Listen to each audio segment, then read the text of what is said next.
Wild West Deep Dive. 5 hours of buried secrets. If you think you know the Wild West, think again. The real stories are darker, stranger, and far more gripping than the legends. Among many shocking tales, you'll see whether Pat Garrett truly killed Billy the Kid or faked it. You'll see what drove Wyatt Earp into a bloody vendetta that shocked even his allies. And that's just the beginning. Today, we ride through the life and death of the West's most iconic names: Jesse James, Billy the Kid, Wyatt Earp, and many others, packed with unknown facts and surprising twists. This marathon is made for true Wild West lovers, ready to hear what history tried to hide. The secret story behind Billy the Kid's life and death. What was Billy the Kid's real name? How did he really die? His trail twists through missing records and sharp rumors. Names change, numbers swell, and jail doors somehow open. A sheriff turns from drinking companion to hunter. A grave shifts and floods while old men claim his face. Even modern DNA waits behind courtroom doors. We'll follow the clues from tenements to cattle towns and listen for the truth beneath the legend. The answers will likely surprise you. Don't worry, you'll get them at the end of this video. Don't miss a single part. Who was Billy before he became the Kid? That simple question opens a maze of papers that burned, names that changed, and memories that never lined up. Have you ever tried to trace a family line and found only smudges and guesses? That is what we face here. By the end of this part, you will have a clear, reasonable answer and a few sharp theories that keep the legend alive. Most historians settle on Henry McCarty as the birth name, with a date near 1860 and a crowded start in Manhattan. Picture narrow streets, tenement rooms, and Irish voices trying to get by. His mother, Catherine McCarty, worked and moved and fought to keep her boys afloat. That is the stable center in a world that kept shifting. The rest gets messy fast. No official birth paper survives, which gives rumor plenty of room to run. New York lost records to fires, floods, and office moves. Churches kept ledgers until they did not. Some closed, some merged, and some burned. When the paper trail breaks, stories grow to fill the gap. People love a mystery, and this one paid in headlines. Catherine drifted west for air and hope, stopping in Indiana, Kansas, and finally New Mexico. There she met a miner named William Antrim and married him in 1873. Have you ever taken a new last name because life demanded it? Her boys soon answered to Kid Antrim around town. From that point on, the name stack rose like cards in a windy yard. The father question sounds simple, but stands on sand. Some say the father was Patrick or Michael McCarty, lost to illness or work. Others bring up a Bonnie relative who helped and then vanished. A few point to a sailor named Bonnie from Brooklyn, a man who never got to raise his son. None of these claims sit on solid documents. All of them lean on late memory. So where did William H. Bonnie come from? The alias blooms in his late teens, just as small crimes and big choices arrive. A fresh name reads cleaner on a warrant and neater in a newspaper. It signals a second start to people who never knew the first. Bonnie also sounds firm and respectable, like a man who owns a coat and a plan. That mattered on the frontier. On the New Mexico range, identity could bend without breaking. Cowhands borrowed names to dodge a debt or a grudge. Gamblers did the same when a streak ended badly. Courts tracked faces more than family lines, and bilingual towns turned William into Guillermo and back again without blinking. In that fluid world, the simple nickname won. He was the Kid because he looked young, moved quick, and smiled at trouble. Early school notes describe a bright, polite boy who liked to read, sing, and tell jokes. Friends later said he learned fast and kept his temper light until he could not. Hunger pressed him early, and small thefts followed. The West cheered nerve but punished it when it crossed the wrong man. Do you see how a shifting name could protect a shifting life? That is survival on hard ground. Now for the first hot theory. Some argue that Bonnie was the birth name, and Henry came later. They suggest a Bonnie father died young, while Catherine kept the McCarty name to blend in. Supporters point to scribbles on an old tintype and a few family tales that surfaced decades after the fact. It sounds tidy. It also rests on thin ice. The sources arrive too late and lean too hard on hearsay. The second bold claim says he started as Patrick Henry McCarty, born in Ireland and carried across the ocean as a small child. Families hid Irish roots when bias closed doors. "No Irish need apply" was not just a slogan. In this telling, Catherine used Henry in America and left Patrick behind. The feel of the story fits the times, but fitting is not proof. Without a parish page, it stays a maybe. A third trail jumps to Missouri and ties him to a Bonnie cousin. It relies on old-timers who swore they remembered a boy with fast hands and the same smile. Memory has charm, and it can also drift. When men grow old, the famous face often replaces the forgotten neighbor. This theory keeps appearing because it is colorful. It also lacks the one thing we need, which is early paperwork. What do the strongest papers say? Court dockets, wanted posters, and jail logs use William H. Bonney and call him the Kid. That is the public mask he wore when trouble got loud. Witnesses who met him at gun range or courtroom distance echoed the same label. The adult world met the alias, and the alias stuck. Newspapers repeated it because short names sell ink. Private moments tell a quieter tale. Letters from his brother Joseph use Henry. Friends from earlier stops used Henry. School notes signed by Catherine point to Henry. Inside the small circle, the boy stayed Henry. Outside, the man became Bonnie. Have you ever had a family nickname and a work name at the same time? That is the idea here, lived out on a harsher stage. Why fight so hard over a label? Because names set tone. Henry sounds like a boy in a rough town. William H. Bonney sounds like a man who measures his words and plays to win. The Kid reads like theater, which is exactly what the dime novels needed. Reporters and novelists built a brand, and that brand fed the legend that still pays for tours and books. Simple sells, even when truth is not simple. Here is the sober part that keeps our feet on the ground. The frontier kept poor files, while counties moved lines and churches lost logs. Editors rushed and copied each other. Clerks quit. Floods and fires did the rest. Add fear of outlaws and fast hearsay, and the record curls like paper near a stove. We must learn from what survives and hold back where it does not. So what is the most reasonable answer today? He was born as Henry McCarty to Catherine, with a father still uncertain. He gained a stepfather in William Antrim, which added Kid Antrim to the pile. He chose the name William H. Bonney when a fresh start and a sharper public look helped him move and survive. He lived in a time and place where that kind of shift felt normal. Do you notice the pattern? First came the need for shelter and safety. Then came the need for standing and edge. Names helped with both, like a coat you changed to suit the weather. McCarty tied him to family. Antrim tied him to a roof. Bonney tied him to control. The Kid tied him to legend. All four threads pulled the same life across the same hard land. Here is the clear take I promised at the start. If you ask for one line, it is this. He was Henry by birth, Bonney by choice, and the Kid by story. That blend fits the best facts we have while leaving room for the unsolved parts we may never fill. It keeps faith with evidence and explains the noise. It also respects why people still argue about a boy who learned to rename himself and keep walking. One more question hangs in the air, and it points to our next part. If the name was a mask, did the legend also inflate the numbers that chased him? People say he killed 21 men, one for each year. Others swear the real count was far lower. Later in this video, we will test each claim and separate tall tale from hard ground. The count starts next, and so does the fight over it. Did Billy the Kid really kill 21 men? One for every year of his short life. That neat, dramatic number shows up in old newspapers, dime novels, and Hollywood movies. But when you pull the legend apart, it begins to unravel. Have you ever noticed how Western stories love numbers that sound too perfect? 21 makes for a great headline, but it doesn't match the historical record. By the end of this part, you'll see how many killings can be confirmed, how many are questionable, and why the famous total refuses to die.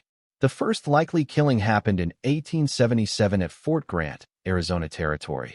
Billy was still a teenager when he got into a fight with a much larger man, a blacksmith named Frank Cahill. Witnesses said Cahill had bullied Billy for months, shoving him around and calling him names. One day, the insults turned into fists, and fists turned into a pistol. Billy fired once, hitting Cahill fatally. Was it self-defense or hot temper? Either way, it was the first time blood on his hands pushed him to run, and that set the pattern for the rest of his life.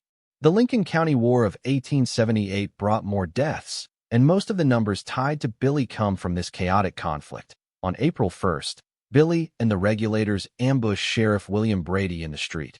Brady had sided with the men who killed Billy's friend and employer, John Tunstall. In the ambush, Brady and his deputy George Hindman were gunned down. Did Billy fire the fatal shot? Nobody knows. There were several shooters, bullets flying from every angle, and no clear way to prove who struck whom. Still, Billy's presence in the ambush branded him as a killer in the public eye. Just days later came the shootout at Blazer's Mill with Buckshot Roberts. One of the most dramatic clashes of the war. Roberts was a seasoned fighter who managed to kill Dick Brewer, the regulators' leader, before being shot himself. Some accounts credit Billy with the final shot. Others say another regulator fired it. With everyone firing at once, the truth gets buried under smoke and loyalty. Stories told afterward often placed Billy at the center because his name was the one that sold papers. 2 more deaths during the war often get laid at Billy's feet. Those of Frank Baker and William Morton, prisoners of the regulators who ended up dead while being escorted. The official story is muddy. Were they executed outright or killed while trying to escape? Did Billy personally pull the trigger, or did the whole group act together? No clear testimony survives. What remains is rumor, which is enough for legend builders, but not for careful history. By 1880, Billy's reputation was spreading far beyond New Mexico, and that's when the story of Joe Grant surfaced. Grant supposedly tried to kill Billy in a Fort Sumner saloon, but Billy, noticing the gun's cylinder wasn't set properly, spun it so the first chamber was empty. When Grant pulled the trigger, the gun clicked, and Billy fired back, killing him. It's a perfect story of quick wit and quicker reflexes, and it has been retold countless times. But the details line up too neatly, almost like a parable. Was it exactly that smooth, or has time polished it into folklore? The truth is probably less cinematic. The last 2 killings tied firmly to Billy came in April 1881 during his legendary jailbreak at Lincoln. Deputy James Bell was shot in the courthouse stairwell as Billy made his move. Moments later, Deputy Bob Ollinger came running, and Billy killed him with Ollinger's own shotgun. These 2 deaths are well documented and witnessed. Even historians who doubt the larger tally agree that Billy killed Bell and Ollinger with his own hands. These were not stories. These were facts written in blood. So, let's count. If you take only the solid, confirmed cases, Cahill, possibly Brady, maybe Buckshot Roberts, and definitely Bell and Ollinger, you get a number between 4 and 6. If you include the ambiguous deaths during the Lincoln County War, you might push it to 8 or 9. But to reach 21, you'd have to give Billy credit for every killing by his gang, every rumor whispered in a bar, and every newspaper exaggeration that treated him as the sole villain in a war filled with shooters. That isn't history, it's myth-making. Why did the inflated numbers stick? Because numbers tell a clean story. 1 year of life, 1 man killed, makes for poetic symmetry, and editors knew it. It was easy to print, easy to repeat, and it turned Billy from a scrappy outlaw into a larger-than-life figure. Politicians also had reason to inflate the body count. If Billy was a one-man death machine, then killing him, or capturing him, sounded like a triumph for law and order. The higher the tally, the more heroic Pat Garrett and the authorities looked. Here's a controversial idea that some historians and old-timers have raised. Not only was the number inflated, but many killings attributed to Billy might have belonged to other men entirely. In group fights, shots came from every direction, but it was Billy who got the credit, simply because he was the most famous face. Fame can make you a hero, but it can also make you a scapegoat. The kid became both, depending on who told the story. Another sharp theory suggests the reason his body count looks lower than expected isn't because he was soft-hearted. It's because he was smart. Billy avoided open duels when he could. He preferred angles, ambushes, and fast getaways. In a real fight for survival, you don't stand in the street at high noon. You strike when you have the advantage, or you don't strike at all. That kept him alive longer than anyone expected, and it explains why many of the killings pinned on him lack witnesses or clear detail. The survivor's way is the quiet way, not the flashy one. So what's the truth? Billy the Kid did not kill 21 men. The most reasonable number sits between 4 and 9, depending on how much weight you give to conflicting accounts from the Lincoln County War. The neat headline total was invented by reporters and novelists, and it has stuck because it's easy to remember. If someone quotes 21 to you, Ask for names and dates. Watch how quickly the certainty fades. But don't mistake a lower body count for a smaller legend. If anything, the fact that his real number was lower makes him more interesting. Billy's fame didn't come from stacking bodies like cordwood. It came from his ability to survive, to charm, and to slip through nets that should have caught him. His story is less about how many men he killed, and more about how many times he escaped being killed himself. And that leads us directly into the next part of our journey. Because if the body count was inflated, the escape stories were not. He broke out of jails in ways that shocked the public and embarrassed the law. The numbers may be foggy, but the escapes were spectacular. So next, we'll walk step by step through the jailbreaks that made Billy the Kid a national headline. And we'll ask the same question the lawmen of New Mexico kept asking. How did he keep slipping away? Was Billy the Kid a ghost slipping through iron bars, or just a young outlaw with perfect timing? That question has fascinated storytellers for more than a century. Every time he escaped, the legend grew bigger, until people could hardly separate fact from fiction. Have you ever felt trapped and wished you could slip out unnoticed? Billy lived that feeling, and unlike most men, he found a way out, again and again. Today, let's peel back the layers of his escape stories and see what really happened, and what was just dime novel drama. His first known jailbreak happened in Silver City when he was barely a teenager. The charge was minor, a prank that turned into a petty theft, but it earned him a cell with an adobe chimney that wasn't built to hold a wiry kid like him. Within hours he was gone, climbing straight up the chimney and vanishing into the night. Was it sheer nerve or just luck that the jail was so poorly made? Some say a guard looked the other way. Others whisper that a small bribe was involved. What we do know is that Billy walked out of that first cage with the knowledge that walls were only as strong as the people guarding them. The pattern repeated at Fort Grant in 1877 after the fatal fight with blacksmith Frank Cale. Facing possible hanging, Billy slipped free before his captors even knew what had happened. The details blur. Was it an unlocked window, a distracted guard, or help from a cook who liked him? Nobody can say for sure. What's clear is that the young man was already building a reputation as someone who couldn't be held for long. That reputation followed him for the rest of his short life. Then came the Lincoln County War, a feud so bloody and chaotic that it made Billy famous. Arrests and skirmishes piled up, and so did the escapes. At the siege of the McSween house, where fire and gun smoke filled the night, survivors swore Billy walked out wrapped in a blanket like a ghost. Others claimed he shot his way through a burning corridor. Either way, he escaped when dozens of men around him did not. The legend of the boy who could not be caught was gaining strength. But the escape that cemented his legend came later, in April 1881, in the town of Lincoln. Billy had been captured by Sheriff Pat Garrett, sentenced to hang, and was chained inside the courthouse. The date of execution was set for May 13th. On April 28th, everything changed. Deputy James Bell led Billy downstairs, maybe a little too casually, and in the tight stairwell a gunshot echoed. Bell staggered and died. How did Billy get the pistol? Some believe he wrestled it away in a struggle. Others insist a friend smuggled one into the jail, hidden in food or slipped under a coat. Still others hint at an inside job, a guard who quietly left the odds in Billy's favor. The truth remains uncertain, but Billy now had a gun and the upper hand. He sprinted back upstairs, broke his leg irons using a piece of heavy iron as a lever, and seized a shotgun that belonged to Deputy Bob Ollinger. Ollinger heard the shot and came running, only to be greeted by the kid pointing his own weapon at him.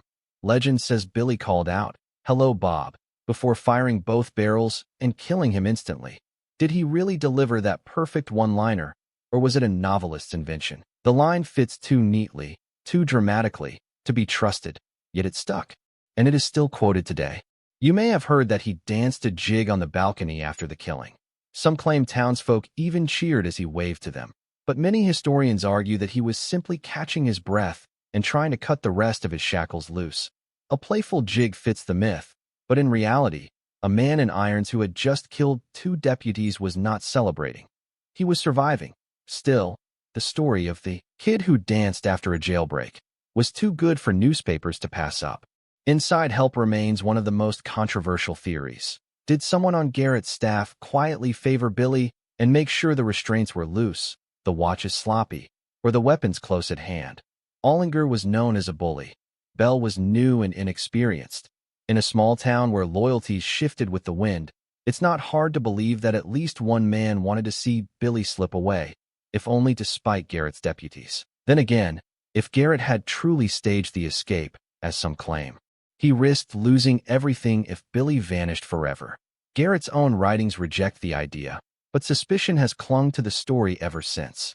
The jail itself didn't help. It was an old, patched-together county building with weak locks and doors that had been repaired more times than recorded.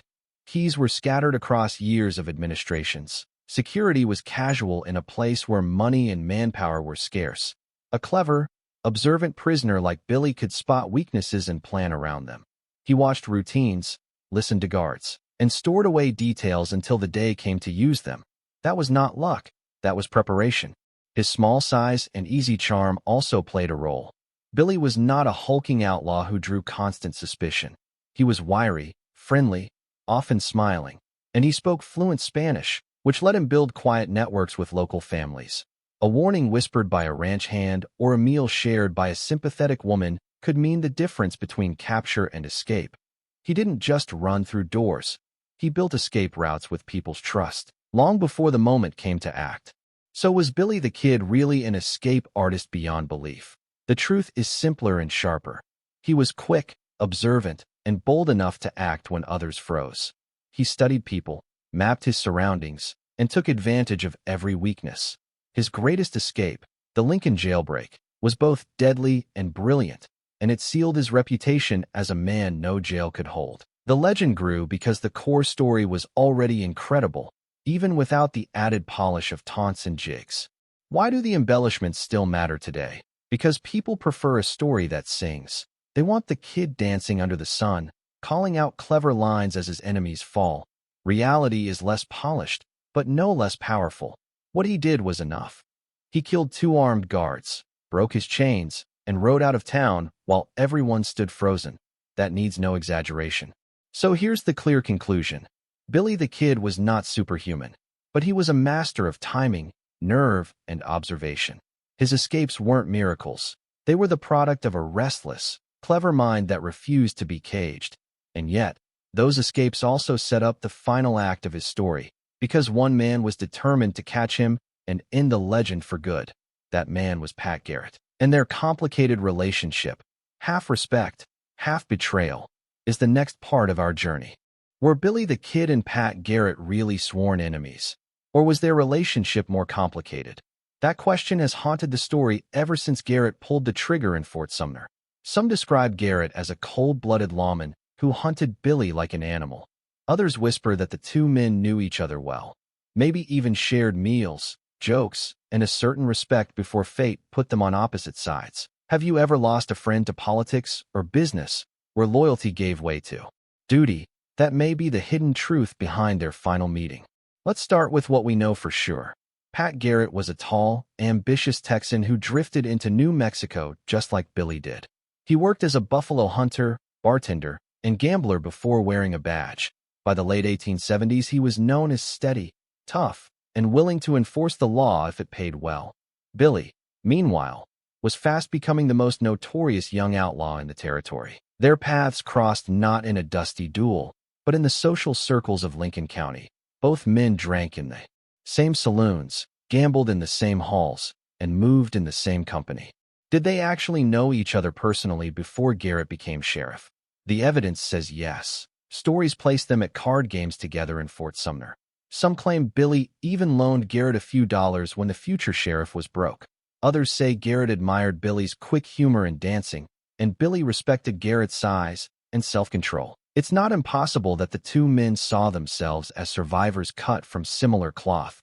Both were drifters making their way in a hard land, each depending on wit and nerve. So what changed? Politics, plain and simple. Lincoln County was still bleeding from the war, and the cattle barons who had replaced the old mercantile bosses wanted stability. Billy's raids on herds, his open defiance of warrants, and his easy escape from jail made him a public embarrassment. When Pat Garrett ran for sheriff in 1880, he ran on one promise: to capture or kill Billy the Kid. Winning meant not just enforcing law, but pleasing powerful men who wanted the outlaw problem solved. Garrett took the job, and with it, he took on Billy as his personal test. Did Garrett betray a friend? Some old-timers swore that's exactly how Billy saw it. Imagine being hunted by a man you once sat across the card table from. Wouldn't you feel that sting of betrayal? At the same time, Garrett could argue that Billy had left him no choice. Billy was not just a dancing cowboy with a mischievous grin. He was a wanted fugitive accused of murder, and Garrett's reputation depended on bringing him in. For Garrett, the kid wasn't just an outlaw. He was the path to legitimacy and power. But here's where the controversy sparks. Some believe Garrett and Billy had a secret agreement, a kind of gentleman's understanding. Garrett would arrest him when the heat was high, then look the other way when Billy managed an escape. That pattern certainly seemed to play out. Billy slipped out of jails too easily, and Garrett's captures always gave the outlaw another chance to shine. Was it sloppy law enforcement? Or was Garrett protecting the legend while still keeping up appearances? We may never know, but the pattern fueled whispers then and fuels theories now. Another hot theory suggests that Garrett almost admired the kid, even as he chased him. In interviews later, Garrett described Billy as fearless, charming, and intelligent. He wrote a book about him, the very first biography of the kid, filled with details only a man who had known him personally could provide. Think about that. How often does a lawman memorialize the very outlaw he was famous for killing? It raises the question, was Garrett preserving the truth or polishing his own legend by attaching it to Billy's name? Their final encounter at Fort Sumner adds even more mystery. Garrett claimed he walked into Pete Maxwell's room, saw Billy in the dark, and shot him point-blank after a brief exchange, yet accounts differ. Some say Billy was unarmed and had no idea Garrett was there. Others say Garrett ambushed him without warning, an act more like an execution than a fair fight. If Garrett had truly respected Billy, why kill him that way? Unless, of course, Garrett feared that giving him another chance would cost him everything: his career, his reputation, and maybe his own life. Have you noticed how the legend paints both men in extremes? Billy becomes the lovable outlaw, and Garrett becomes the cold betrayer. But perhaps the truth is that they were two men caught in a web of politics, duty, and survival. Billy could not stop being Billy, and Garrett could not resist the role history handed him. In a sense, they created each other. Without Billy, Garrett would have been just another small-town sheriff. Without Garrett, Billy might have remained a local nuisance instead of a national myth. Here's the clear take. Billy the Kid and Pat Garrett were not lifelong friends, nor were they simple enemies. Their relationship was a tangle of familiarity, rivalry, and reluctant respect. Garrett may have hunted Billy with determination, but he also helped preserve his memory, ensuring that the kid lived on in stories long after his body fell. It was not just a duel between outlaw and sheriff. It was the collision of two men whose lives became locked together by history. And now that we've seen how their paths crossed and clashed, we come to the darkest and most disputed chapter of all, the night at Fort Sumner, when Garrett pulled the trigger and the kid supposedly died. But did he really? That's the question we face in the next part, where the official story of Billy's death collides with whispers of deception, staged bodies, and the possibility that the kid escaped death itself. Stay tuned, because the story only gets stranger from here. Did Billy the Kid really die in Fort Sumner in 1881, or was the whole thing staged? That single question has fueled more books, arguments, and late-night bar debates than almost any other in Western history. Sheriff Pat Garrett swore he shot Billy in Pete Maxwell's darkened bedroom. Yet from the very start, some locals whispered that the dead man was not the kid at all. Have you ever heard a story that sounded too clean, too convenient? That is what makes this moment so suspicious. Let's go step by step. On the night of July 14th, Garrett and two deputies waited at Maxwell's house. The kid, unaware of the ambush, supposedly entered Maxwell's darkroom looking for beef to eat. He saw a shadow, called out, "Queen-es? Who is it?" and was answered by the blast of Garrett's revolver. Billy fell dead on the spot, shot through the chest. That is the official version, the one Garrett repeated for the rest of his life. But almost immediately, cracks began to show. For one thing, not everyone who saw the body agreed it was Billy's. Some said the corpse didn't look quite right. The face was swollen, the features hard to recognize in poor light. A few insisted it looked more like Billy Barlow, a drifter who resembled the kid and had been seen around Fort Sumner. Could Garrett have mistaken Barlow for Billy, or worse, knowingly passed off another man's body to claim his reward. Another strange fact, Billy's closest friends were not all convinced. Some swore they saw him alive after 1881. Ranchers and drifters in New Mexico told stories of meeting a man who looked, talked, and rode just like the kid. Was this just wishful thinking, or had Garrett spared his old acquaintance by killing someone else? Remember, Garrett and Billy had known each other. If Garrett wanted the reward money and the glory, faking Billy's death with a substitute would give him both without pulling the trigger on a man he respected. The burial adds to the mystery. Billy was supposedly laid to rest in the old Fort Sumner cemetery the next day. Yet the grave was poorly marked, the soil shallow, and no headstone was set until years later. Flooding from the Pecos River washed through the area more than once, scattering bones and destroying records. Today, no one can say for sure where Billy's remains lie, or if they are even still there. That kind of uncertainty is rocket fuel for conspiracy theories. Some historians defend Garrett's account. They argue that too many witnesses confirmed Billy's death for it to be a lie. Maxwell himself was present, and Garrett's deputies swore they saw the body. Newspapers printed the story quickly, and the territory accepted it as fact. But ask yourself, how many of those witnesses were friends of Garrett, or men whose reputations depended on the outlaw being dead? In a world where newspapers thrived on legend, a few signed statements could settle the matter neatly, whether or not they were entirely true. Others point to Garrett's motives. By 1881, he needed a victory. His career, his reputation, even his safety depended on proving that he could bring down Billy the Kid. If the outlaw slipped away again, Garrett would look like a fool, but a quick shot in the dark, with few independent eyes present, gave Garrett exactly what he needed. A dead outlaw, a tidy story, and national headlines calling him a hero. Too tidy, some say, too convenient. Theories multiply from there. One claim holds that Billy fled south into Mexico, where he lived quietly under another name. Another insists he drifted into Texas and grew old under the name John Miller. But the boldest claim came in the 1940s, when a man named Brushy Bill Roberts stood up in Texas and declared that he was Billy the Kid himself. We will dig into Brushy Bill in the next part, but for now, know this. He only dared to claim the name because so many people already doubted. Garrett's story. Here is what we can say with reason. The official story is that Billy the Kid died at Fort Sumner in July 1881, shot by Sheriff Pat Garrett. That version fit the political needs of the time and gave the public a clean ending to a messy saga. Yet the gaps, the dark room, the questionable body, the unmarked grave, the rumors of lookalikes, leave enough cracks for doubt to seep in. And those cracks never fully closed. They grew wider as decades passed, fueled by eyewitnesses who swore they saw Billy later, and by the mysterious figures who stepped forward claiming to be him. So here is the clear take. If Garrett did kill Billy that night, the evidence was shaky enough to let doubts live on forever. If he did not, then the kid outsmarted not just one sheriff, but all of history.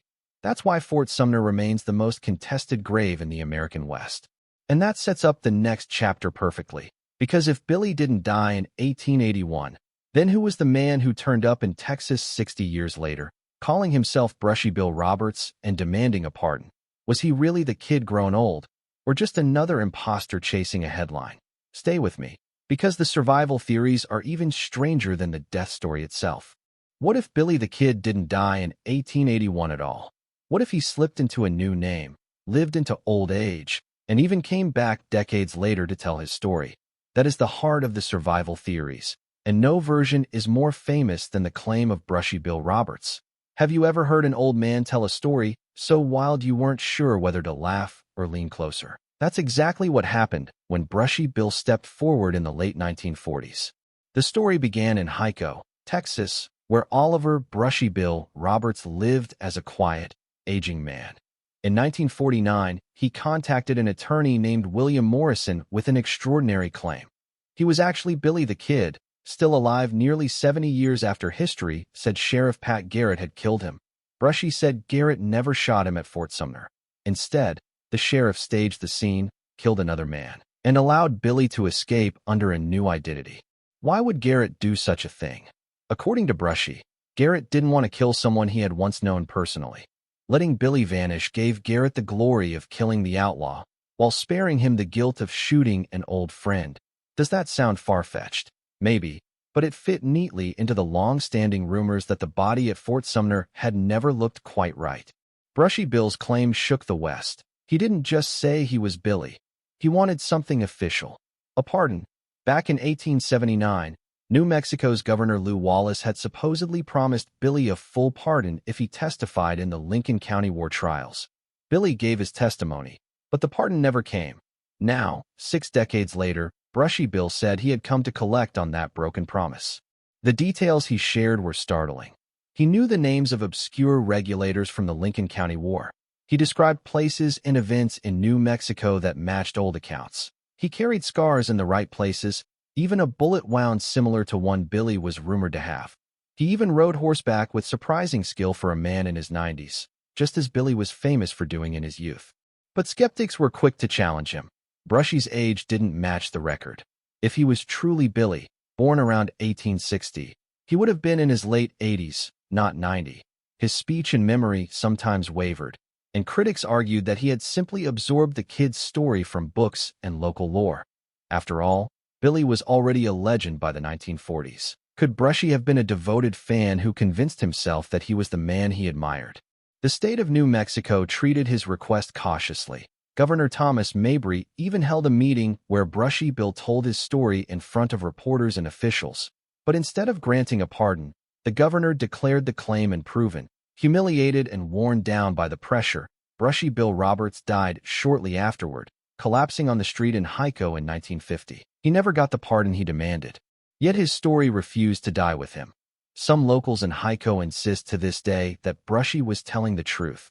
They've built a Billy the Kid museum in town, where his photograph hangs side by side with old images of the kid. Visitors are invited to compare the faces for themselves. Do they match? Some say the resemblance is uncanny. Others insist it's nothing but coincidence. And Brushy Bill wasn't the only one. Other men, like John Miller of Arizona, also claimed to be Billy later in life. Each had a following. Each had inconsistencies, and each added fuel to the theory that Garrett never finished the job. It seems the legend of the kid created shadows where many men could step in and wear the mask. Why does the survival theory matter so much? Because it changes the entire shape of the story. If Billy really escaped Fort Sumner, then the outlaw who supposedly died young became a man who beat both the law and history itself. He would stand as the ultimate trickster, the boy who never grew old in the public's memory but lived quietly in the flesh. For many fans of the legend, that version is far more satisfying than a dark room and a single bullet. So here's the clear take.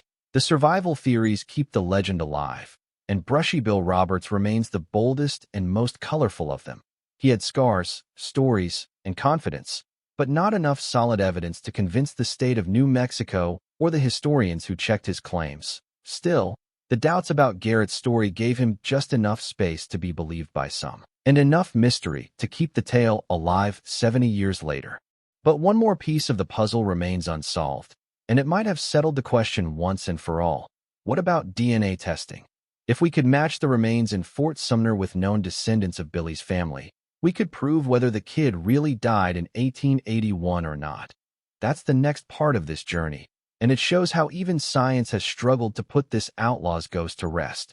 What if science could finally solve the mystery of Billy the Kid? What if DNA testing could tell us, once and for all, whether Pat Garrett killed him at Fort Sumner or whether the kid walked away to live under another name? That's the promise people have been chasing for decades, but the reality has been one legal dead end after another. Have you ever had the answer to a problem sitting right in front of you, but red tape kept you from grabbing it? That's exactly what has happened here. The idea seems simple. Take DNA from the bones in Billy's supposed grave in Fort Sumner. Compare it with DNA from living relatives of his mother, Catherine McCarty. If the remains match, the official story holds true. If they don't, then the survival theories gain powerful new support. In practice, though, the plan has run into roadblocks at every turn. Start with the grave itself. Billy's supposed resting place was never clearly marked. Over the years, floods from the Pecos River washed over the cemetery, scattering bones and destroying early markers. When a headstone was finally put in place years later, it was little more than a guess. To this day, no one can say with certainty that the remains beneath that marker belong to Billy the Kid. Digging them up might not even produce the right body. Imagine the headlines if the famous grave turned out empty or held the wrong man entirely. Then there's the legal fight. In the early 2000s, Lincoln County Sheriff Tom Sullivan and a group of supporters pushed for exhumation and testing. They even wanted to dig up Billy's mother's grave in Silver City to secure a firm DNA sample. The courts said no. Family descendants objected, local officials resisted, and judges ruled against disturbing the graves. Respect for the dead, tribal land issues, and fear of endless lawsuits all weighed against the effort. The science was ready, but the law slammed the door shut. Meanwhile, the survival theories refused to fade. Supporters of Brushy Bill Roberts argued that if DNA could be taken from his grave in Texas, it could prove once and for all whether he was Billy. But that too ran into legal and logistical problems. Families didn't want the graves disturbed, and no court wanted to open the floodgates to every wild outlaw claim. Even when samples were gathered, questions about chain of custody, contamination, and proper comparison methods left the results useless in the eyes of science. Controversy also swirls around Garrett's own story. Some theorists argue that if DNA testing proved Billy wasn't in Fort Sumner, it would tarnish Garrett's reputation forever. His book, his career, and his legacy all depended on that one night in 1881. Do you think powerful local voices might prefer the mystery unsolved, rather than risk rewriting the history books? It wouldn't be the first time politics outweighed truth. Another problem is simple but maddening. There is no universally agreed set of living relatives to test against. Billy's brother Joseph died young, and family lines grew scattered and thin. Genealogists have traced cousins and distant descendants of Catherine McCarty, but disputes over accuracy keep piling up. Without a rock-solid chain of kinship, even a clean DNA result could be challenged. It would answer nothing if lawyers could argue the sample wasn't really from Billy's bloodline. All of this means we remain trapped in limbo. The tools of modern science could solve the mystery tomorrow, but the legal walls are higher than the scientific ones. Historians, descendants, and local communities all pull in different directions, and the courts have decided it's safer to leave the bones where they lie. As a result, the most famous outlaw in the West remains unconfirmed in his own grave. So where does that leave us? On one hand, the official story is still the strongest. Billy the Kid died at Fort Sumner in 1881, shot by Pat Garrett. On the other hand, the survival theories still breathe because the one test that could prove everything has never been done. That gap keeps Brushy Bill Roberts and other claimants alive in the imagination, even decades after their own deaths. Here's the clear take. DNA science could have ended the debate years ago, but legal fights, family objections, and poor grave records have left us with no definitive answer. Until someone manages to untangle the courts and the history, Billy the Kid will remain in the twilight zone between fact and legend. Maybe that's why his story still grips us, because it was never fully closed. And so we come to the end of this journey. We've traced his shadowy origins, weighed the kill count, marveled at his escapes, explored his bond with Pat Garrett, questioned his death, followed his supposed survival, and seen how even modern science cannot settle the case. Billy the Kid lives on, not because of what he surely did, but because of what we can never quite prove, and that may be the most fitting legacy of all. The shocking truth behind Wyatt Earp's bloody vendetta ride. What really happened at Iron Springs? Wyatt Earp swore he killed Curly Bill Brocious with a shotgun blast, yet no body was ever recovered, leaving only his word against silence. And what about Florentino Cruz? Wyatt claimed it was a fair, stand-up duel, but the coroner's report told another story, wounds from multiple directions suggesting something far darker. These contradictions are not just legends. They are puzzles built on missing bodies, sworn testimonies, and medical reports that don't match the official tales. And later in this video, we'll dig into those records, weigh the theories, and uncover why the Earp vendetta ride still splits historians 140 years later. Part 1. The Trigger, Morgan Earp's murder and Wyatt's resolve. What turns a lawman into a vigilante? And when does justice become revenge? These questions surround the night of March 18, 1882, when a shotgun blast inside a Tombstone billiard hall killed Morgan Earp. That killing didn't just end a life. It set Wyatt Earp on a bloody collision course with the cowboys, a ride that historians still debate today. Stick around, because later in this video we'll uncover how Wyatt's legal authority as a U.S. deputy marshal blurred into something far more controversial. The story begins with the fallout from the OK Corral shootout in October 1881. The gunfight had left 3 cowboys dead and the Earps' reputation in tatters. For some, the brothers were heroes who stood against outlaw terror. For others, they were murderers in badges. The months that followed only deepened the hostility. Virgil Earp, the town marshal, was ambushed and crippled by shotgun fire in December. Wyatt, Morgan, and Doc Holliday knew retaliation was inevitable. The question wasn't if, but when. On the evening of March 18th, Morgan was playing billiards at Campbell and Hatch's saloon on Allen Street. Wyatt and others stood nearby. Just after 10 p.m., shots rang out through a window from the dark alley outside. One bullet ripped into Morgan's back, severing his spine. Another narrowly missed Wyatt. Morgan collapsed instantly, paralyzed. Witnesses recalled his last words, gasped to his brother. "This is the last game of pool I'll ever play." Within the hour, Morgan was dead. Who fired the shots? Suspicion immediately fell on the cowboys, the outlaw faction led by men like Frank Stillwell, Pete Spence, Florentino Indian Charlie Cruz, and Curly Bill Brocious. But as always in Tombstone, eyewitness testimony was murky. Pete Spence's wife gave a deposition implicating her husband and others. Yet, local authorities, many sympathetic to the cowboys, were reluctant to act. To Wyatt, this hesitation looked less like justice and more like betrayal. Morgan's murder left Wyatt devastated but determined. He had lost one brother to death, another to crippling injury, and he believed the system in Cochise County could not or would not punish those responsible. In that moment, Wyatt's resolve hardened. He would take the fight directly to the cowboys. But here lies the controversy. Under what authority would he do it? In the days that followed, Wyatt secured an appointment as a deputy U.S. Marshal. On paper, this gave him federal jurisdiction to pursue fugitives across county lines. But the legitimacy of his posse remained questionable. Was this truly a federally sanctioned operation, or was it a convenient piece of paper masking a personal vendetta? Let's pause on this point. Why does Wyatt's federal badge matter so much? Because if he acted purely as a brother avenging Morgan's death, the killings that followed would be seen as outlaw vengeance. If he acted under a deputy marshal's commission, those same killings could be framed as lawful arrests of dangerous fugitives. The line between those two versions is razor thin, and it shaped how the vendetta ride was remembered. Wyatt wasted no time after Morgan's funeral. He escorted his brother's body to the train station, bound for California, where the Earp family would bury him. At the same station, Wyatt believed he spotted one of Morgan's killers, Frank Stillwell, lurking near the tracks. Within hours, Stillwell was dead, riddled with bullets. It was the first blood of the vendetta ride, and it happened less than 48 hours after Morgan's murder. But we'll come back to Stillwell's death in the next part. For now, understand this. Morgan's killing was the spark, but Wyatt's reaction was the fire. With his brother gone, Wyatt no longer trusted courts, juries, or county sheriffs. He trusted only his badge and his gun.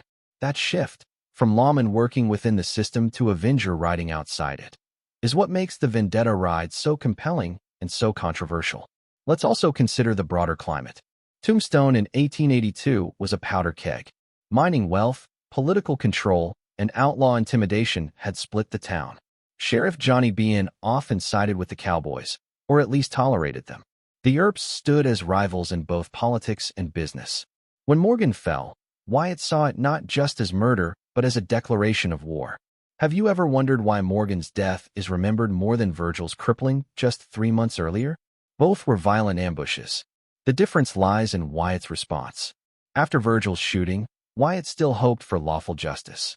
After Morgan's, he gave up that hope. This shift in Wyatt's mindset, justice through the courts versus justice at gunpoint, is the real trigger behind the vendetta ride. Eyewitness contradictions deepen the mystery. Some insisted they knew exactly who fired the fatal shots. Others admitted they saw little in the darkness. Spence's wife's deposition became key evidence, but her testimony was dismissed as unreliable in court. This gap between what was believed on the street and what could be proven in court fueled Wyatt's fury. To him, the law had failed. To others, Wyatt's leap to armed retribution showed that he never fully believed in the law to begin with. Before we move to the next part, let's close the loop. On March 18, 1882, Wyatt Earp lost his brother Morgan to assassin's bullets. That night turned him from embattled lawman into relentless avenger. Whether armed with legitimate federal authority or cloaked in the thinnest veneer of legality, Wyatt now prepared to hunt down those he held responsible. The path ahead would lead to Tucson, the killing of Frank Stillwell, and deeper into one of the most debated chapters in Old West history. But was Wyatt's resolve righteous justice, or the start of a killing spree cloaked as law enforcement? In the next part, we'll examine exactly what happened at the Tucson train station, where Stillwell's death left as many questions as answers. Part 2, Tucson train station, the Stillwell killing. How do you prove a killing was justice when the evidence looks more like an ambush? This was the problem Wyatt Earp faced on March 20, 1882, when Frank Stillwell, a known cowboy and suspected assassin of Morgan Earp, turned up dead beside the tracks in Tucson. Was this the lawful action of a deputy marshal executing a warrant, or was it the first shot of Wyatt's private vendetta? Stick around, because later in this video we'll dive into the coroner's inquest and see how the evidence clashed with Wyatt's version of events. The setting was tense. Just 2 days earlier, Morgan Earp had been murdered in Tombstone while playing billiards. Wyatt, devastated and enraged, decided to escort Morgan's body to California for burial. Virgil, still recovering from his own ambush wounds, was also leaving Arizona with his wife. Wyatt, Doc Holliday, Sherman McMaster, and a few others joined the train party, both as escort and protection. When the group reached Tucson, rumors spread quickly. Several cowboys, including Frank Stillwell, had been seen lurking near the station. Wyatt believed they intended to ambush Virgil and finish the job. To Wyatt, this was confirmation that the same men responsible for Morgan's death were now after the rest of his family. In his mind, the choice was simple: wait for another attack or strike first. Here's where the story gets complicated. Stillwell was indeed spotted near the train tracks. Witnesses later claimed they saw Wyatt and his men pursue him into the dark. Shots were heard, and by morning Stillwell's body was discovered, riddled with bullets and buckshot. Some accounts claimed he had been shot so many times he was barely recognizable. Was this a lawful arrest gone wrong, or an execution? Wyatt later insisted he acted under the authority of a deputy U.S. Marshal, claiming Stillwell was a fugitive involved in Morgan's murder. But there's a problem. Stillwell had not been convicted, and warrants were murky. Sheriff Johnny Bean, sympathetic to the cowboys, argued Wyatt had no right to kill Stillwell and accused him of cold-blooded murder. The coroner's inquest into Stillwell's death only deepened the controversy. Testimony painted conflicting pictures. Some witnesses suggested Wyatt and his men hunted Stillwell down deliberately. Others implied Stillwell had been stalking Virgil and was caught in the act. The coroner ultimately ruled Stillwell died at the hands of parties unknown. That ambiguous conclusion satisfied no one. Let's pause here. Why does Stillwell's killing matter so much? Because it set the tone for the entire vendetta ride. If Wyatt's posse killed Stillwell lawfully, the rest of their actions could be framed as legitimate law enforcement. If not, everything that followed would look like vigilantism. Have you ever noticed how much Old West justice depended on perception? To Wyatt and his supporters, Stillwell's death was retribution for Morgan and protection for Virgil. To his enemies, it was proof that Wyatt had crossed the line. In the newspapers, the story split just as sharply. Some headlines praised Wyatt for ridding the territory of a notorious outlaw. Others condemned him as a murderer hiding behind a badge. And what of Stillwell himself? He wasn't exactly a model citizen. A former deputy sheriff under Bean, he had turned against the Earps after the OK Corral fight. By 1882, he was firmly allied with the cowboys and suspected of helping organize both Virgil's ambush and Morgan's murder. But suspicion is not conviction. Wyatt acted on belief, not court verdicts. That distinction is where the controversy lies. There's also the question of how Stillwell actually died. The sheer number of wounds suggested more than one shooter. Did Wyatt personally fire the fatal shots, or did his posse gun Stillwell down together? Wyatt later claimed responsibility, but some historians suggest this was bravado, shielding his companions from legal consequences. Others argue he wanted to make a statement, that he, Wyatt Earp, had delivered justice with his own hand. Consider the symbolism: a brother murdered in cold blood, a train carrying the body west, an outlaw lying dead in the dirt by the rails. The image was cinematic long before Hollywood touched it. But beneath the drama, the evidence remains frustratingly thin. No one saw the shots fired. The coroner could not assign blame. All that remains are Wyatt's claims, his enemies' accusations, and a body riddled with lead. The aftermath was immediate. Bean issued warrants for Wyatt and his men, charging them with murder. But Wyatt refused to submit. In his view, he had acted legally under federal authority, and Bean's county jurisdiction meant nothing. With those charges hanging over his head, Wyatt gathered his posse tighter and set out to hunt the other cowboys he believed guilty. Stillwell's death wasn't the end, it was the beginning. Before we move on, let's close the loop. On that March night in Tucson, Frank Stillwell died violently, his body left beside the rails. To some, it was justice at last. To others, it was vigilante murder. What's undeniable is that it marked the first shot of the vendetta ride. Once Wyatt pulled that trigger, there was no turning back. But the controversy only grew. In the days ahead, Wyatt would confront Florentino Indian Charlie Cruz, and the story of that encounter raises even sharper questions. Was it a fair fight, as Wyatt later claimed, or a cold-blooded execution disguised as a duel? We'll explore that in the next part. Part 3, Florentino Cruz, Duel or Execution. Was Florentino Indian Charlie Cruz gunned down in a fair fight, or was he executed under the guise of justice? This question lies at the heart of one of the most controversial episodes of Wyatt Earp's vendetta ride. Unlike the chaos of Morgan Earp's ambush or the confusion of Frank Stillwell's death at Tucson Station, Cruz's killing forces us to compare two very different versions of the same event. Wyatt's later account of a stand-up duel and the medical evidence recorded by Dr. George Goodfellow.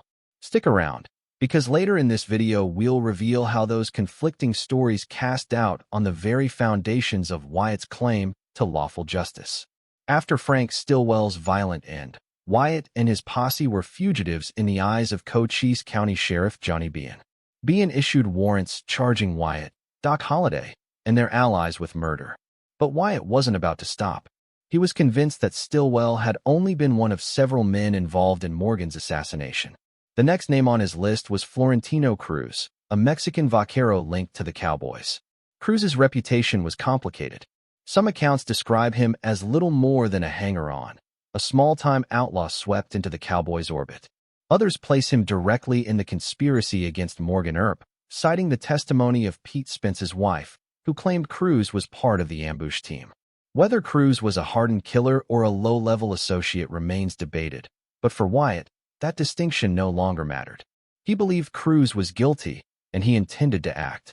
On March 22, 1882, Wyatt's posse caught up with Cruz in the Whetstone Mountains. Here the versions of the story split. According to Wyatt's later telling, retold in interviews and memoirs decades afterward, he and his men confronted Cruz face to face. Wyatt claimed Cruz drew his weapon, forcing the posse to respond. In Wyatt's narrative, it was a stand-up gunfight. Cruz fought, lost, and died. This version framed the killing as law enforcement in action, the righteous defeat of a fugitive who resisted arrest. But Dr. George Goodfellow, the famed frontier physician who examined Cruz's body, offered a starkly different picture. Goodfellow noted multiple gunshot wounds, far more than one might expect from a quick duel. Ballistics suggested that Cruz may have been shot from different angles, even from behind. The pattern of wounds raised questions. Was this really a fair fight, or had Cruz been ambushed, surrounded, and executed? Let's pause here. Why does Goodfellow's testimony matter so much? Because it is one of the rare pieces of physical evidence from the vendetta ride. Most of what we know comes from conflicting witness accounts and later memoirs. Goodfellow's coroner findings provide something more tangible, and they don't line up neatly with Wyatt's story. Have you ever noticed how myths grow when facts don't fit? Wyatt's version painted Cruz's death as a duel because a duel sounds lawful, even noble. But the medical evidence suggested something messier. Multiple shooters firing at once, Cruz overwhelmed before he had a chance to fight. To historians, that looks less like justice and more like an execution. This contradiction lies at the heart of the vendetta debate. If Cruz died in a fair fight, then Wyatt and his posse could argue they were deputies confronting an armed fugitive. If he was executed, then the posse had become exactly what their critics accused them of being: a death squad hunting personal enemies under the thinnest cover of legality. Cruz's death also intensified the political storm in Tombstone. Bean, already furious over Stillwell's killing, saw this as further proof that Wyatt was out of control. He rallied a posse of his own, attempting to track down and arrest the Earps. But Wyatt was faster, moving through the Arizona wilderness with Doc Holliday, Sherman McMaster, Texas Jack Vermillion, and others. Each encounter deepened the divide. Were they lawmen cleaning up the territory or outlaws themselves? Consider Cruz's position in this story. He wasn't a major cowboy leader like Curly Bill Brocious or Johnny Ringo. He wasn't as notorious as Stillwell. In many ways, he was a secondary figure, perhaps even expendable. And yet, his death is one of the most important in the vendetta ride because it exposes the cracks in Wyatt's narrative. If he exaggerated or misrepresented the manner of Cruz's death, what does that say about the other killings? Newspaper coverage only fueled the fire. Pro-Earp papers presented Cruz as a dangerous outlaw who got what he deserved. Anti-Earp voices highlighted Goodfellow's findings and accused Wyatt of lying. For the public, the story became another example of how impossible it was to separate fact from spin in the turbulent politics of Tombstone. Before we close, let's frame the big question: why would Wyatt embellish his account of Cruz's death? One answer is obvious: he needed to protect his reputation. As a deputy U.S. Marshal, even loosely appointed, Wyatt had to present his actions as lawful. Executing a suspect in cold blood would destroy that image. A duel, on the other hand, sounded like the classic image of frontier justice. But historians looking at the coroner's report and the conflicting testimonies see the cracks. Cruz's wounds tell a story that Wyatt's words do not. And in those cracks lies the controversy that still divides the vendetta ride narrative today. So was Florentino Cruz gunned down in an honest fight, or executed in cold blood? The truth may never be certain. What we do know is that his death marked the second major strike of Wyatt's vendetta, reinforcing the pattern that began with Stillwell. Justice claimed, but justice disputed. In the next part, we'll move to Iron Springs, where Wyatt confronted Curly Bill Brocious, the most feared of the cowboys. Wyatt claimed he killed him in one of the West's most dramatic gunfights. But without a recovered body and with wildly different accounts, historians still ask, was Curly Bill really killed that day, or did he vanish into legend? Part 4, Curly Bill at Iron Springs, vanished or killed. What happens when the most feared outlaw in the territory vanishes without a body? This is the riddle at the heart of the Iron Springs fight, where Wyatt Earp claimed to have killed Curly Bill Brocious in March 1882. For some, it was Wyatt's most legendary moment, standing alone against overwhelming odds, gunning down the cowboy kingpin. For others, it was another story polished by memory, lacking evidence, and leaving more questions than answers. Stick around, because later in this video we'll see why the absence of a body makes this one of the most hotly debated gunfights of the Old West. By late March, Wyatt Earp's vendetta posse had already left Frank Stillwell and Florentino Cruz dead. Sheriff Johnny Bean branded Wyatt a murderer, but Wyatt pressed on. His real target was Curly Bill Brocious, the cowboy leader suspected of masterminding both Virgil's ambush and Morgan's assassination. Catching him would mean more than revenge. It would mean cutting off the head of the cowboy faction once and for all. On March 24, 1882, Wyatt and his posse rode through the Whetstone Mountains near Iron Springs, looking for cowboy camps. They found one, or perhaps it found them. Accounts vary, but what happened next became the stuff of Western legend. According to Wyatt's own version, his men dismounted to water their horses when a force of cowboys, possibly 15 to 20 strong, suddenly appeared. The posse scattered for cover, but Wyatt was caught in the open. Facing Curly Bill and several gunmen, Wyatt pulled his shotgun. As Curly Bill raised his weapon, Wyatt fired first, blasting him at close range and killing him instantly. Dropping the shotgun, Wyatt drew his revolvers and held off the rest of the cowboys, who retreated after a furious exchange. Astonishingly, Wyatt claimed he wasn't even scratched, though bullets tore through his clothing and struck his saddle. It is a tale almost too dramatic to believe. And that's the problem. There were no neutral witnesses, no official reports, and, most importantly, no body. Supporters of Wyatt point out that his reputation for honesty among allies, like Doc Holliday and Sherman McMaster, lends credibility. They swore by his account and repeated it for years afterward.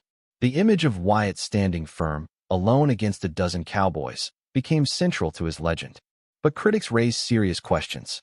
First, why was Curly Bill's body never recovered? If Wyatt truly killed him at close range, why didn't the posse secure the corpse as proof? Second, why did some cowboys continue to be associated with Curly Bill even after 1882? Rumors of him living in Mexico or Texas persisted, with some reports placing him alive years later. Was he truly killed that day, or did he simply vanish into the borderlands? Let's consider another angle. Dr. George Goodfellow, the tombstone physician who had examined Florentino Cruz days earlier, wasn't on the scene at Iron Springs. Without a coroner's report, we're left only with Wyatt's word and the testimony of his posse. Bean and cowboy sympathizers seized on this gap, calling Wyatt's claim exaggerated, if not entirely fabricated. To them, Wyatt needed to prove his vendetta had purpose, so he invented, or embellished, the story of killing Curly Bill. But could Wyatt have lied outright? That seems unlikely. If Curly Bill had been alive afterward, the cowboy faction would have shouted it from the rooftops. Yet, there are no confirmed sightings after 1882, only rumors. Perhaps Wyatt truly did kill him, but the cowboys retrieved the body, preventing Wyatt from having proof. That would explain why no corpse was displayed in Tombstone as confirmation. Have you noticed how legends often grow in the gaps of history? The Iron Springs fight fits that mold perfectly. Wyatt's version is cinematic, a lone lawman, pinned down, defying death. Critics argue it's too cinematic, shaped by later retellings when Wyatt had become a living legend. But absence of evidence is not evidence of absence. Maybe it did happen exactly as he said.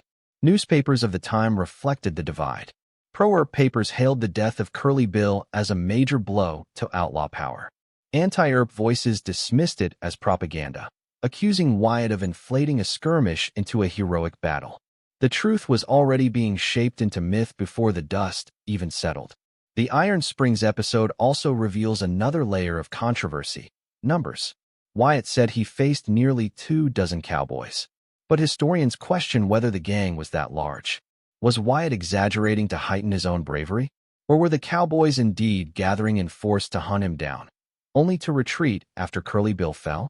The lack of impartial witnesses leaves both possibilities open. So where does this leave us? If Wyatt did kill Curly Bill, it was arguably the most significant strike of the vendetta ride, removing the cowboy leader and scattering the faction. If he didn't, then the entire ride becomes far murkier. Its biggest victory perhaps nothing more than a tale told by a man determined to defend his reputation. Before we close, consider this. In history, legends endure not because they are proven, but because they cannot be disproven. Curly Bill's missing body ensures his fate will always be in question. Did he die at Iron Springs, or slip away to live under another name? The answer lies somewhere between Wyatt's shotgun blast and the silence of the desert. In the next part, we'll examine the legal storm that followed. Sheriff Johnny Bean pursued Wyatt with warrants, claiming the posse had become outlaws themselves.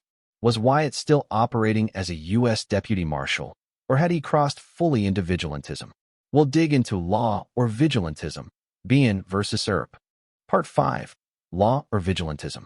Bean versus Earp. Was Wyatt Earp still a lawman upholding federal authority, or had he become a fugitive cloaked in the thinnest veil of legality? This is the central question of the vendetta ride once Sheriff Johnny Bean entered the fray. The clash between Bean and Earp was not just personal.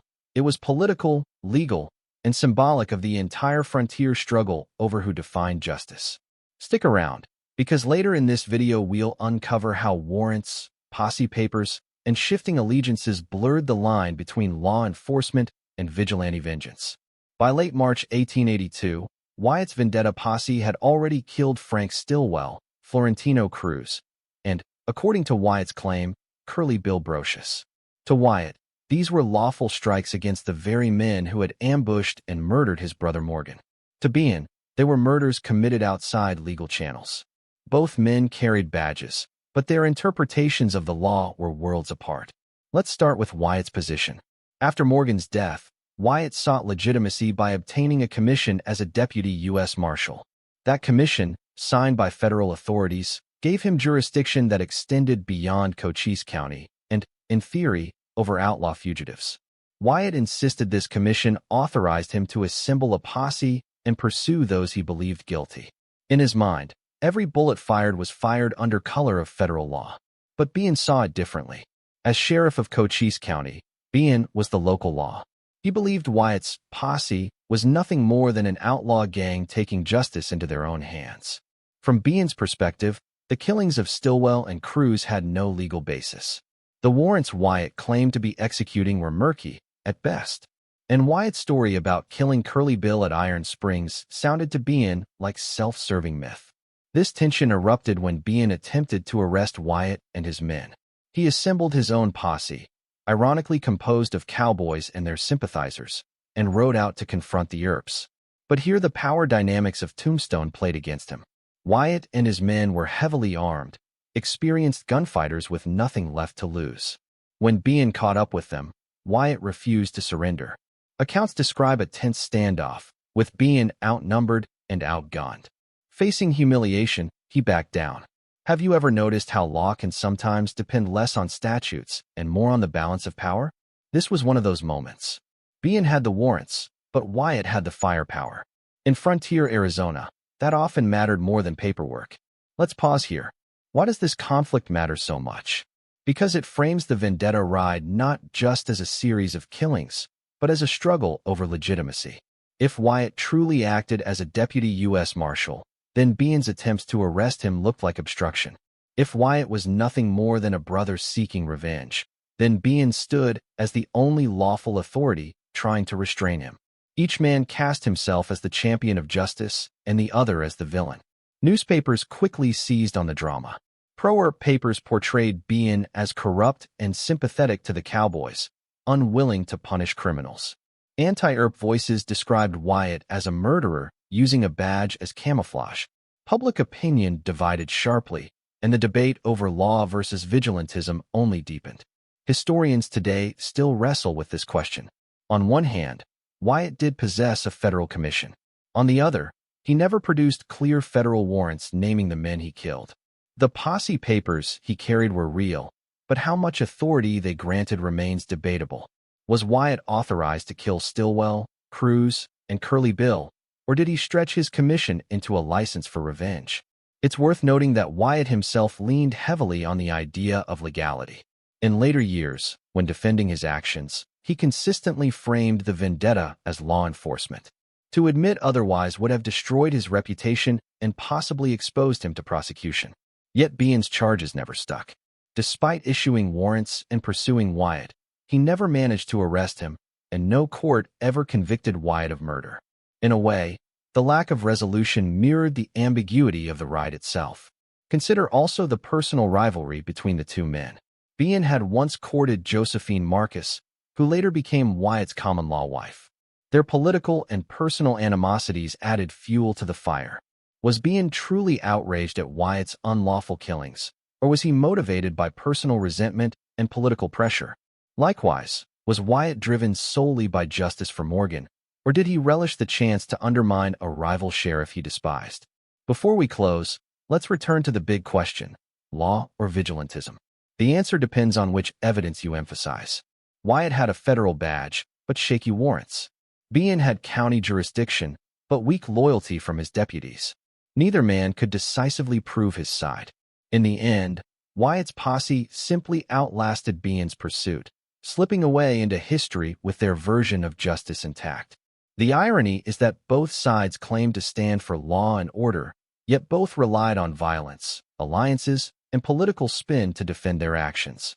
That contradiction is why the vendetta ride still fascinates today. It wasn't just a manhunt. It was a test of what law even meant in a frontier torn between personal vengeance and official authority. In the next part, we'll follow the story into the newspapers, where the battle shifted from bullets to headlines.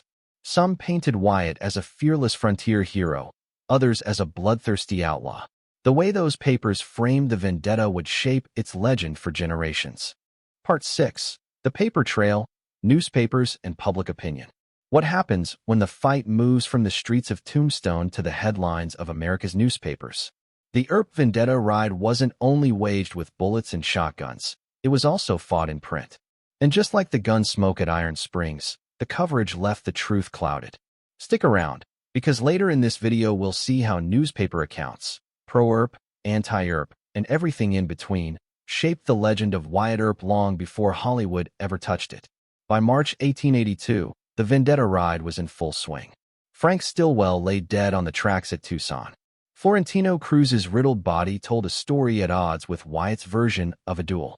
Curly Bill Brocious had vanished, killed, according to Wyatt, though no body was ever produced. Sheriff Johnny Bean was chasing the Earps with warrants, but failing to make arrests. Into this chaos stepped the press, eager to sell papers with sensational tales of frontier violence. Tombstone itself was divided. The Tombstone epitaph, generally supportive of the Earps, portrayed Wyatt's posse as men of courage, standing against outlaw terror in the territory. Their headlines celebrated the killings as victories for law and order. To their readers, the vendetta was a cleansing fire, finally striking back at the cowboys who had bullied the town for years. But across the street, the Tombstone Daily Nugget told a different story. Aligned more closely with Sheriff Bean and cowboy sympathizers, the Nugget painted Wyatt and his men as murderers. Their articles accused the posse of lawless vengeance, mocking Wyatt's claim of acting under a federal badge. To Nugget readers, the vendetta wasn't justice. It was outlawry carried out under the pretense of law. And it wasn't just Tombstone. Papers across Arizona Territory and the United States picked up the story. In Prescott, Tucson, and even as far as San Francisco, reports varied wildly. Some writers cast Wyatt as a heroic avenger, the embodiment of frontier grit. Others warned that his actions undermined the very idea of lawful authority. Without consensus, the public was left to choose which Wyatt Earp they believed in, the lawman or the vigilante. Have you ever noticed how newspapers often reveal more about their biases than the events they cover? The vendetta ride is a perfect example. Reporters cherry-picked witness statements, emphasized or downplayed details, and framed events in ways that suited their political or personal alliances. One paper described Stillwell's death as the lawful killing of a notorious assassin.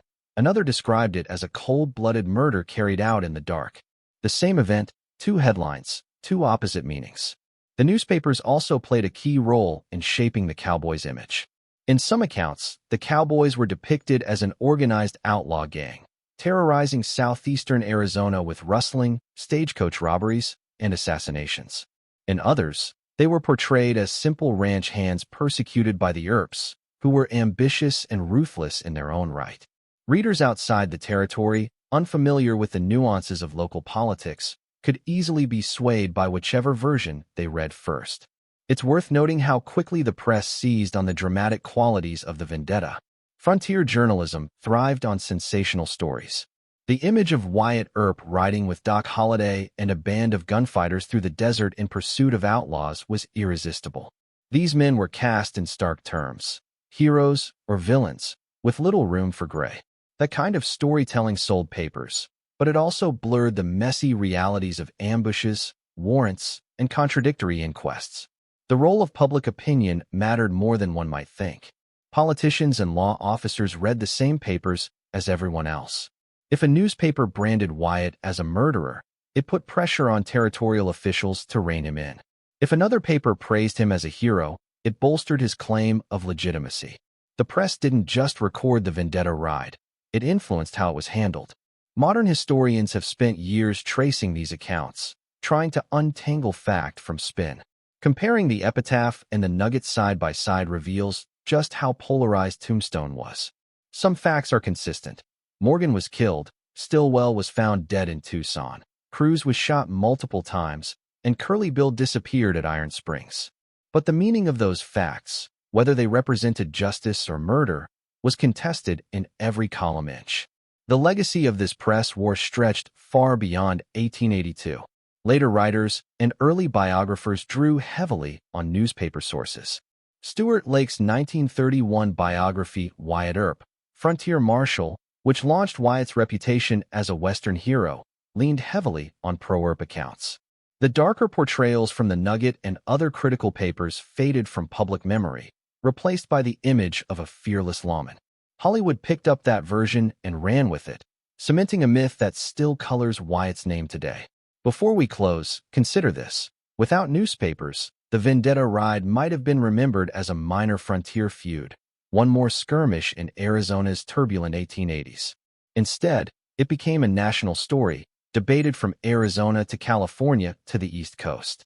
Every article, every headline added fuel to the legend.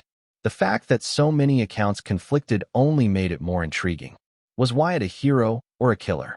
Were the cowboys villains or victims? The papers gave readers the choice, and history has been arguing ever since. In the next part, we'll bring the story into modern times. Historians, armed not with badges or shotguns but with court transcripts, coroner's reports, and archival records, have re-examined the vendetta ride. And their findings suggest that the official story and the legendary one might not be the same. Part 7. Reassessing the ride. Historians versus legend. Did Wyatt Earp deliver justice under the law, or did he lead a private war of revenge? That question has haunted the Earp vendetta ride for more than a century. Without DNA tests, ballistics, or modern forensics, the truth rests on eyewitness testimony, coroner's inquests, and, most of all, contradictory stories told by participants and newspapers. In this final chapter, we'll explore how modern historians have re-examined those sources and why the line between lawman and outlaw remains as blurry as ever. Let's start with the killings themselves. Frank Stillwell, March 20th, 1882. The coroner's inquest confirmed he was riddled with bullets near the Tucson train station. But no one could say with certainty who fired the shots. Wyatt admitted his role years later, but evidence pointed to multiple shooters. For pro-Earp writers, this was lawful justice against Morgan's assassin. For skeptics, it was vigilante execution, revenge carried out in the shadows. Florentino Cruz, March 22, 1882. Wyatt later described the event as a fair gunfight. But Dr. George Goodfellow's coroner's report suggested multiple gunshot wounds, possibly from different angles, casting doubt on the dual narrative. Historians point out that Wyatt had every reason to frame the killing as a stand-up fight. Executions did not look good in memoirs. Cruz's death remains one of the clearest examples where legend clashes with forensic evidence. Curly Bill Brocious, March 24, 1882. Wyatt's account of blasting him with a shotgun at Iron Springs is the most famous moment of the ride, but no body was ever recovered. Was Curly Bill truly killed, or did he escape into Mexico under another name? Historians remain divided. The absence of physical proof leaves only Wyatt's word, repeated by loyal posse members, against an empty desert. Taken together, the killings highlight a pattern. Wyatt's stories emphasize lawful duels and justified actions. The physical or testimonial evidence often suggests something murkier. Now let's consider the legal framework. Wyatt's defenders argue that his commission as a deputy U.S. Marshal gave him authority to pursue fugitives across the territory.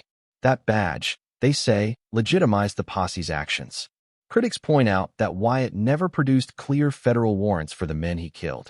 His commission may have allowed him to act, but not necessarily to execute suspects without trial. To historians, this ambiguity is key. Wyatt straddled a legal gray zone, using a badge as cover while pursuing deeply personal vengeance. Modern historians have pored over the original sources, coroner's reports, inquest transcripts, arrest warrants, and newspaper clippings. Their findings reveal how much of the vendetta ride narrative was shaped by myth. For example, Dr. Goodfellow's report on Cruz directly contradicts Wyatt's later account. Yet in popular biographies and Hollywood films, Cruz's death is nearly always portrayed as a duel. Why? Because the duel makes for a cleaner, more heroic story. The same is true of Curly Bill. The lack of a body should cast serious doubt on Wyatt's claim. Yet many early writers accepted it without question, eager to crown Wyatt as the man who took down the cowboy leader. In this way, legend overrode evidence. Another crucial factor is the role of Stuart Lake's 1931 biography, Wyatt Earp, Frontier Marshal.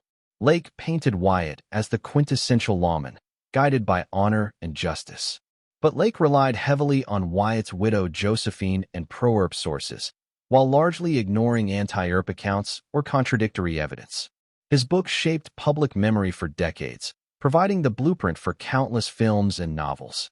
Historians now treat Lake's work with caution, noting how it elevated legend at the expense of complexity. So where does this leave us today? Most scholars agree that Wyatt Earp was neither pure hero nor pure villain. Instead, he was a man operating in a world where legal systems were fragile, loyalties were divided, and violence often determined outcomes. His actions during the Vendetta ride were fueled by both official authority and personal vengeance. He carried a federal badge, but he also carried grief and rage over his brother's murder. Consider the paradox. The very ambiguity of Wyatt's role is what made him famous. If he had followed the law to the letter, the story would lack drama. If he had acted purely as an outlaw, history might have dismissed him as another gunman. By walking the line between the two, Wyatt became a figure larger than life, open to interpretation, endlessly debated, half man and half myth. Have you ever wondered why stories like this endure? It's not because they give us neat answers. It's because they leave us wrestling with the same questions people asked in 1882. Was Wyatt a hero? Was he a killer? Or was he something in between? A man who bent the law when the law failed him? Each generation answers differently, and each retelling reshapes the legend. Before we close, remember this. The Vendetta ride wasn't just about who pulled the trigger. It was about what justice meant in a place where courts were weak, sheriffs were partisan, and bullets often spoke louder than warrants. Wyatt Earp's story is compelling precisely because it resists a single truth. So, was the Earp Vendetta ride lawful posse action or extra-legal revenge? The evidence points both ways. And maybe that's the point. In the Wild West, law and vengeance often wore the same face.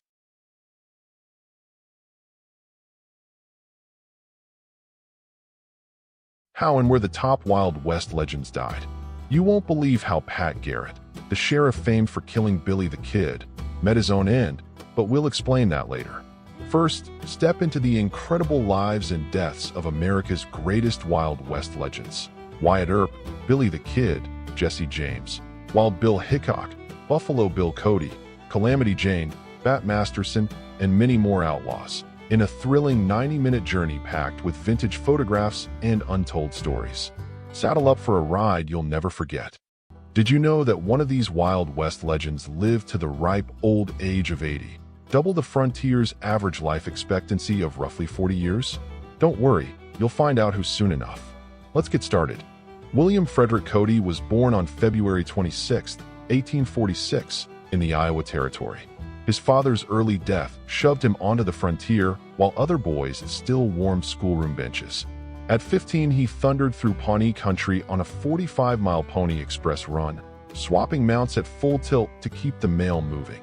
2 years later, he was freighting supplies for Union cavalry during the Civil War, mapping every ford and ambush hollow on the Great Plains.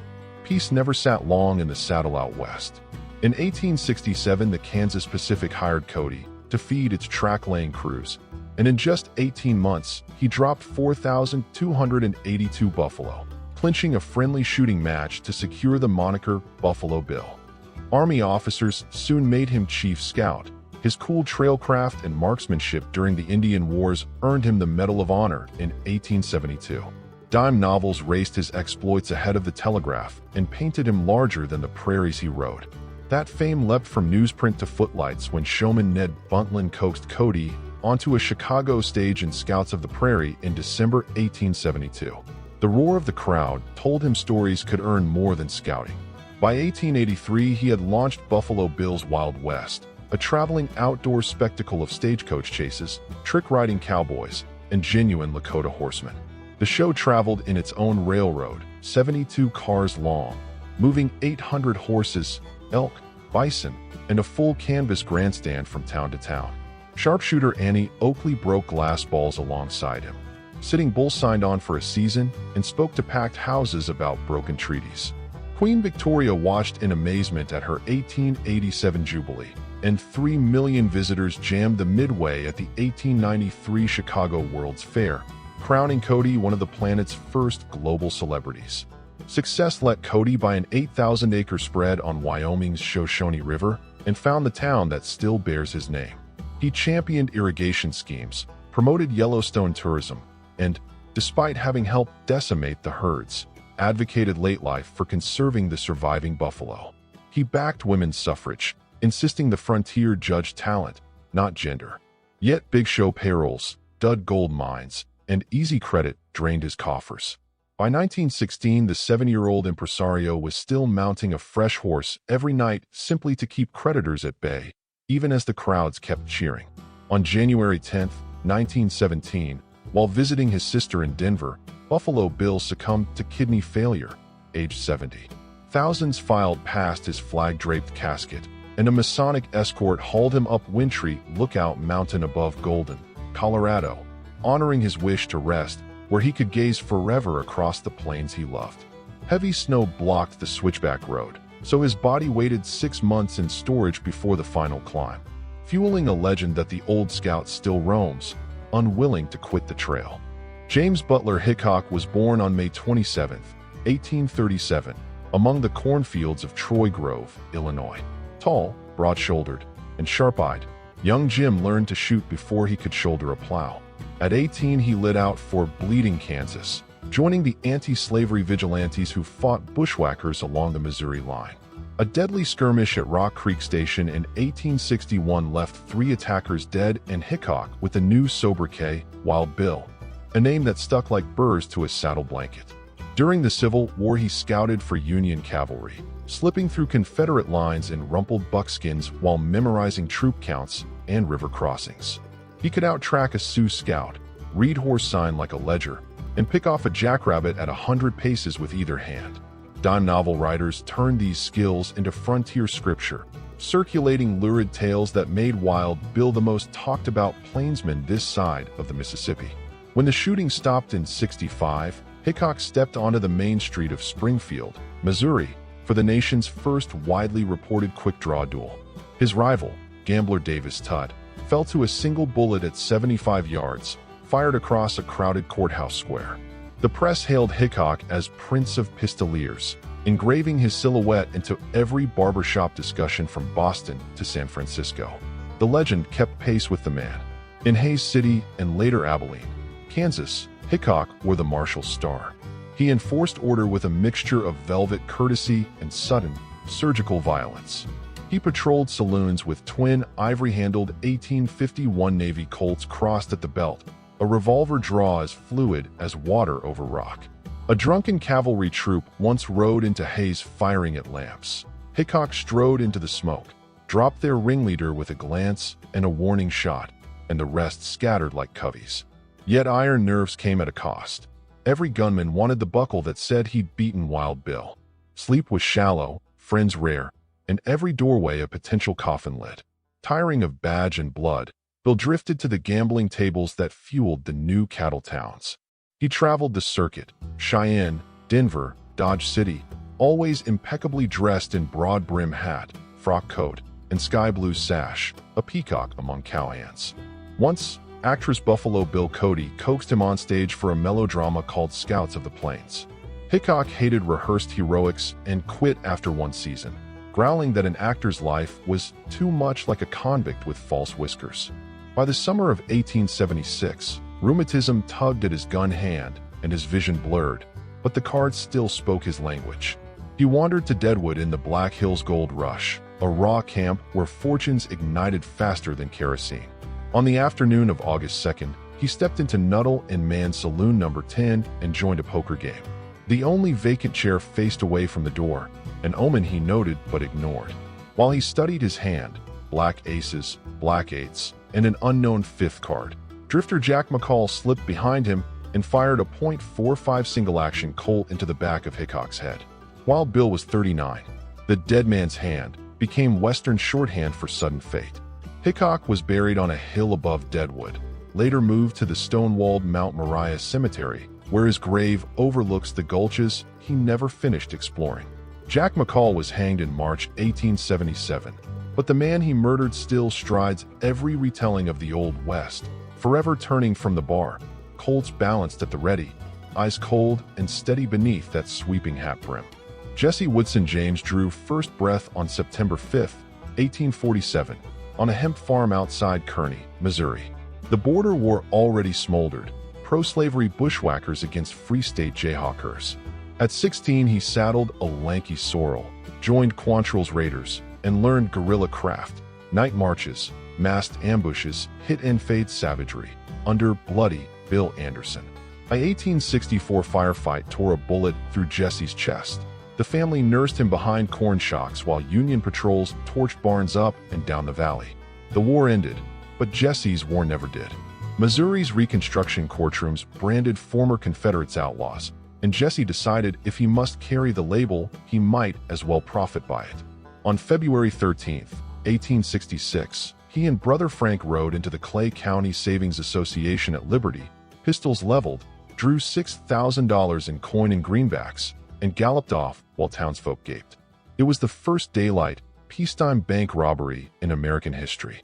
Newspapers needed villains. They christened the pair the James Brothers, and every bold theft that followed, Richmond, Gallatin, Columbia, inflated their legend. By 1871, the James Younger gang controlled a loose circuit of drifters, horse thieves, and ex-rebels. They targeted railroads and banks that financed northern industry, pitching themselves as frontier avengers shaking coin from Yankee pockets. Posters called them Robin Hoods, though the money rode straight into saddlebags, not poorhouses. The Pinkerton National Detective Agency took the contract to stop them. One January night in 1875, agents lobbed an incendiary device into the James home. The blast killed Jesse's 9-year-old half-brother Archie and blew their mother Zerelda's arm away. Sympathy across rural Missouri hardened into ironclad silence. Nobody talked when Pinkertons came sniffing. Hubris finally tripped the gang in Northfield, Minnesota. On September 7, 1876, Jesse, Frank, and the younger brother strode into First National Bank at midday. Scandinavian townsfolk fought back with hunting rifles from shop doors and rooftops. 2 robbers died in the street. The youngers were captured, and the James boys escaped only by riding 9 days through swamp and prairie on stolen nags. Their invincibility cracked. Most veterans drifted off or lay in prison bunks. Still, the Missouri mythmaker could not quit. Under the alias Thomas Howard, Jesse formed a fresh crew, young men dazzled by dime novel glory but short on grit.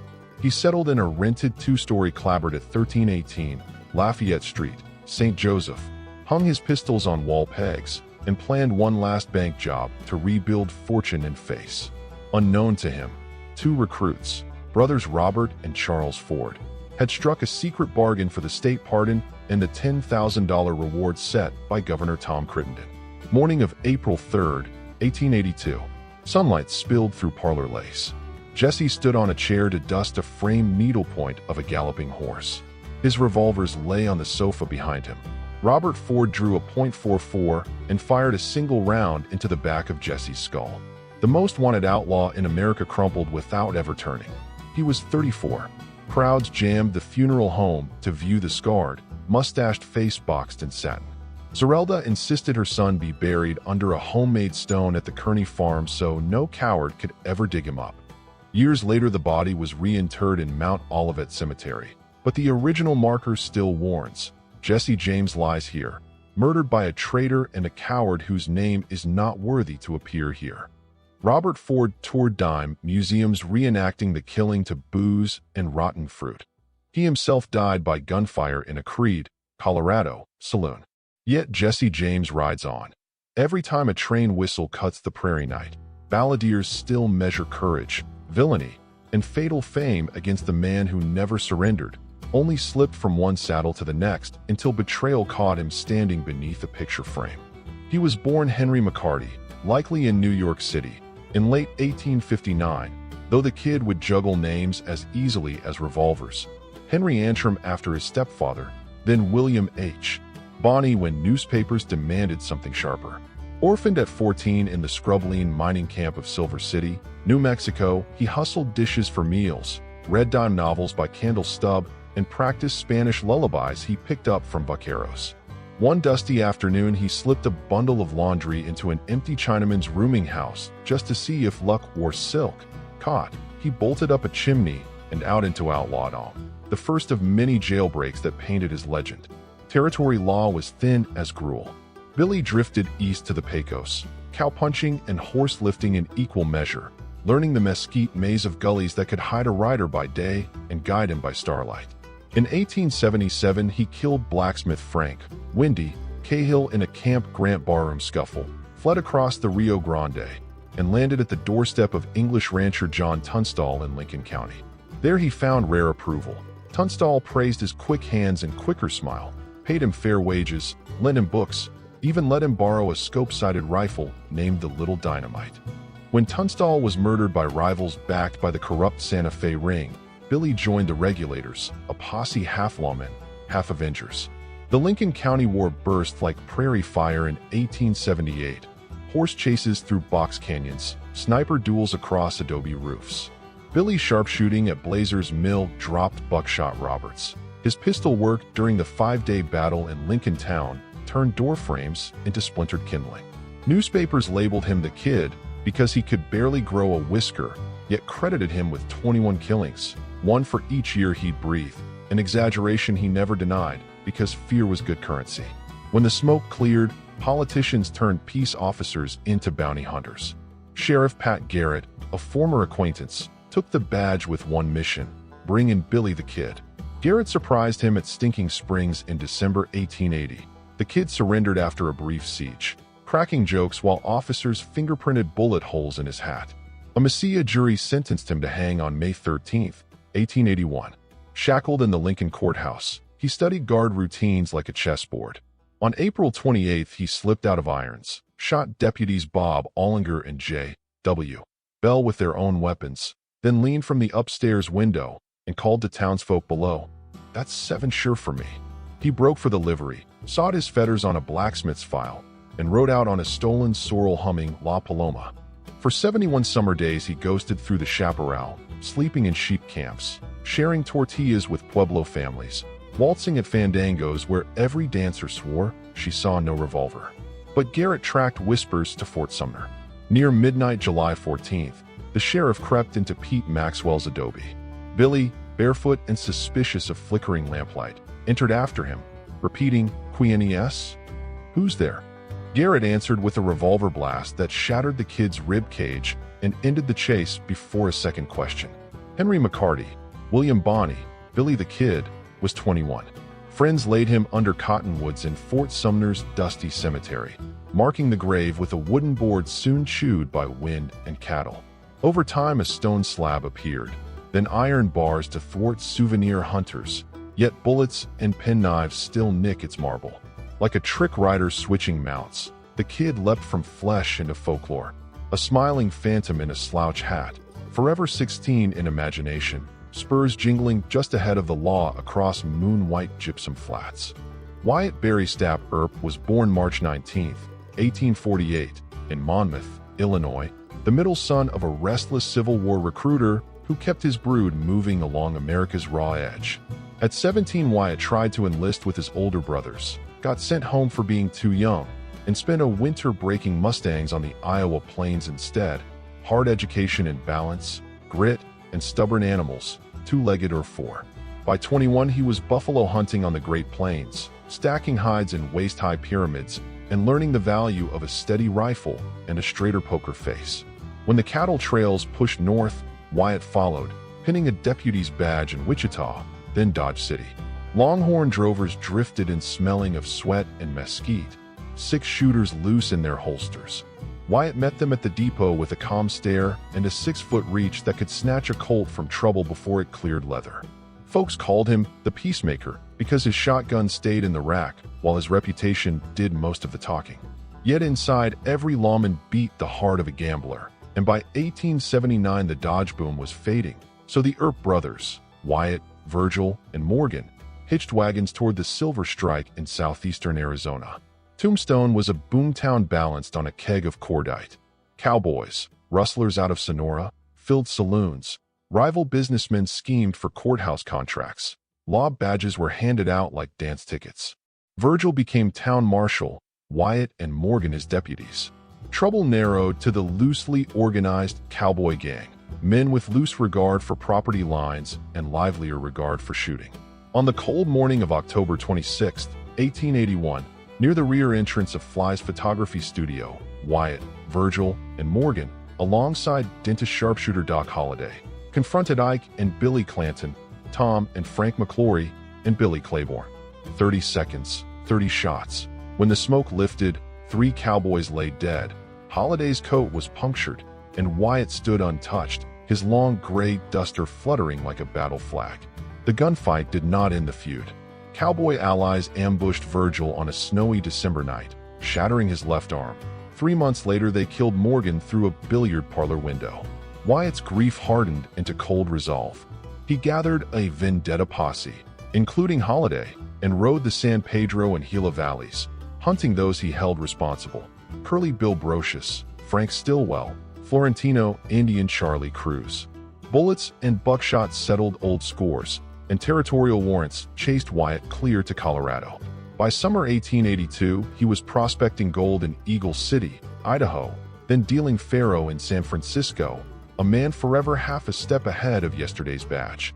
The trail grew longer: gold fields in the Yukon, a saloon in Nome, oil speculation in Kern County, California. He refereed the Fitzsimmons-Sharkey heavyweight prize fight of 1896, igniting a storm when he disqualified Fitz for a low blow few others saw, a reminder that controversy rode pillion with the Lawman. In Hollywood's infancy, directors mined his memories for frontier magic. Wyatt strolled dusty backlots coaching silent screen cowboys, while his companion of 47 years, the tough-minded former actress Josephine Marcus, guarded their privacy with the ferocity of any tombstone barkeep.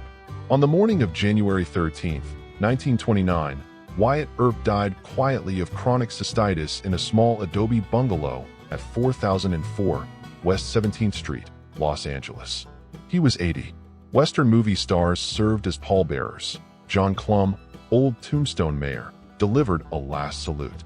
According to Josephine's wishes, Wyatt's ashes traveled north by rail and were buried in Hills of Eternity, the Jewish cemetery in Colma, just south of San Francisco, beside Josephine's parents' plot. The grave bears a granite marker engraved simply, Wyatt B. S. Earp, 1848 to 1929, pioneer, scout, and frontiersman.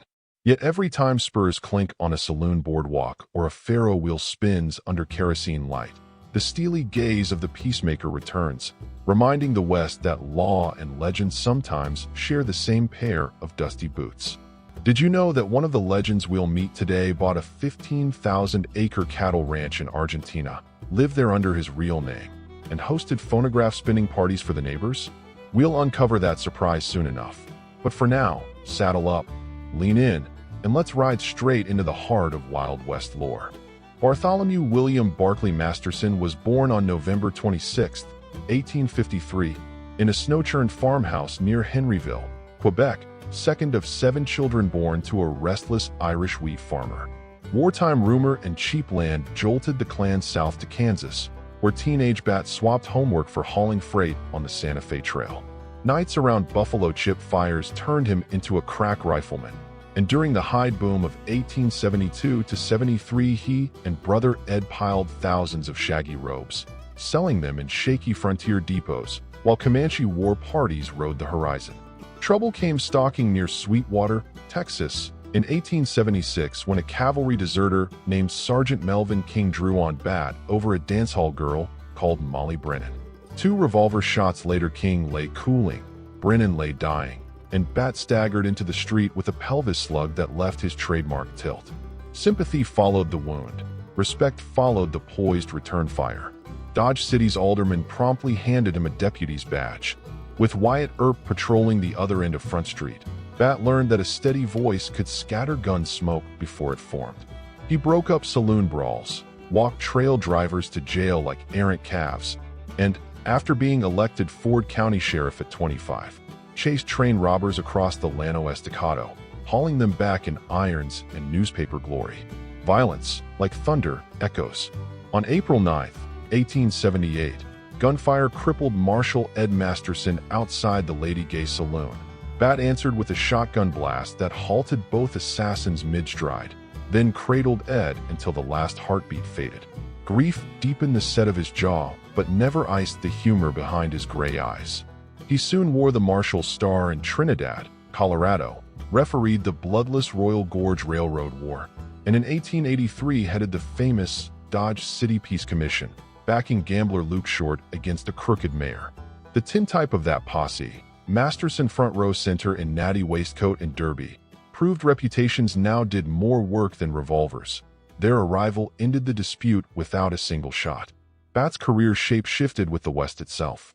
He scouted for the Santa Fe Railway, dealt faro in Denver's plush Broadmoor rooms, invested in gold mines that never glittered, and carried the Deputy U.S. Marshal's Commission for southern Kansas. By 40, he had traded buckskin for tailored wool, packing hair tonic, silk socks, and a gold-headed cane even on desert stagecoaches. Prize-fighting's rise caught his imagination.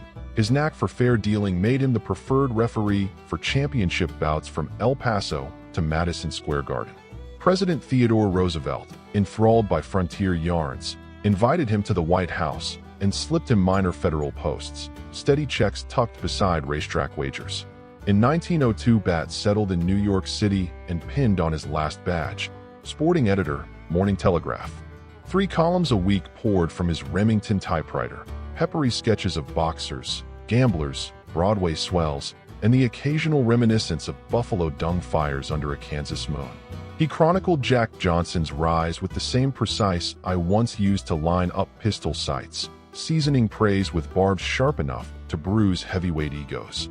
Yet the old Colt Frontier revolver still occupied his desk drawer, oiled and loaded, a paperweight reminder that words had replaced bullets largely by his own choice. On October 25, 1921, after filing copy praising lightweight Kid Gleason, Masterson leaned back, lit a mahogany stem pipe, and let his heart seize mid-draw. The newsroom boy found him moments later, pencil wedged between stiff fingers, smoke curling like ghost town dust around the brim of his derby. At 67, he had outlived most pistoliers, gambling debts, and even the raw era that birthed him. They buried him beneath an unpretentious granite block in Woodlawn Cemetery in the Bronx, far from buffalo grass, but close to the printing presses that crowned his second life. Today, tourists pass the stone hardly suspecting the rare frontier gunman who traded gun smoke for newsprint and died with a headline instead of a warrant to his name. Martha Jane Canary burst into the world on May 1, 1852, near the banks of Missouri's muddy Platte, angular and loud as a blue jay at dawn. The Canary clan rattled west in a Conestoga when she was 12, chasing rumors of gold at Virginia City. By the time their oxen bowed under Nevada sun, both parents lay in shallow graves, and the orphan brood faced the frontier without fence or map. Martha Jane answered hardship with 2 borrowed Colts, a battered Sharps rifle, and a vow never again to rely on anyone who could not swing into a saddle by sundown. She learned to ride rough stock, guiding Army supply trains through Montana Territory, her hat brim stitched with crow feathers, buckskins smeared with axle grease. A freighter's bullwhip cracked her nickname into permanence. After Jane rallied frightened mules through a Cheyenne war party, he barked, "That gal courted Calamity," and whipped it besides. The anecdote galloped faster than telegraph wire. In every saloon from Fort Laramie to Bannack, she was simply Calamity Jane, a title she wore like silver spurs. In 1872, she enlisted as a scout under General George Crook, guiding columns along the Powder River while trading body jokes with mule skinners. Her shooting eye proved steady, her tongue sharper. During the spring campaign, she rode 50 miles through sleet to fetch a doctor for a wounded officer, then hauled the man back across swollen creeks slung over her pony's neck. The exploit earned her an Army commendation and a fresh keg of whiskey, both of which she displayed with equal pride. Gold fever soon shifted the human tide to the Black Hills, and Calamity swung with it, drifting into Deadwood's embryo of tents and false front stores in the summer of '76. The town's brand-new celebrity, Wild Bill Hickok, spotted her at the number 10 card room and nodded a gentleman's greeting. Dime novel writers inflated that courteous nod into a frontier romance that would live longer than either of them. Whether friend, lover, or merely fellow pilgrim, Hickok rated her courage high. When he was shot in the back that August, Jane supposedly threatened to gut the killer herself, a promise rendered moot by the Deadwood courts but oft repeated at bar counters for decades. She stayed after Hickok's pine box settled on Boot Hill, earning grub wages as teamster, stagecoach guard, and occasional dance hall comic. When smallpox swept Deadwood in 1878, Calamity scrubbed dishes, changed linens, and spoon-fed medicine to miners no one else would touch. She lost 3 patients in one night, washed their clothes at dawn, and returned to the sick ward humming, "Shall we gather at the river?" The town buried its dead quicker than rumors, yet every survivor remembered the buckskin angel who traded 6-shooters for bedpans without being asked. East Coast showmen sniffed profit in such contradictions. In 1895, Buffalo Bill Cody hired Jane for his Wild West extravaganza. She rode side saddle at a gallop, rifle cracking balloons while narrators spun yarns of rescued settlers, Comanche chases, and non-existent matrimony to Hickok. She pocketed decent wages, squandered them on rot-gut bourbon, then charmed reporters with slurred monologues equal parts heroism and hokum. Her audience never cared which lines were true. In an age of kerosene headlines, Calamity Jane was print-ready myth made flesh. Years of barroom betting, prairie winters, and tin-cup whiskey gnawed her lungs. By 1903, she was rattling in a wagon on the Belfield Deadwood stage, coughing blood into a bandana, yet still cracking jokes about undertakers needing new business. On August 1st, she collapsed at the Callaway Hotel in Terry, South Dakota. Legend says her last request was, "Bury me beside Bill," and the townsfolk obliged. They laid her buckskin-wrapped remains next to Hickok in Mount Moriah Cemetery, claiming the unlikely pair would argue less in eternity than they had in life. Today wind combs through ponderosa pines above Deadwood, rattling graveyard iron like distant spurs. Visitors read her tilted stone, Calamity Jane, 1852 to 1903, pioneer of the plains, and picture a lanky woman astride a lathered Mustang, eyes squinting into sun-scorched distance, forever chasing calamity, not to flee it, but to ride it down and make it tell a good story. Robert Leroy Parker arrived on April 13, 1866, at a Mormon homestead near Beaver, Utah, eldest son of English emigres who churned butter by lamplight and expected scripture at breakfast. Young Rob preferred horseflesh to hymnals. At 14, he met rustler Mike Cassidy, a sun-creased cowpuncher who taught him how to doctor a brand, crack a safe, and laugh while doing both. By 18, he'd ridden off with a borrowed saddle and a promise to adopt his mentor's surname, Cassidy, once he needed a smoke trail alias. That moment came early on June 24, 1889. Rob, now George Cassidy, soon Butch for his stint at a Rock Springs butcher shop, stepped into the San Miguel Bank of Telluride with 2 partners, revolvers low, voices polite. They left with $21,000 and a fresh vow to outpace every posse between the Dolores River and the Continental Divide. Over the next decade, Cassidy stitched together the Wild Bunch: dapper Sundance Kid, hard-fisted Kid Curry, scattergun artist Elsie Lay, and a rotating cast of saddle-wise misfits. They robbed the Montpelier, Idaho, bank in 1896, danced with their loot at a 4th of July picnic, then split the Union Pacific's Overland Flyer near Wilcox, Wyoming, in 1899, blasting the express car to scrap and thumbing noses at Pinkerton detectives who combed the sagebrush in their wake. A famous lensman in Fort Worth snapped the gang in bowler hats and starched collars, unaware the print would hang in every sheriff's office west of the Missouri.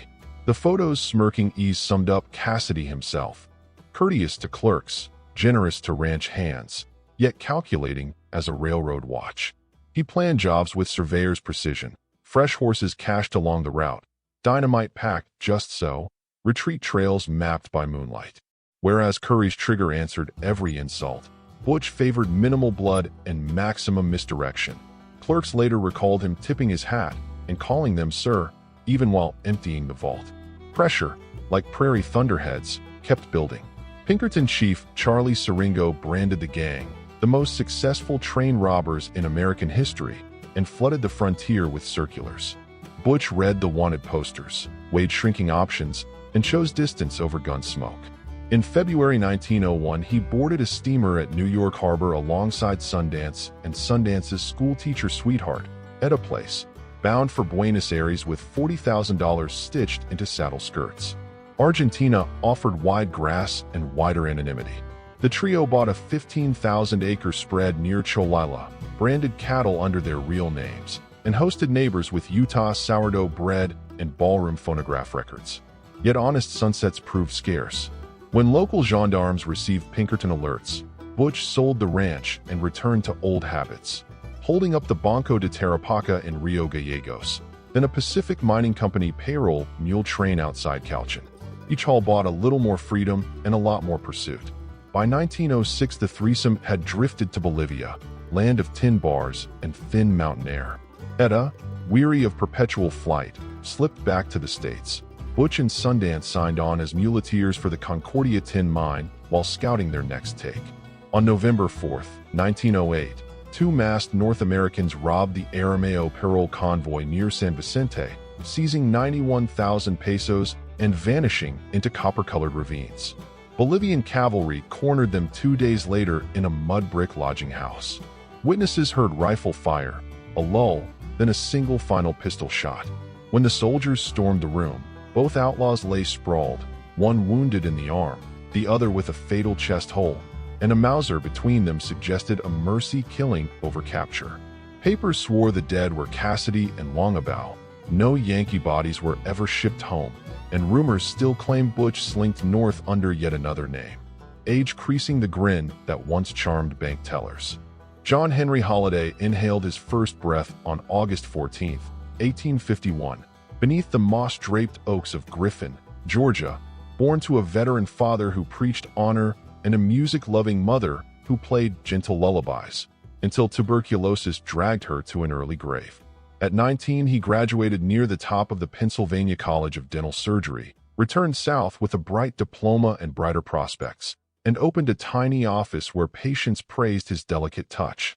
But the same red cough that felled his mother bloomed in his lungs. A Savannah specialist sentenced him to months, maybe years, if he stayed in the humid East. Go where the air is thin and dry, the doctor advised.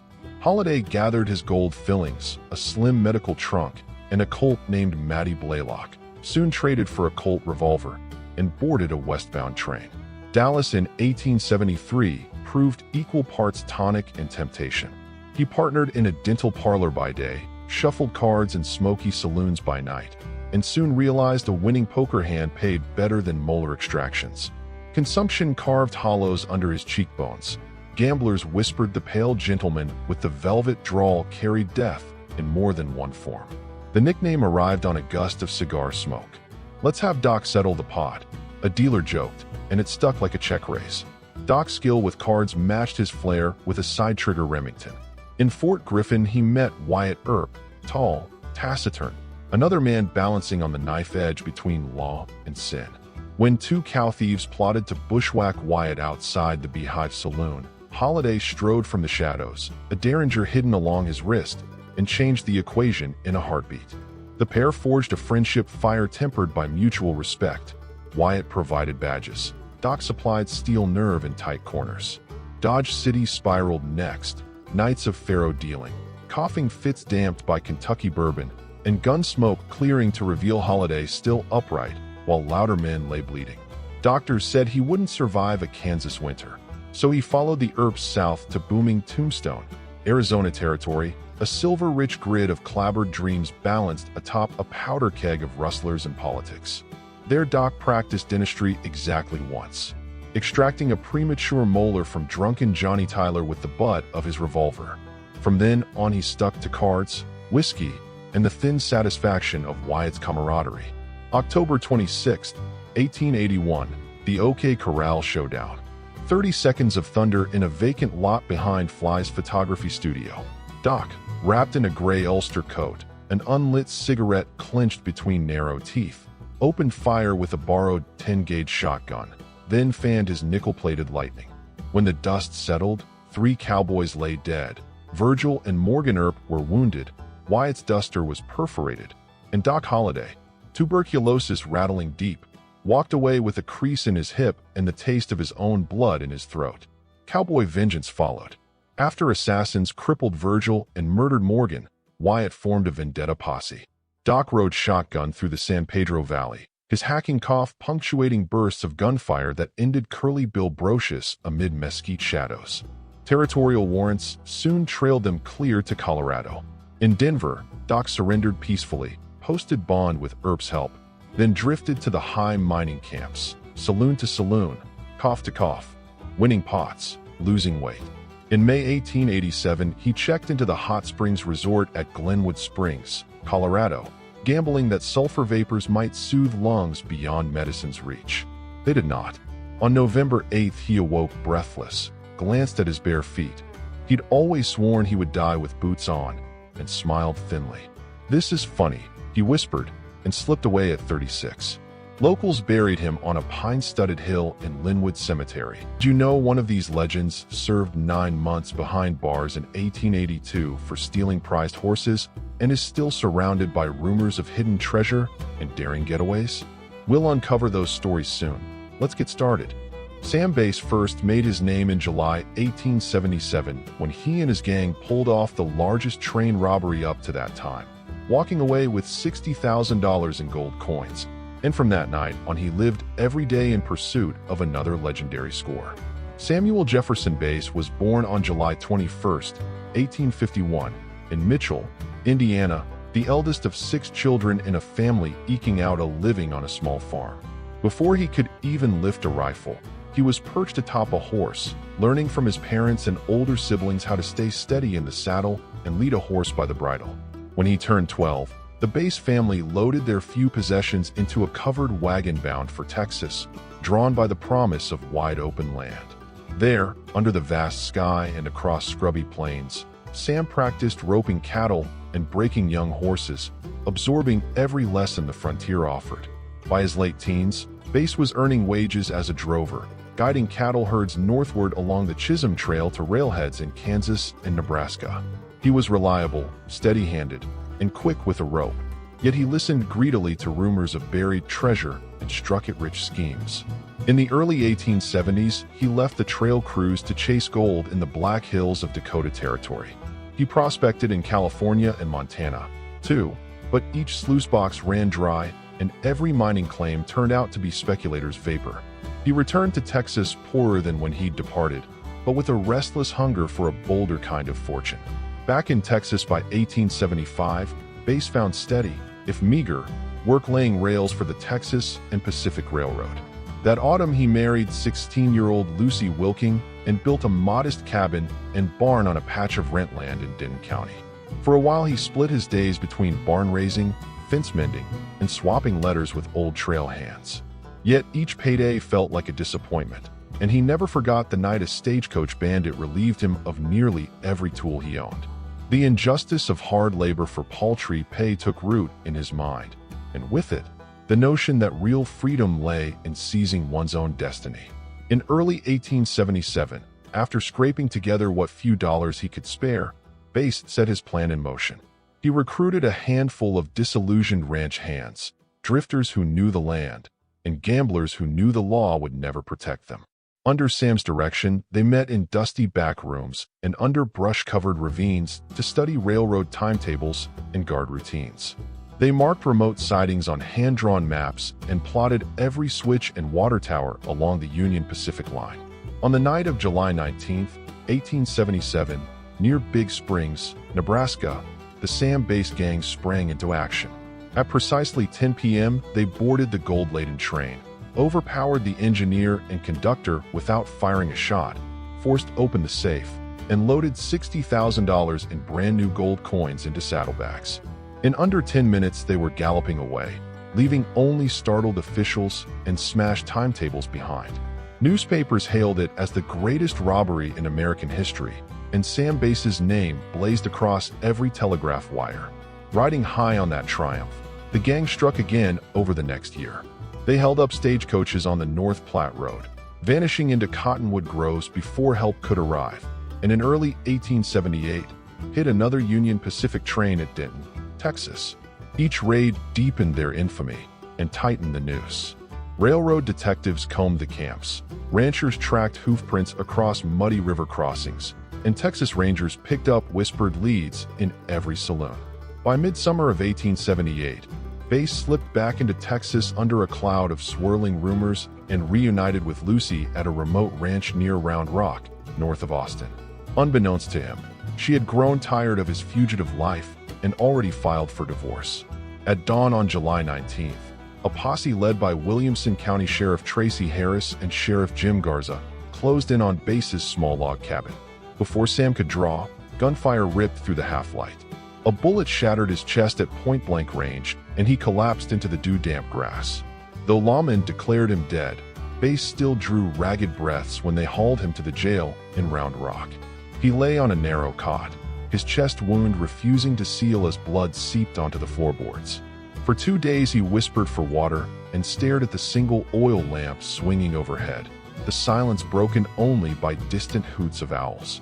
On July 21st, his 27th birthday, the fever and bleeding overcame him. His final breath slipped away quietly, as though he had chosen the moment himself. The next morning, Sam Bass was buried in Round Rock Cemetery beneath an unadorned headstone inscribed only with his name and dates. In the years that followed, dime novels and campfire storytellers embroidered each episode of his life, transforming a farm boy turned rail worker turned outlaw into a mythic symbol of rebellion. Yet the real Sam Bass was a man shaped by the frontier's promise and peril, who rode the razor's edge between honest toil and audacious crime. His simple grave remains a waypoint for those who seek to understand how one bold heist can echo across generations. Bass Reeves gained renown in the late 19th century as one of the most effective and fearless deputy U.S. Marshals in the sprawling territory west of the Mississippi, credited with bringing in some 3,000 fugitives during a career that spanned more than 30 years. Born into slavery in Crawford County, Arkansas, in July 1838, Reeves was the eldest child in the household of William Steele Reeves. From his earliest days, he learned the grueling rhythms of plantation life, long hours under the overseer's whip, back-breaking work in the fields, and the strict discipline that governed every moment.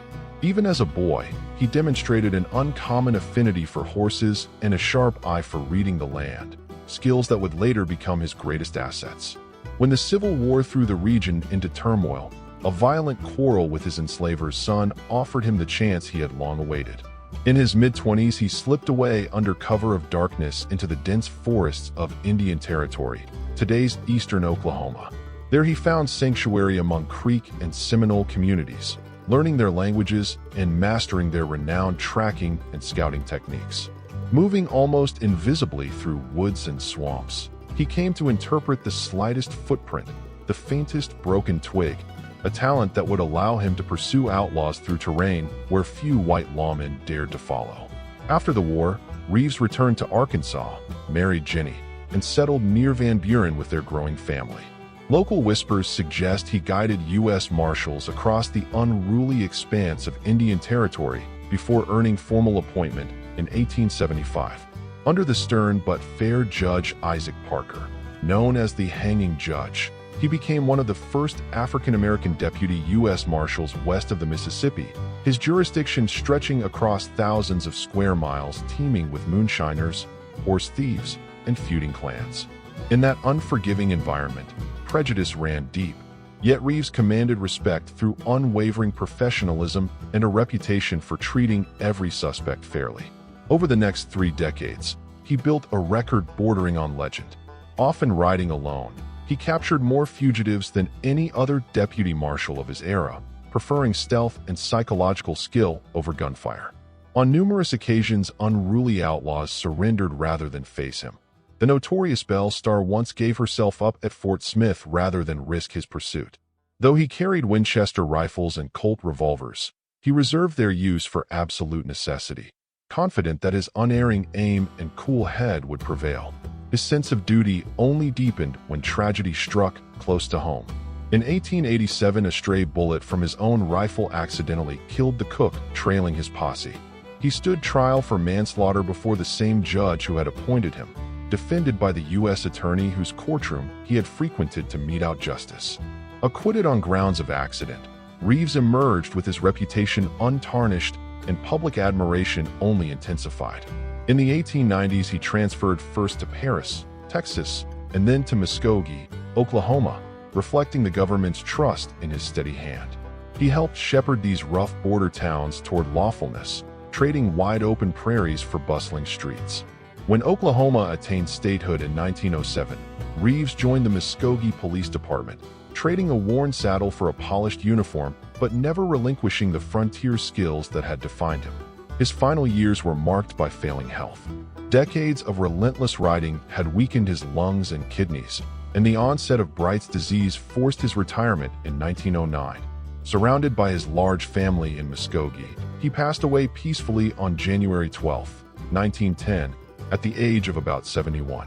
For years his grave lay in what had been the Union Agency Cemetery, unmarked and overgrown, until historians and local admirers finally recognized the man who had bridged slavery and freedom, chaos and order.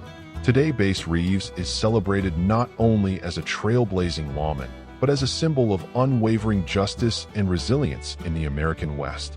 Belle Starr rose to fame in the 1880s as the bandit queen of the American West, celebrated and sensationalized for her horse thefts, smuggling operations, and close ties to some of the frontier's most notorious criminals.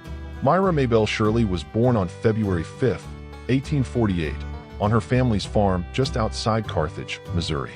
The daughter of John Shirley, a modest farmer who raised wheat, corn, hogs, and horses, and Elizabeth Hatfield Shirley, whose kinship to both Hatfields and McCoys lent the household its share of restless energy. Maybelle grew up riding bareback across open fields and learning to handle a pistol. When Civil War guerrillas swept through southwestern Missouri, her older brother joined the Confederate bushwhackers.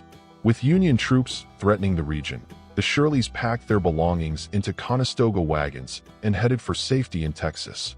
At 17, Maybelle drove one of those wagons through torn-up countryside, honing the independence and grit that would mark her later life. In November 1866, she married James C. Reed, a former member of Quantrill's Raiders whose taste for danger matched her own. Over the next few years, they had 2 children, Rosie Lee in 1868 and James Edwin in 1871, and attempted to homestead in remote stretches of Texas and California. Reed's turn toward stagecoach robberies forced the family to flee constantly under assumed names. In 1874, James was killed resisting arrest, leaving Maybelle a 19-year-old widow with 2 small children and nowhere to turn. Determined to survive, Maybelle formed an alliance with Cherokee outlaw Sam Starr, and in June 1880 they married under tribal law. Settling on communal land near Younger's Bend in what is now Oklahoma, they built a small cabin that quickly became a haven for rustlers, horse thieves, and bootleggers. Maybelle's sharp mind and genteel manners proved invaluable. She negotiated bribes, smuggled messages to fugitives, and prearranged raids on isolated homesteads and whiskey shipments. Word of her exploits spread, and newspapers, awed by the idea of a woman in boots and spurs, dubbed her the Bandit Queen.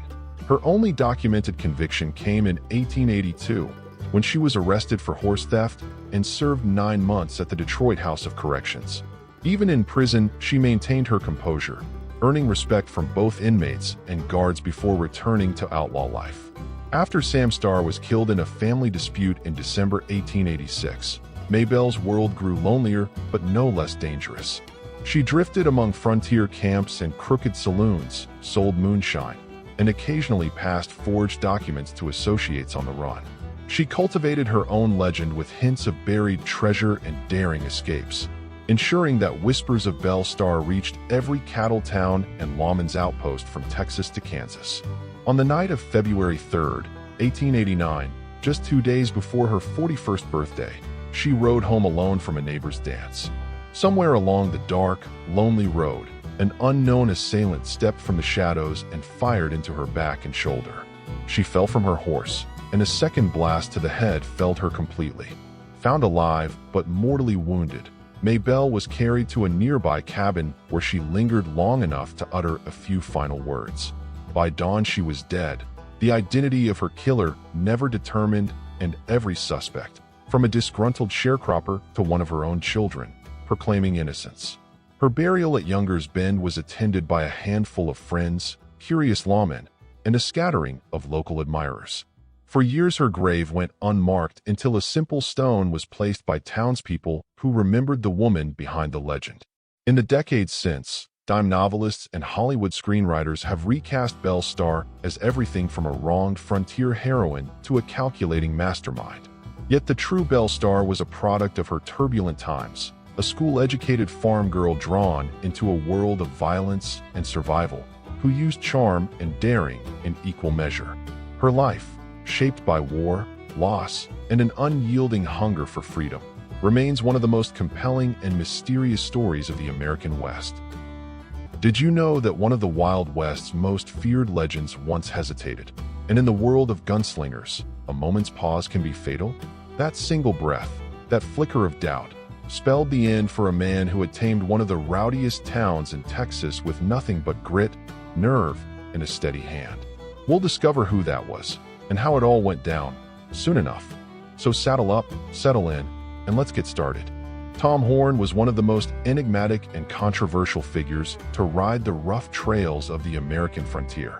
Famed as a tracker, scout, soldier, lawman, and assassin, his name echoes through the annals of the Wild West not just for his daring deeds, but for the chilling ambiguity that surrounded his life, and especially his death. In a land where the line between justice and vengeance was often blurred, Horn walked that razor's edge like few others. Born in 1860 in Missouri, Tom Horn ran away from home as a teenager and drifted west, where he quickly made a name for himself with his exceptional skills as a tracker and interpreter. He served as a scout for the U.S. Army during the Apache Wars and even worked with the legendary Al Siebert, Chief of Scouts, earning respect as a reliable and fearless man of the frontier. Horn's fluency in Spanish and several Native American languages made him a valuable asset in military and civilian roles alike. But it wasn't just Horn's military service that built his reputation. After his time with the Army, he found work with the Pinkerton Detective Agency, hunting down rustlers and outlaws across the West. He was praised for his efficiency, though it was whispered that some of his methods were less than legal and far from gentle. Eventually, Horn's career took a darker turn. Hired by powerful cattle barons in Wyoming and Colorado, he became a range detective, a euphemism for a hired gun whose job was to protect ranchers' property, often through intimidation or violence. Horn was suspected of being involved in several killings, but his skill in the saddle, his sharpshooting ability, and his ability to vanish into the hills kept him from facing serious consequences for years. He moved quietly through the mountain ranges and high plains, a ghost with a rifle. Ranchers called him when trouble brewed. Rustlers feared the sound of his name. And yet, in the end, it wasn't his gun that failed him, it was his mouth.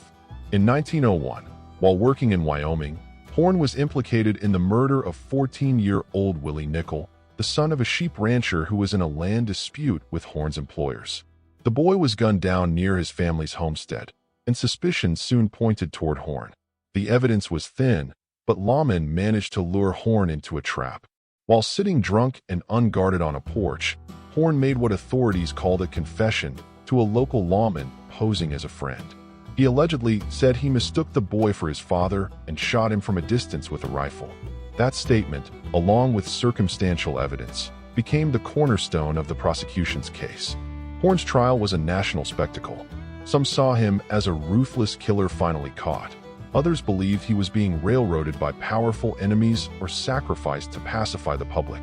Despite inconsistencies in the case and growing public doubt, Horn was convicted of murder and sentenced to hang. His execution was set for November 20th, 1903, in Cheyenne, Wyoming. Horn spent his final days in the Laramie County Jail, where he remained defiant, calm, and composed. He refused to show fear, even as the gallows were being built outside.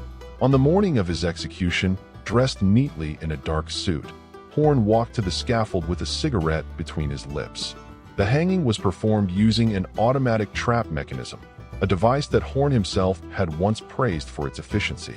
He dropped without a word, and the outlaw who had outsmarted armies, detectives, and rustlers died by the very system he had long evaded. Tom Horn's death did not close the book on his legend.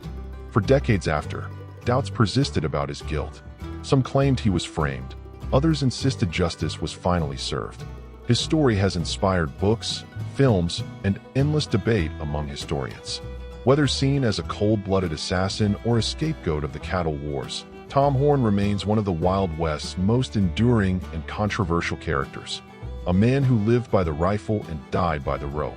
Clay Allison was the embodiment of frontier unpredictability, an eccentric, wild-eyed gunslinger whose hair-trigger temper and unshakable sense of honor made him both feared and strangely admired in the American West. Though less polished than contemporaries like Wyatt Earp or Wild Bill Hickok, Allison carved out a legend all his own as one of the most colorful and deadly figures to ever swagger down a dusty Main Street. Born Robert Clay Allison in 1840 in Waynesboro, Tennessee, he was raised in a strict Presbyterian household but developed a violent streak early on. A head injury as a child was said to leave him with unpredictable fits of rage, a trait that would define much of his adult life. During the Civil War, Allison enlisted with the Confederate cavalry but was discharged for what was recorded as a partially insane condition, though that didn't stop him from fighting on in irregular units. After the war, Allison headed west to Texas and then New Mexico Territory, drifting into the booming cattle country where the law was often more suggestion than statute. There, he quickly developed a reputation not just for violence, but for a peculiar sort of frontier justice.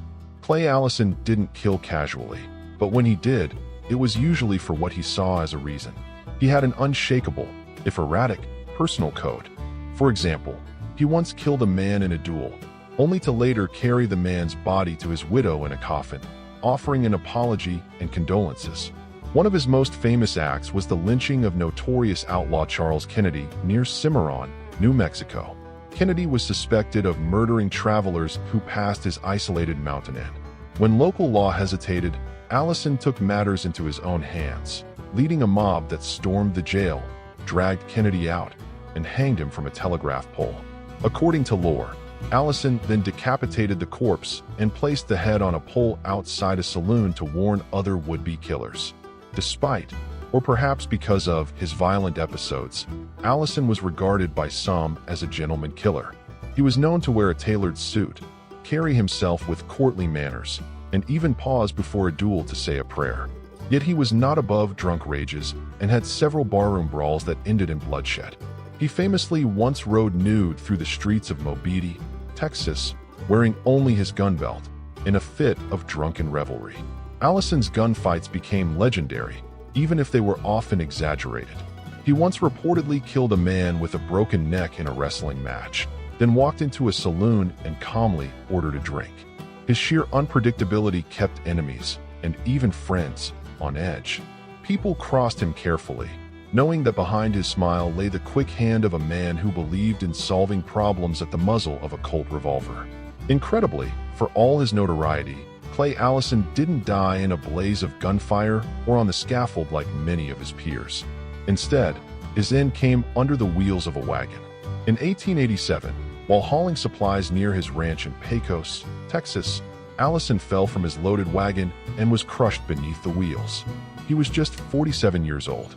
The manner of his death, mundane and accidental, seemed oddly unfitting for a man whose life had been anything but ordinary. Allison was buried in Pecos, where his grave marker famously reads, "He never killed a man that did not need killing." Whether written by admirer or ironist, the epitaph perfectly captures the myth of Clay Allison, half hero, half menace, all Wild West.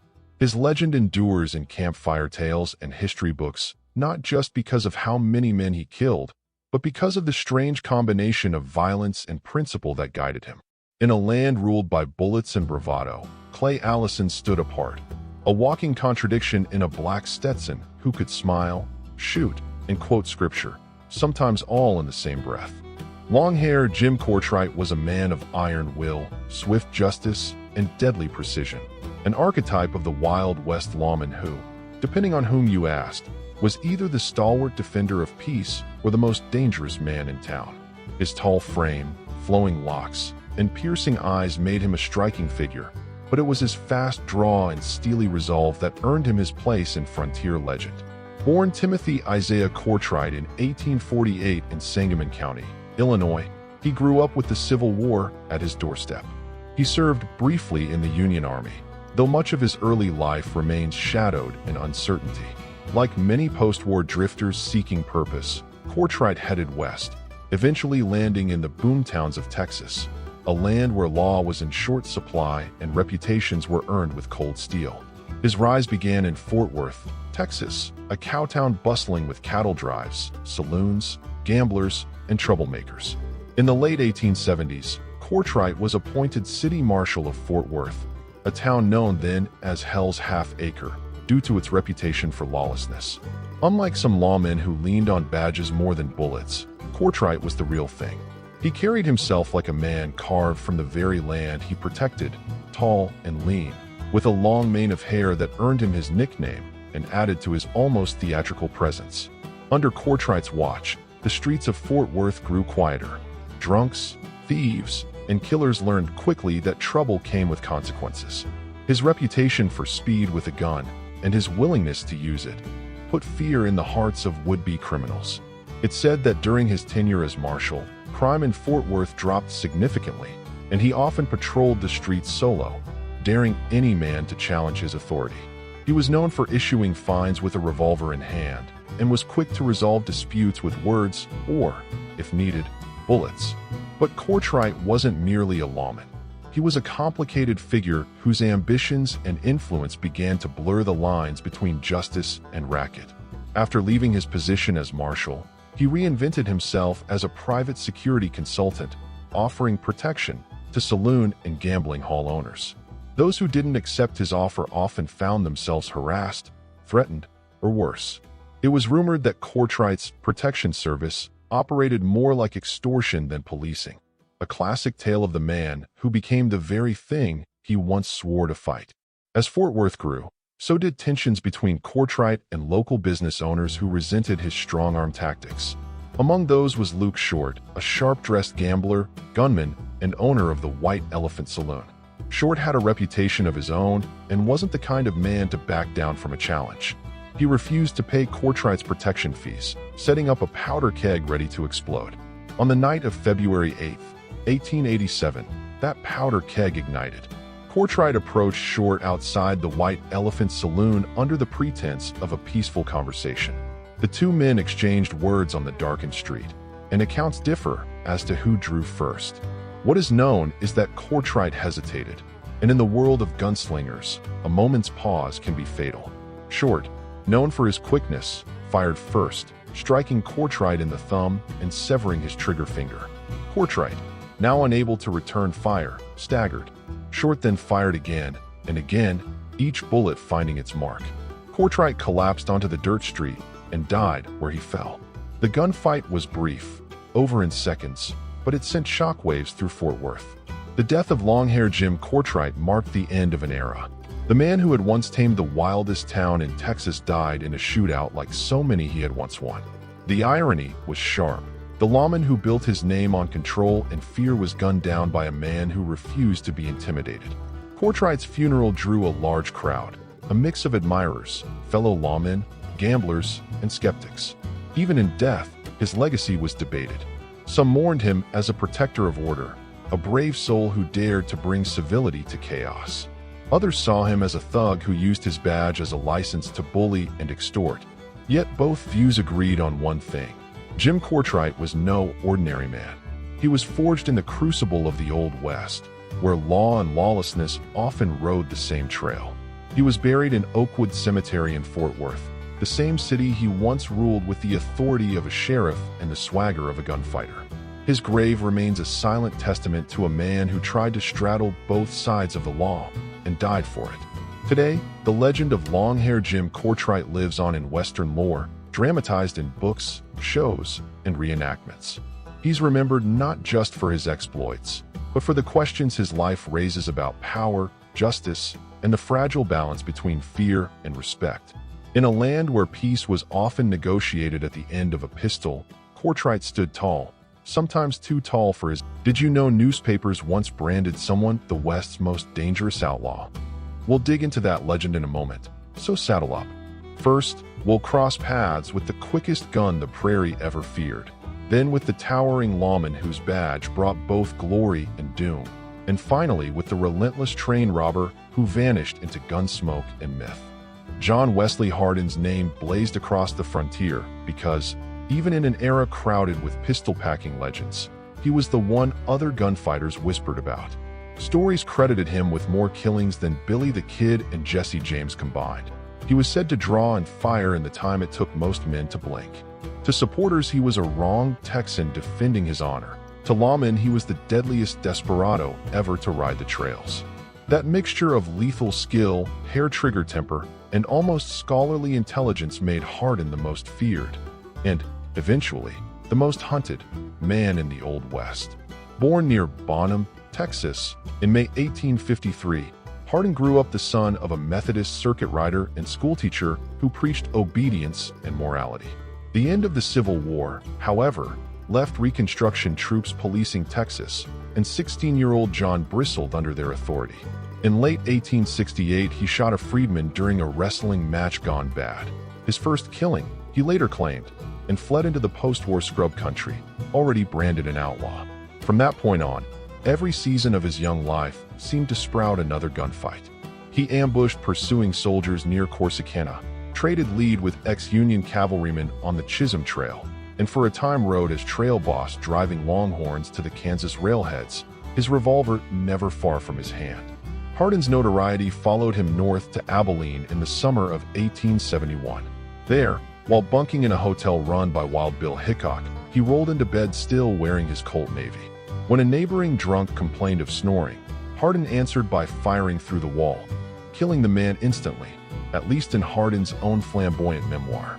Whether that tale was embroidered or not, Hickok hustled the hot-headed Texan out of town, but the legend of the boy killer who outshot Abilene's dreaded marshal took on a life of its own. Back in Texas, the killings continued. Ranchers quarreling over cattle, card sharps reaching for hidden derringers, deputies trying to serve warrants. In May 1874, Hardin gunned down Deputy Sheriff Charles Webb outside Comanche, a death that finally roused the full fury of the Texas Rangers. Captain John B. Armstrong cornered him 2 years later on a Gulf Coast train. Even then, Hardin tried for his pistol, but Armstrong clubbed him senseless with the Ranger's shotgun. After 8 years on the run, the 23-year-old was shackled and sentenced to 25 years in Huntsville State Prison. Prison changed Hardin in ways the wide-open prairie never could. He read law, studied scripture, taught Sunday school to fellow inmates, and wrote lengthy autobiographical notes laying out his version of every shooting. Good behavior and friends in high places, Governor James Hogg among them, won him a pardon in February 1894 after 16 years behind the granite walls. He emerged lean, gray-eyed, and determined to reinvent himself as J.W. Hardin, attorney at law. For a few months it worked. He hung his shingle in Gonzales and argued simple property cases, but the courtroom offered none of the electric thrill or easy money of a faro table. By the winter of 1894 to 95, Hardin drifted west to El Paso, a boom town of saloons, brothels, and railway money.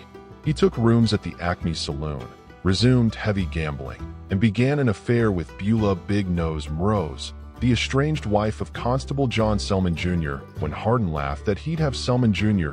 so full of lead he'll need a stepladder to drink water. The joke turned a simmering family feud into a death warrant. On Monday night, August 19, 1895, Hardin stood at the Acme's bar, rolling dice with locals for the cost of the drinks.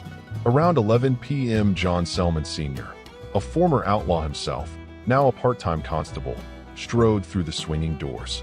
Accounts differ on what Hardin saw. Some say he spotted Selman in the mirror and reached for his pistol, others that he never glimpsed his killer. What is certain is that Selman fired a single .45 round into the back of Hardin's head. The bullet tore through his left eye and slammed him to the floor, the ivory-handled revolver he carried still holstered. Selman pumped 2 more shots into the lifeless outlaw's ribs to make sure, then surrendered to the local sheriff. The trial that followed was pure frontier theater. Selman's attorney argued he had saved El Paso from the resurrection of a terror. Witnesses swore Hardin had boasted of murdering men just to see them kick. The first jury deadlocked between murder and self-defense. A retrial was set, but before it convened, Selman himself was killed in a pistol duel with U.S. Marshal George Scarborough on April 6, 1896, an eerie echo of the violent circle Hardin had traced all his life. Hardin's body lay in a cheap pine coffin, displayed for 50 cents a peek, then was buried in Concordia Cemetery beneath a simple stone reading John Wesley Hardin, 1853 to 1895. Souvenir hunters chipped off pieces of the marker until iron bars were sunk around the grave. His autobiography, published posthumously, insisted he had slain only 42 men, all in fair fights. Historians generally credit him with 27 killings, still more than any other gunfighter whose numbers can be verified, and note that several victims were law officers shot from ambush. Yet Hardin's self-portrait as a Southern gentleman hounded by Reconstruction, forced into violence, retains a strange hold on popular memory. Why? Partly it is the sheer contrast. A man who quoted Shakespeare, argued habeas corpus petitions, and then answered slights with a smoking colt. Partly it is the brevity of his second act, paroled, redeemed, and dead within 18 months, suggesting fate would never allow him to grow old in a lawyer's waistcoat. And partly it is that final moment in the Acme Saloon, when the frontier's most celebrated killer was himself gunned down without a chance to fire. The archetypal gunfighter fell from behind, proving that in the Old West the quickest draw still could not outrun sudden destiny. Today, visitors to Concordia tap the iron fence and leave playing cards or cartridges in tribute. Scholars debate the true body count, and modern ballistics experts doubt some of the speed draw feats Hardin bragged about. Yet his story endures because it captures both halves of the Western myth, the bright glare of fearless individuality and the cold shadow of violence that trailed close behind. John Wesley Hardin lived by the gun, studied the law, and finally fell to a bullet he never saw coming. A stark reminder that in the turbulent heart of the frontier, reputation might make a legend, but it could never guarantee a tomorrow. Pat Garrett's name lives in frontier lore because, on a sticky New Mexico night in July 1881, the tall sheriff slipped into a dark bedroom at Fort Sumner and fired the shot that ended the meteoric career of Billy the Kid. In a territory weary of rustlers and range wars, that single pull of a Colt trigger transformed a lanky former buffalo hunter into the man who, at least for a moment, seemed to have tamed the West's most notorious outlaw. Patrick Floyd Jarvis Garrett was born on June 5, 1850, in a cotton-rich corner of Chambers County, Alabama. The Civil War wrecked his family's finances, and at 19 he rode west into the buffalo grass of the Llano Estacado. There the 6'3" drifter skinned hides, gambled in raw saloons, and learned that survival often balanced on the weight of a revolver. By 1878 he had landed in Lincoln County, New Mexico Territory, tending bar at Pete Maxwell's place, and watching local stockmen line up behind rival merchants in the simmering conflict that would ignite into the Lincoln County War. Garrett kept mostly neutral during that bloody feud, but he took careful measure of a wiry young rustler, then calling himself William Bonney. The kid's daring raids and knack for escape impressed Garrett even before politics nudged him toward law enforcement. In November 1880, Lincoln County voters, exhausted by killings and cattle theft, elected Garrett sheriff on the promise that he would bring order. The new badge bearer wasted no time. He raised posses, followed the kids' tracks through winter blizzards, and cornered the gang at Stinking Springs just before Christmas. The kid went to trial, was condemned to hang, and promptly staged a legendary jailbreak in April 1881, killing 2 deputies on his way out of the courthouse at Mesilla. Garrett, now under heavy pressure from territorial officials, traced his quarry to Fort Sumner. On the humid night of July 14th, he slipped into the adobe home of Pete Maxwell, where the outlaw was rumored to be visiting. In a darkened bedroom, Garrett confronted a figure looming in the doorway, heard the startled Spanish question, "Quién es?" "Who's there?" and fired. A single bullet beneath the heart killed Billy the Kid at 21. Garrett sent a telegram announcing success, and newspapers across the nation trumpeted the end of an era. Fame proved fickle. Some praised Garrett as the West's boldest peace officer. Others whispered he had bushwhacked a boy he once called friend. To defend his reputation and pad his thin wallet, Garrett teamed with a local newspaperman to write the authentic life of Billy the Kid in 1882. The book, hurriedly printed and haphazardly distributed, failed to sell. Soon Garrett lost re-election, and the glow of heroism dimmed. He drifted through a patchwork of jobs: Texas Ranger Scout, customs inspector at El Paso, irrigation promoter, even gambling hall owner. Personal finances, never sturdy, sagged with each speculative ranching venture. By 1907, Garrett was leasing the last of his grazing land near Las Cruces. The tenant, Wayne Brazel, chose to run goats, animals Garrett despised for stripping the fragile desert grass to bare dust. Tempers flared all winter, complicated by lingering debts and by Garrett's companionship with Carl Adamson, a racer and sometime horse thief. On February 29, 1908, Leap Day, Garrett, Brazel, and Adamson happened to travel the same lonely wagon road east of town. Accounts differ on the moments that followed. Brazel later claimed the former sheriff cursed the goats, reached beneath his coat as though drawing a gun, and turned his horse off the track. Fearing for his life, Brazel said, he raised a Winchester .44-40 and fired twice. The first round bored behind Garrett's left ear and exited above the right, killing him before he hit the sand. The second smashed his head as he fell. His spectacles, a folded pocket map, and the silver coins he carried spilled into the wagon ruts. Adamson, witnesses would later remember, sat still and offered no aid. Brazel rode directly to Las Cruces and surrendered, announcing, "I've just killed Pat Garrett." The courtroom drama lasted a single spring day in May 1909. Prominent attorney and future U.S. Senator Albert B. Fall defended Brazel. Adamson mysteriously vanished across the border, and a jury of ranchers, many none too fond of Garrett's debts or his unpredictable temper, returned a swift verdict of not guilty on grounds of self-defense.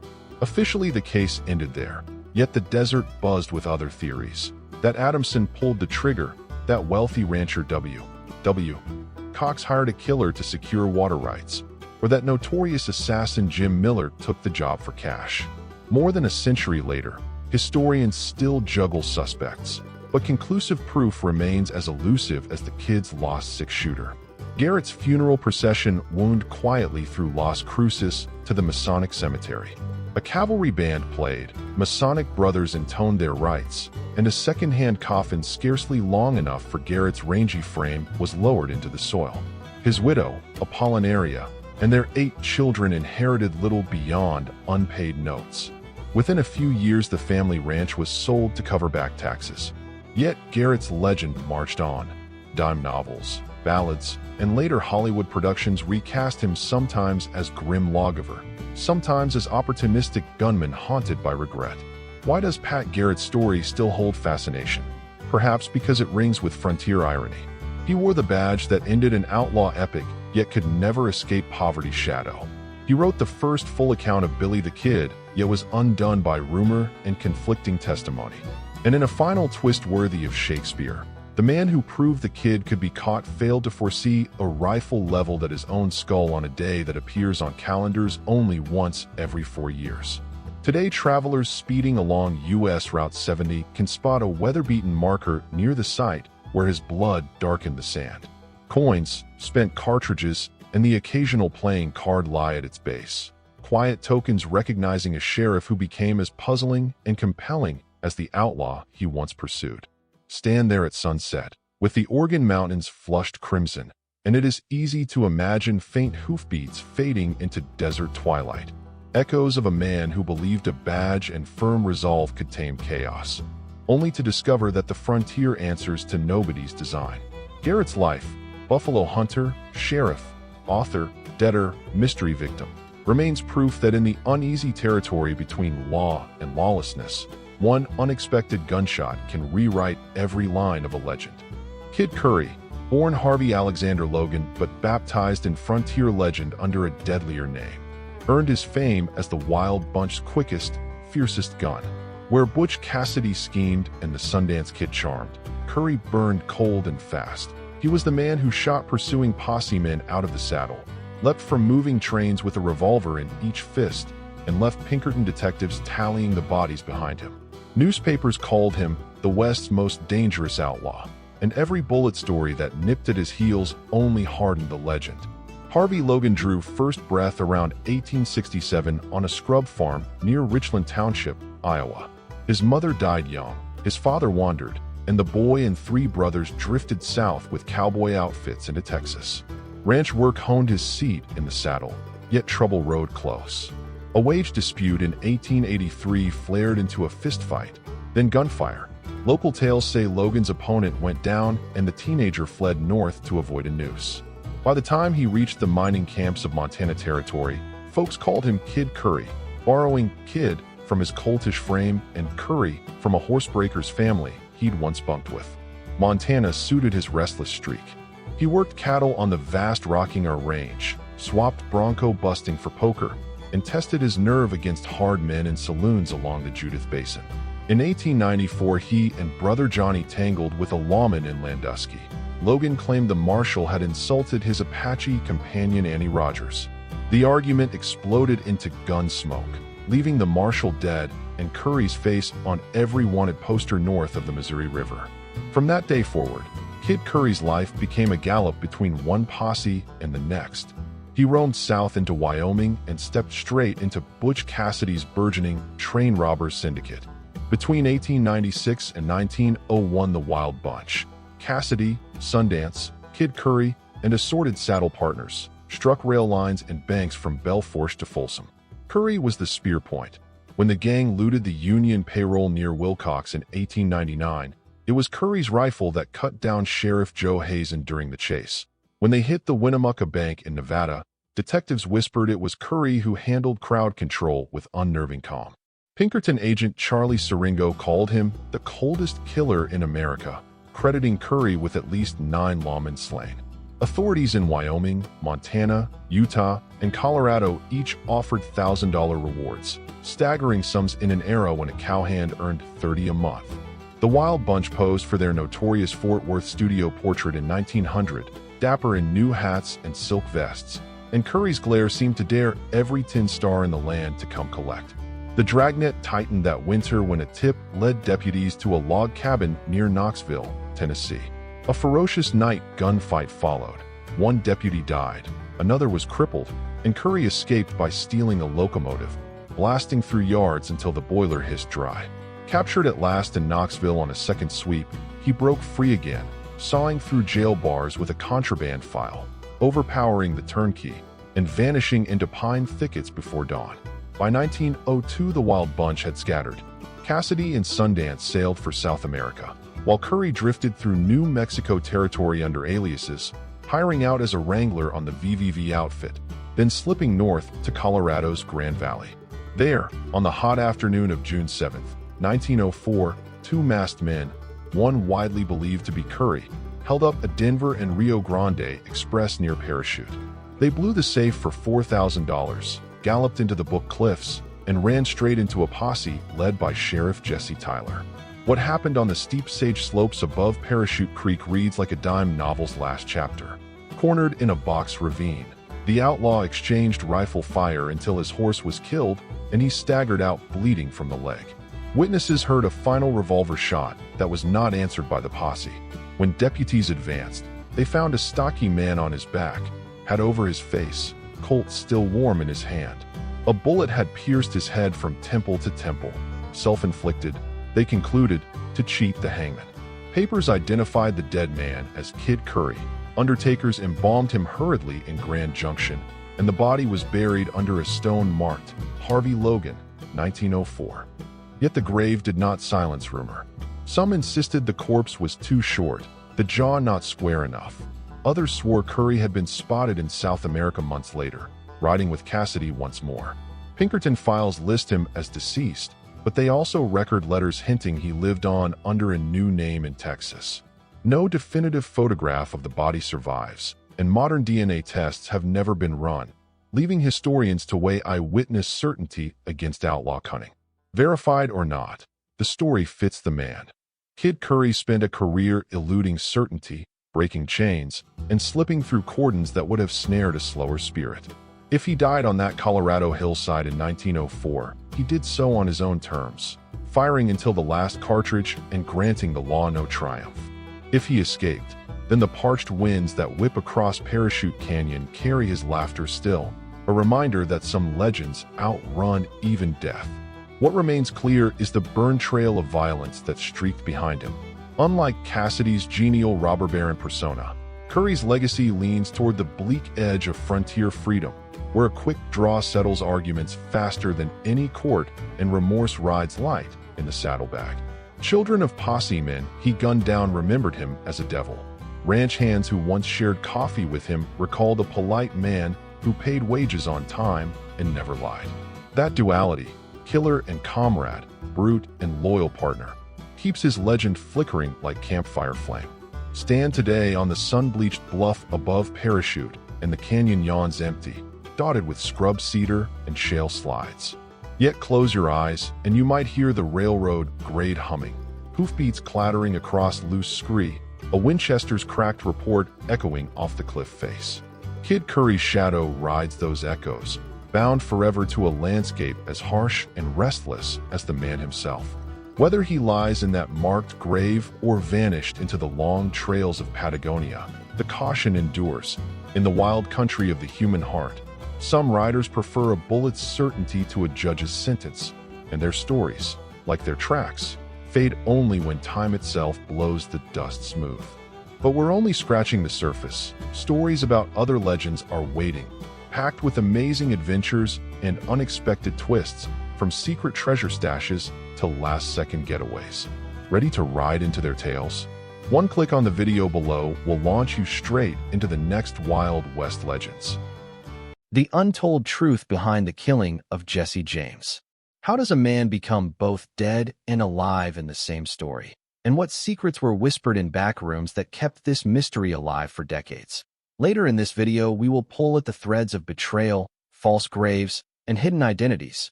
But for now, ask yourself this: what if everything you thought you knew about Jesse James was wrong?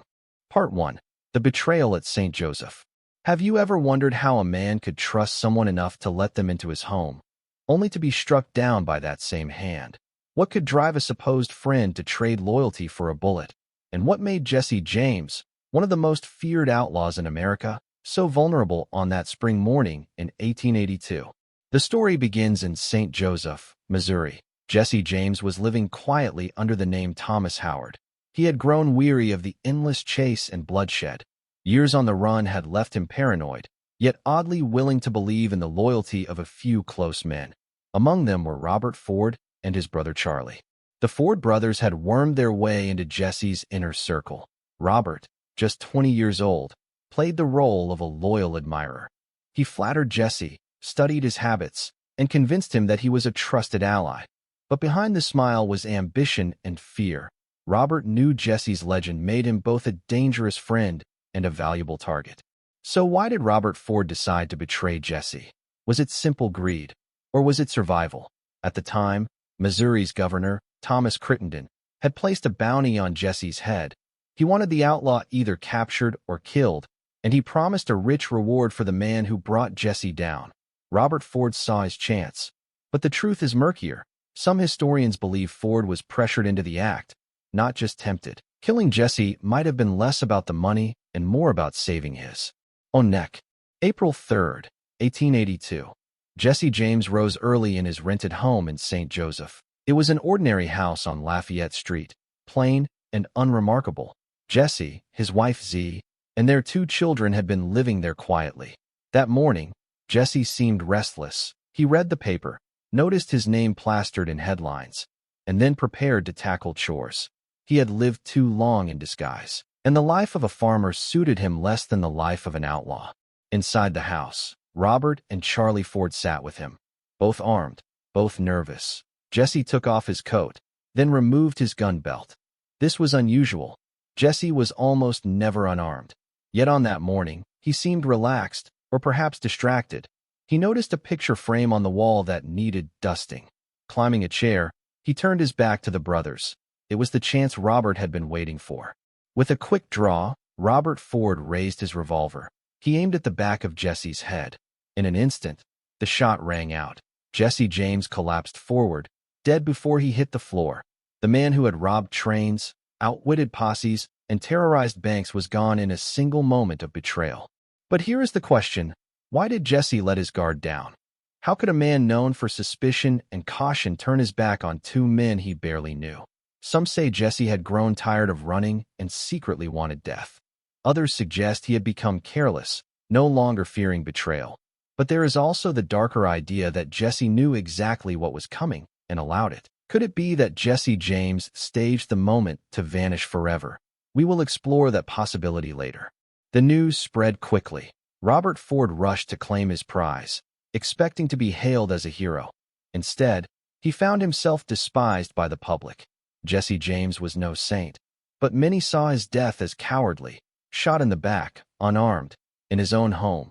The press branded Robert Ford the dirty little coward who shot Mr. Howard. Rather than glory, Ford lived under scorn. He would spend the rest of his short life haunted by that label.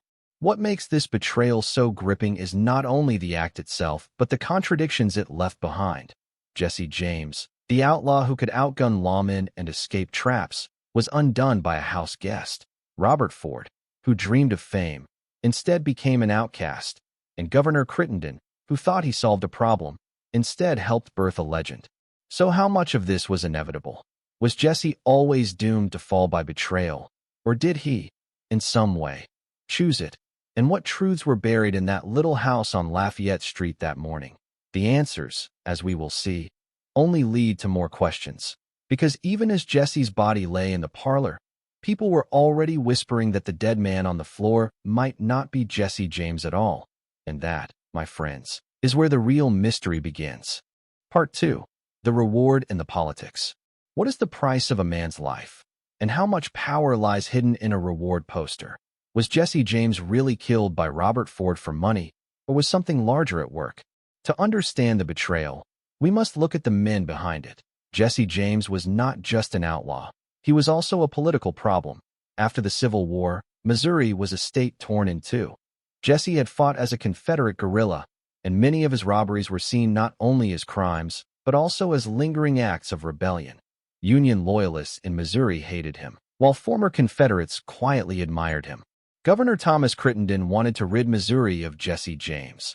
But why was he so determined? On the surface, it was about law and order. Jesse had robbed trains, banks, and stagecoaches, leaving bodies behind. But some historians suggest Crittenden also had political motives. By eliminating Jesse, he could show the nation that Missouri was stable, safe, and free of Confederate outlaws. In short, he wanted to polish his reputation. So, in 1881, Crittenden made a bold move. He reached out to the railroads, who had long been the main victims of Jesse's raids. Together, they pooled money to offer a large reward for Jesse's capture, dead or alive. But here is the strange part. The arrangement was not publicly clear. Some believed the state of Missouri itself was funding the bounty, while others insisted the railroads paid most of it. So who really wanted Jesse dead more, the governor or the corporations? Robert Ford claimed his motivation was the reward. But how much money did he actually receive? The promised figure was $10,000, a fortune in those days. Yet records show Ford never got the full amount. Instead, he and his brother were paid smaller sums, and most of the money disappeared into political hands. So was Ford tricked as well, used as a pawn to remove Jesse while others reaped the benefits? There is also the troubling matter of Ford's deal with Crittenden. Some reports say the governor granted Ford a secret pardon before he even pulled the trigger. In other words, Robert may have killed Jesse knowing he could not be punished. If that is true, then the killing was not just a betrayal, it was a state-sanctioned execution. But here is the puzzle. If Jesse James was such a dangerous criminal, why was the law not able to capture him openly? Why rely on a backroom deal with a young outlaw like Robert Ford? The answer lies in Jesse's reputation. He was too slippery, too quick, too loved by parts of the population. Capturing him alive risked failure, embarrassment, and even sympathy for Jesse. Killing him quietly through betrayal was far cleaner for the politicians. Think about it. Jesse James was gunned down not in a shootout, not in a lawman's ambush, but in his own home while unarmed. The method alone suggests fear, not justice. What were the authorities so afraid of? Perhaps it was not Jesse's gun but his legend. A living Jesse James in custody might have become a folk hero on trial. A dead Jesse James, killed by a supposed friend, sent a very different message. Yet even in death, Jesse slipped through their fingers. The public did not celebrate Robert Ford. Instead, they spat his name. The government's attempt to tidy up a messy outlaw story backfired. Newspapers mocked Crittenden for rewarding a cowardly act. Some even accused the governor of hiding the truth about what really happened that day. This is where the story deepens. For if politics drove the killing, could politics also have fueled the rumors that Jesse survived? Think of it this way. The same men who shaped the story of his death also had reasons to mislead the public. If Jesse was dead, they were victorious. If he had escaped, their power looked weak. So which version was more useful to those in charge? Later in this video, we will explore the whispers that Jesse never died in St. Joseph at all. But before we get there, consider this. Robert Ford thought he was cashing in on a reward, but instead he became one of history's most hated figures. Governor Crittenden thought he solved a problem, but instead he helped fuel a legend that only grew larger after death. So what really triumphed that day? Politics or myth? The answer may rest in the next strange chapter, when Jesse's body was laid out for the public, and some swore it was not Jesse at all. Because if the betrayal and reward were part of a plan, the funeral only raised more questions than it answered, and that is where our journey now takes us. Part 3. The Funeral and the Closed Coffin. How do you bury a legend? And what if the body in the coffin is not the man at all? Jesse James was dead, or so the newspapers claimed, yet the funeral only added fuel to the whispers that he still lived.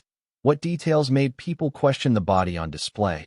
And why did the family choose secrecy at the very moment the world demanded proof?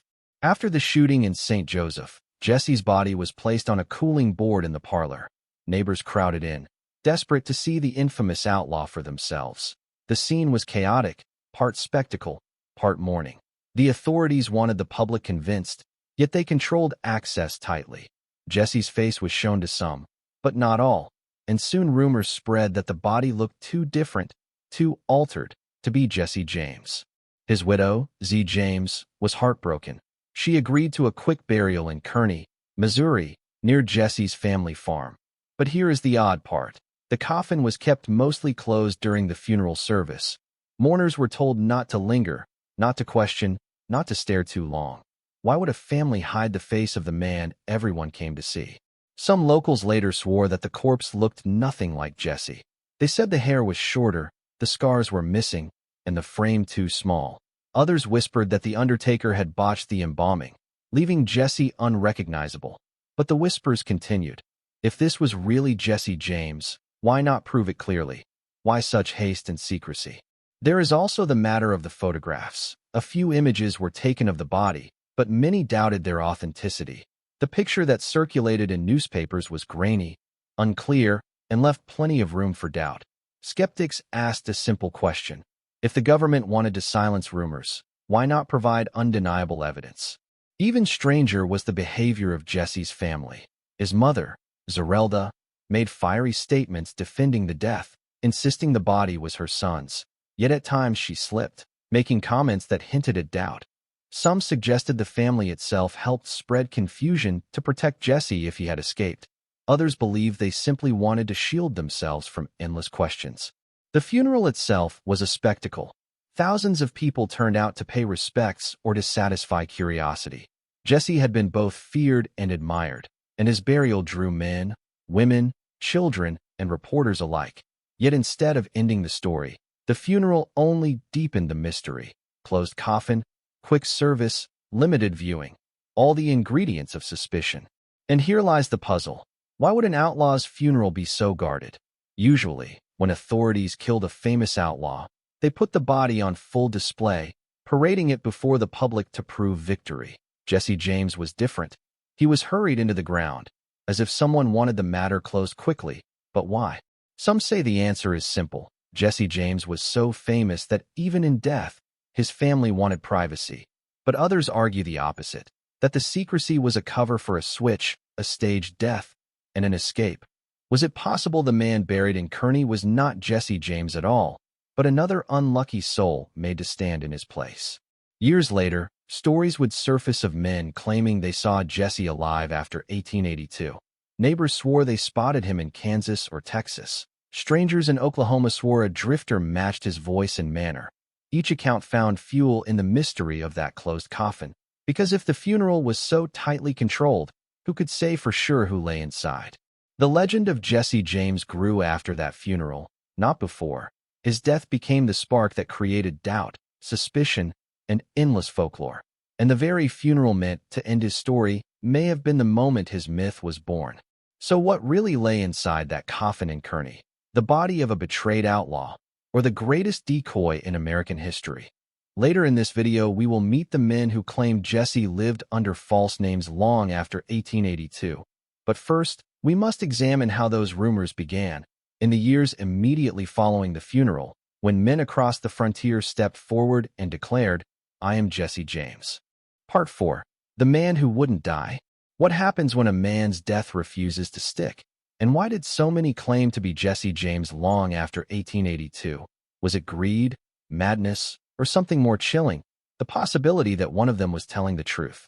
In the years following the funeral, whispers spread across the frontier. Jesse James had not died in St. Joseph. People said he had escaped. Soon, men began stepping forward, each declaring that he was the real Jesse, alive and in hiding. Some were drifters, some criminals, some ordinary farmers, but all carried the same bold claim. One of the first cases surfaced in the 1890s.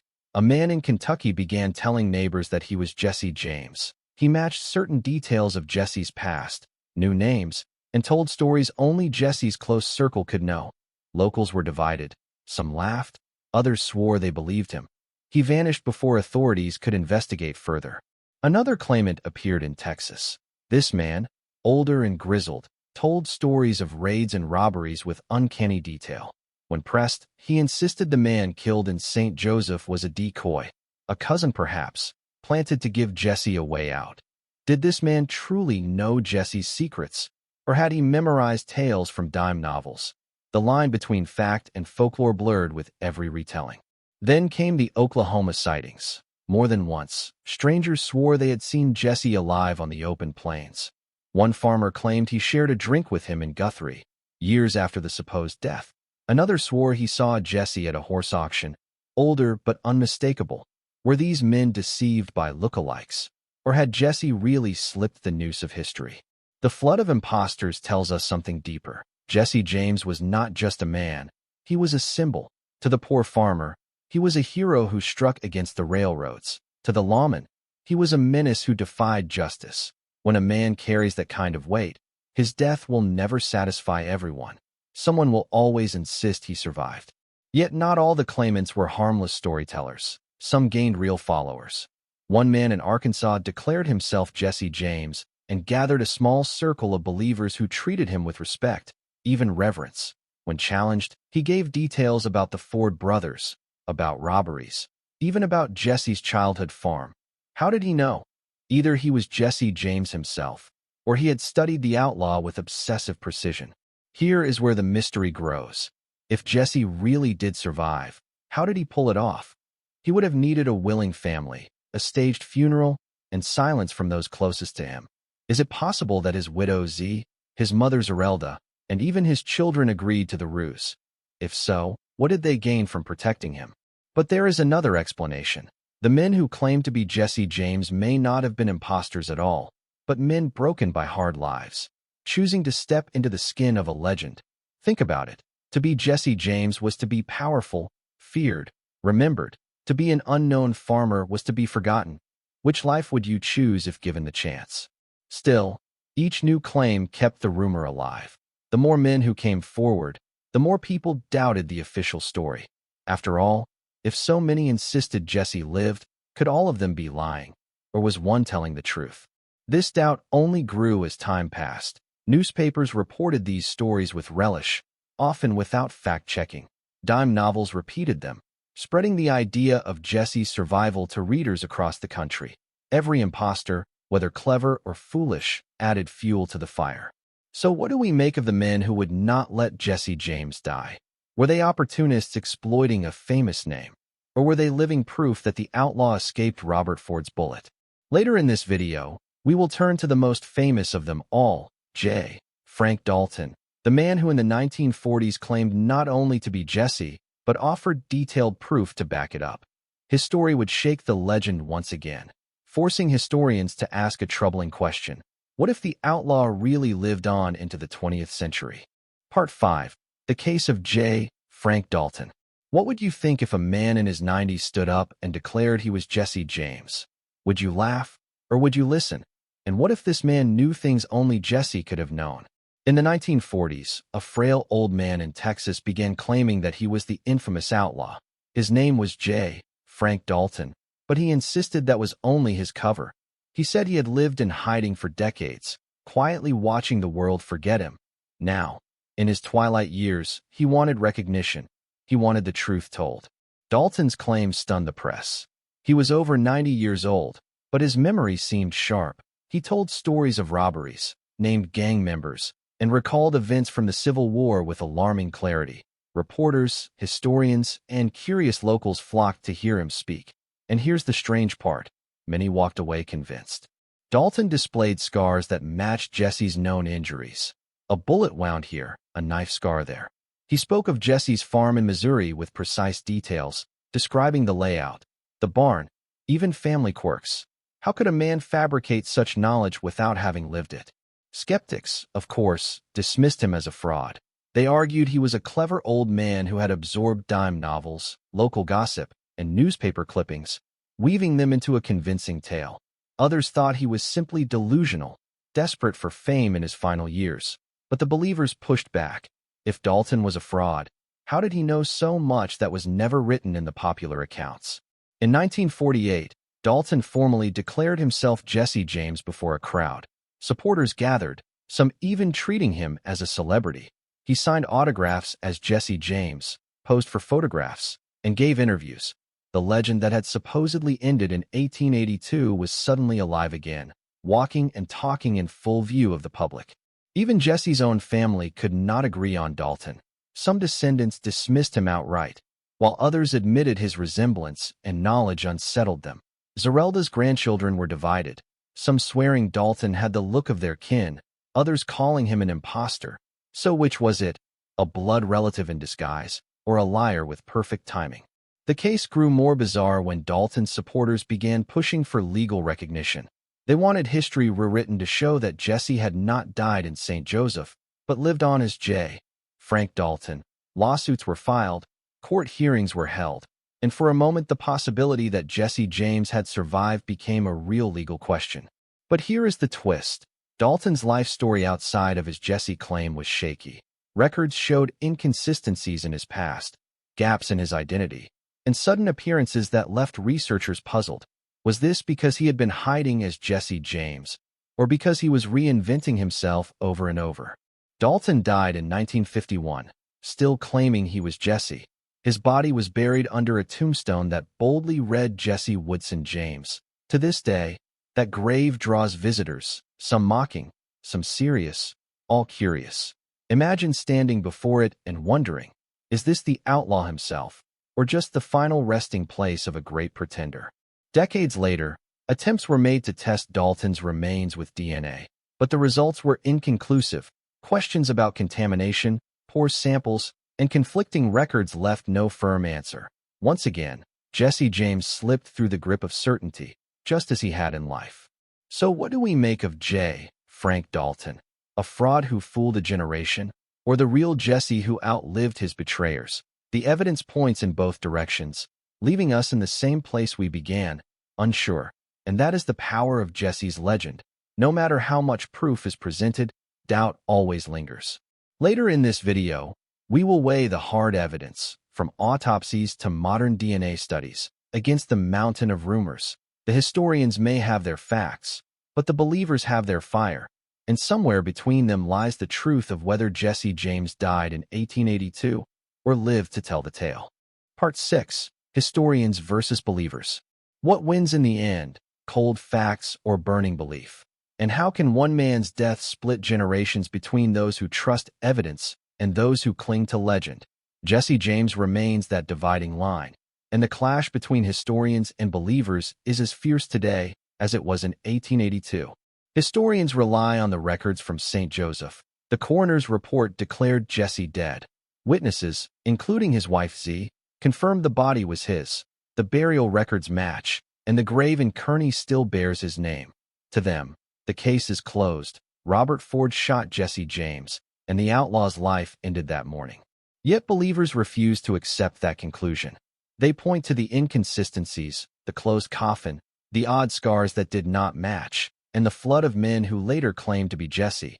To the believers, history books are not evidence. They are controlled stories, shaped by politics and power. If the government wanted Jesse dead on paper, why trust their word? In the late 20th century, modern science entered the debate. DNA testing was performed on remains believed to be Jesse's. The results indicated a close match to the James family line. Historians seized on this as final proof, yet skeptics pushed back, arguing that the tests were incomplete, that the remains could have been switched, and that the chain of custody was questionable. So even science, meant to silence the argument, only fed the fire. What is striking is how much passion fuels both sides. Historians speak with authority, pointing to documents, medical reports, and grave markers. Believers speak with emotion, telling stories of sightings, confessions, and conspiracies. The clash is not just about evidence. It is about trust. Do you trust official history, or do you trust the whispers of neighbors and the persistence of folklore? Think of Robert Ford.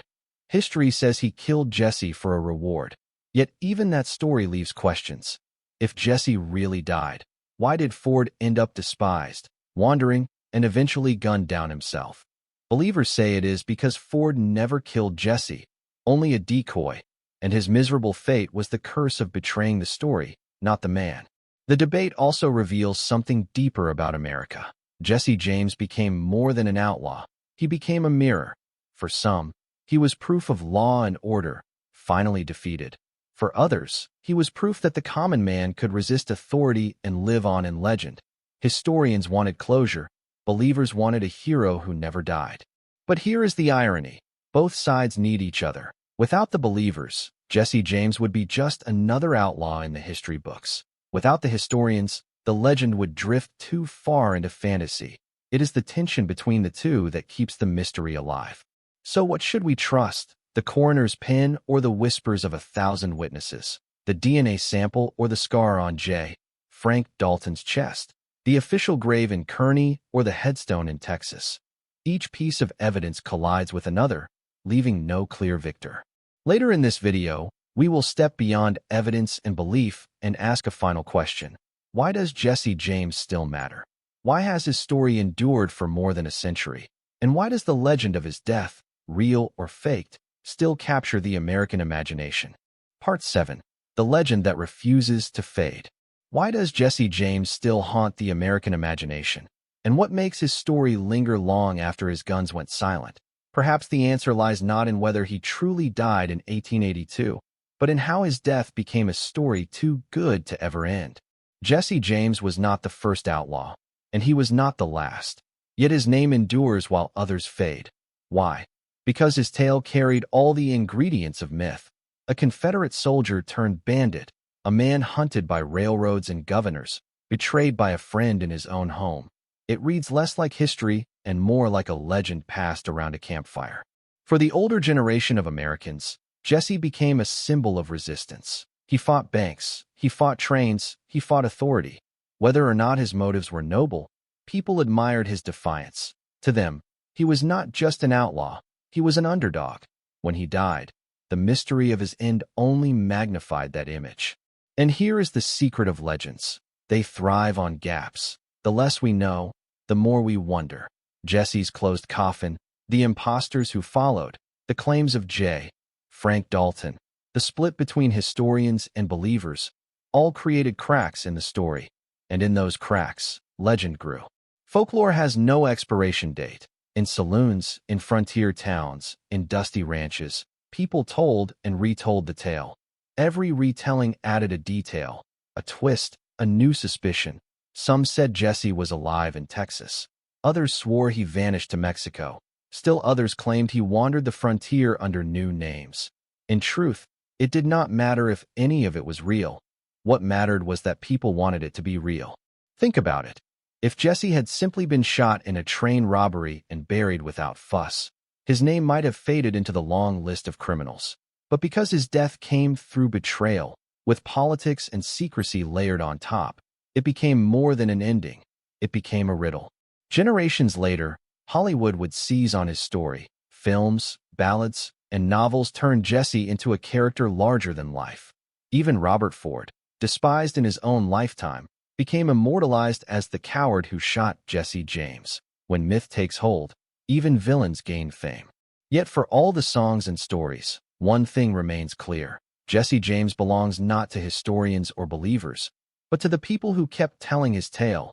His death, real or faked, became part of the American fabric. He was outlaw and folk hero, killer and victim, villain and legend, all in one. So what do we truly know?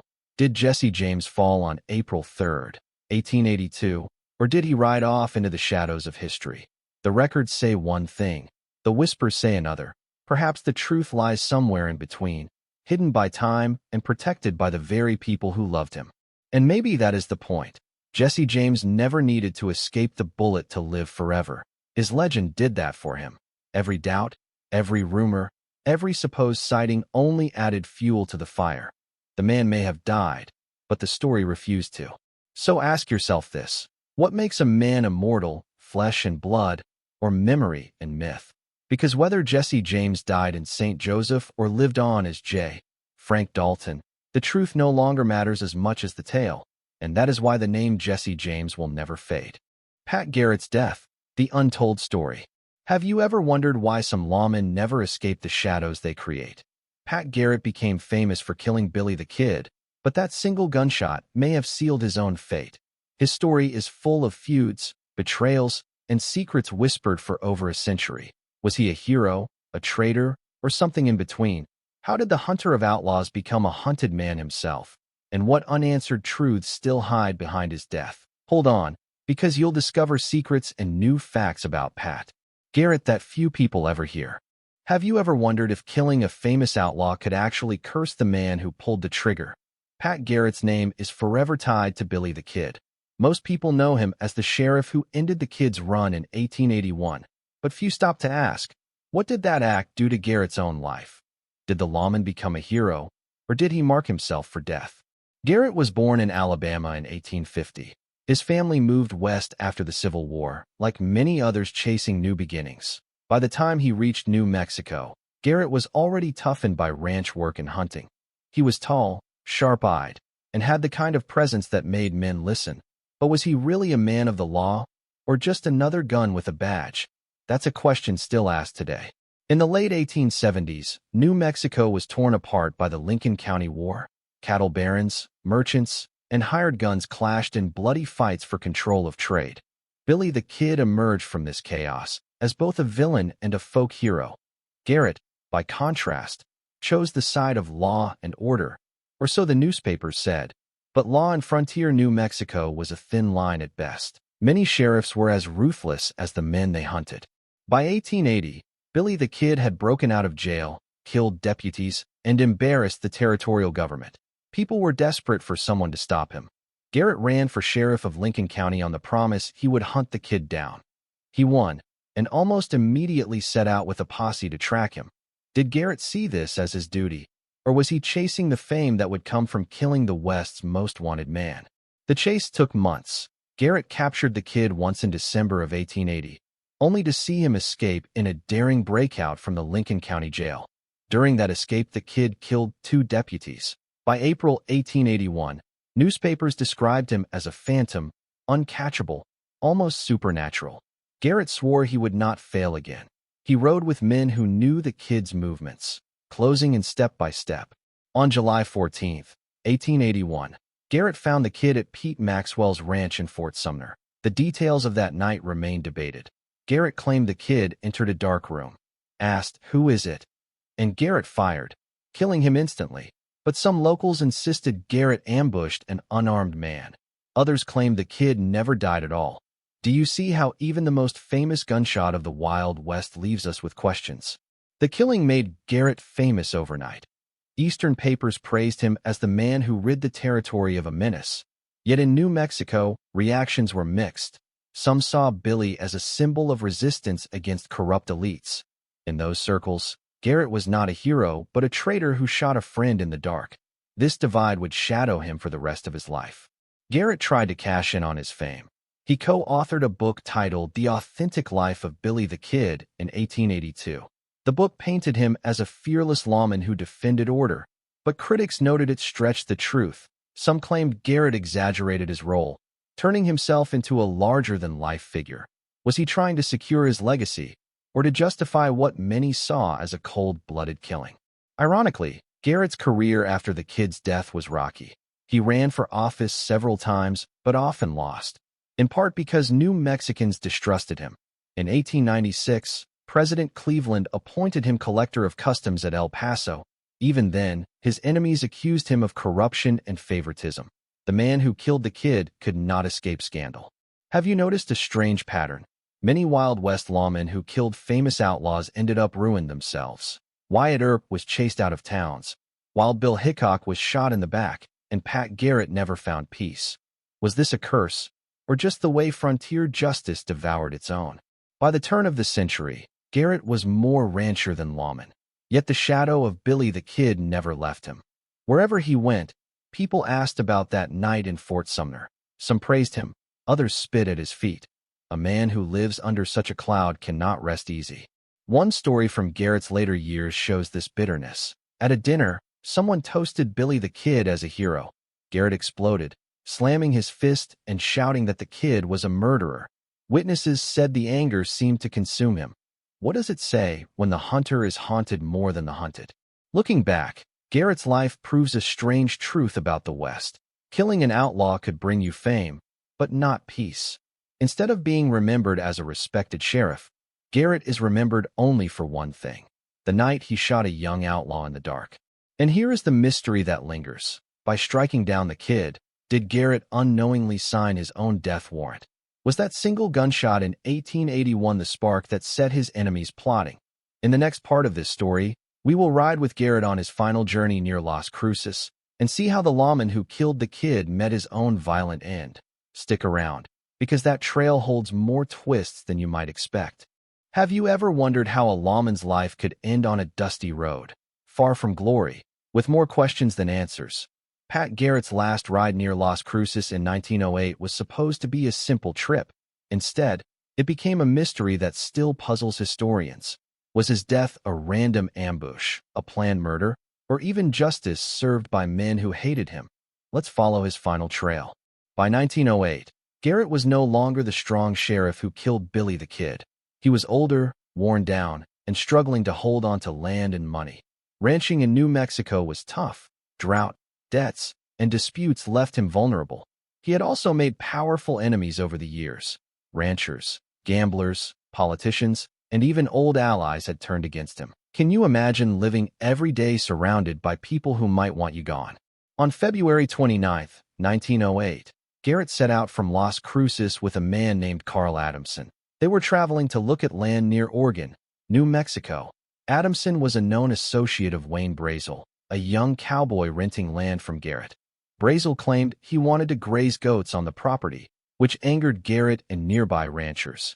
Cattlemen despised goats, believing they destroyed grazing land. Small as it sounds, this feud lit the fuse for what came next. The official story says that as Garrett and Adamson rode together in a buggy, they stopped on a lonely stretch of road. Garrett stepped down to relieve himself. At that moment, shots rang out. Garrett was struck in the head and chest, dying instantly. Adamson claimed he did not see the killer. It was as if the lawman who killed Billy the Kid had been erased in seconds. But who pulled the trigger? Suspicion quickly fell on Wayne Brazel. He admitted to shooting Garrett, but claimed it was self-defense. According to his story, Garrett reached for a shotgun during a heated argument. Brazel said he fired first to save his life. It sounds simple, but does it really fit? Eyewitnesses were absent. Adamson's account was vague. Some argued Brazel was covering for another man, or that he was set up as a scapegoat. Brazel was arrested and brought to trial. In April 1909, a jury acquitted him. Locals cheered the verdict. Some historians believe the trial was a farce, designed to protect powerful men. Others think Garrett had simply lost so many friends that no one cared enough to seek justice. Imagine that. A sheriff who once stood tall as a hero left with no one to defend his name. Now here is where the mystery deepens. Some researchers argue Carl Adamson himself may have been the real killer. Adamson was riding right beside Garrett when the shots rang out. He had ties to Brazel and to political figures who wanted Garrett silenced.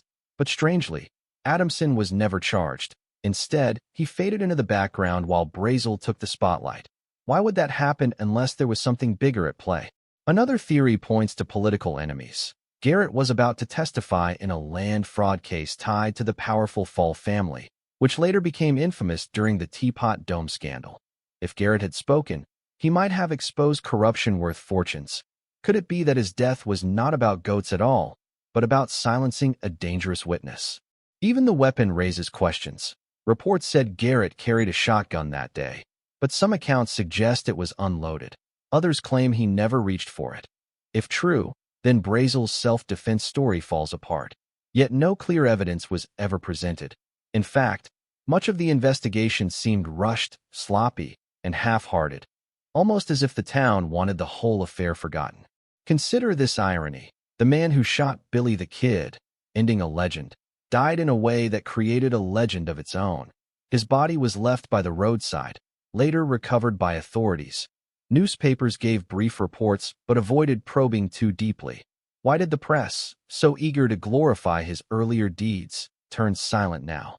Historians who study the case today remain divided.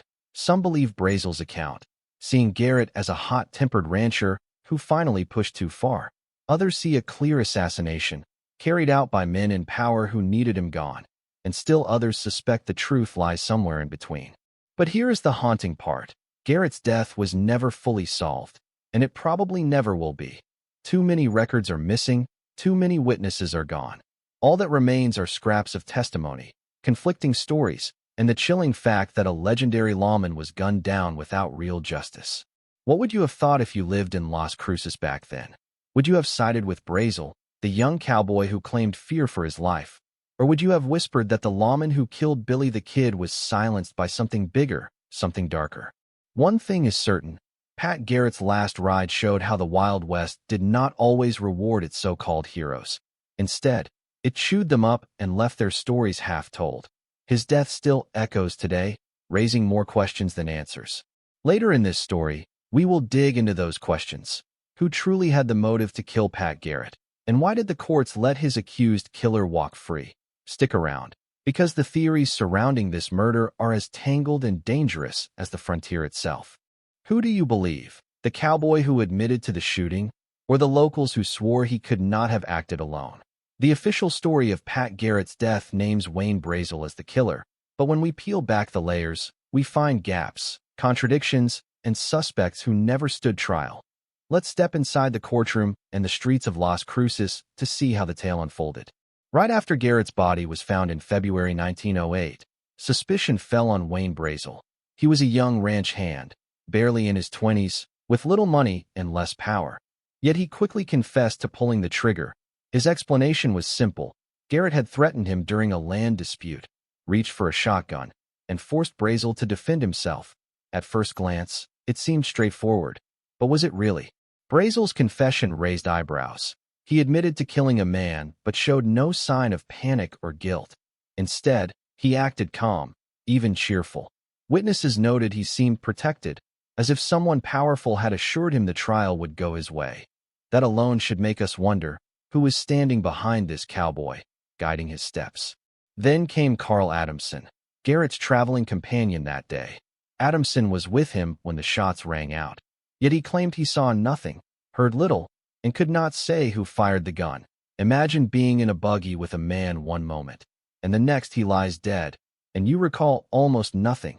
Does that sound believable, or does it sound like a man hiding the truth? Some locals whispered that Adamson himself fired the fatal shots. His ties to Brazel were well known, and he had connections with politicians who resented Garrett. But curiously, Adamson was never arrested or charged. Instead, Brazel alone stood trial. How could the only eyewitness be dismissed so easily? Could it be that Adamson's influence made him untouchable? At trial in 1909, the prosecution presented Brazel's confession and argued it was murder, yet the defense flipped the script. They painted Garrett as a bully, a violent man who reached for his shotgun. In this version, Brazel was the victim, forced to act or be killed. Remarkably, the jury accepted this story. After a short deliberation, Brazel walked free. Why did the jury side with Brazel so quickly? One reason was Garrett's reputation. By 1908, he was no longer admired as the hero of Lincoln County. Many in New Mexico saw him as arrogant, greedy, and tied to corrupt politicians. He had enemies among cattlemen, ranchers, and businessmen. When the defense called him a hot-tempered rancher who went too far, locals nodded. They believed it. Another reason lies in the evidence, or lack of it. The supposed shotgun Garrett reached for was never proven to be loaded. Some reports say it was empty, others that it was not even within his reach. If Garrett never posed a threat, Brazel's claim of self-defense collapses. Yet the jury ignored this. Why? Perhaps because the outcome had been decided long before the trial began. Historians later noted strange details. For example, the lead defense attorney was a close ally of the Fall family, a powerful clan tied to shady land deals. Garrett had been preparing to testify against them in a fraud case. Was it coincidence that the same family's allies ensured Brazel's freedom, or was it a clean cover-up hidden behind the mask of a courtroom?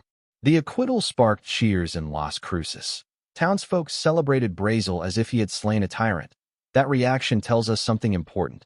By the end, Garrett was not seen as a lawman who kept order.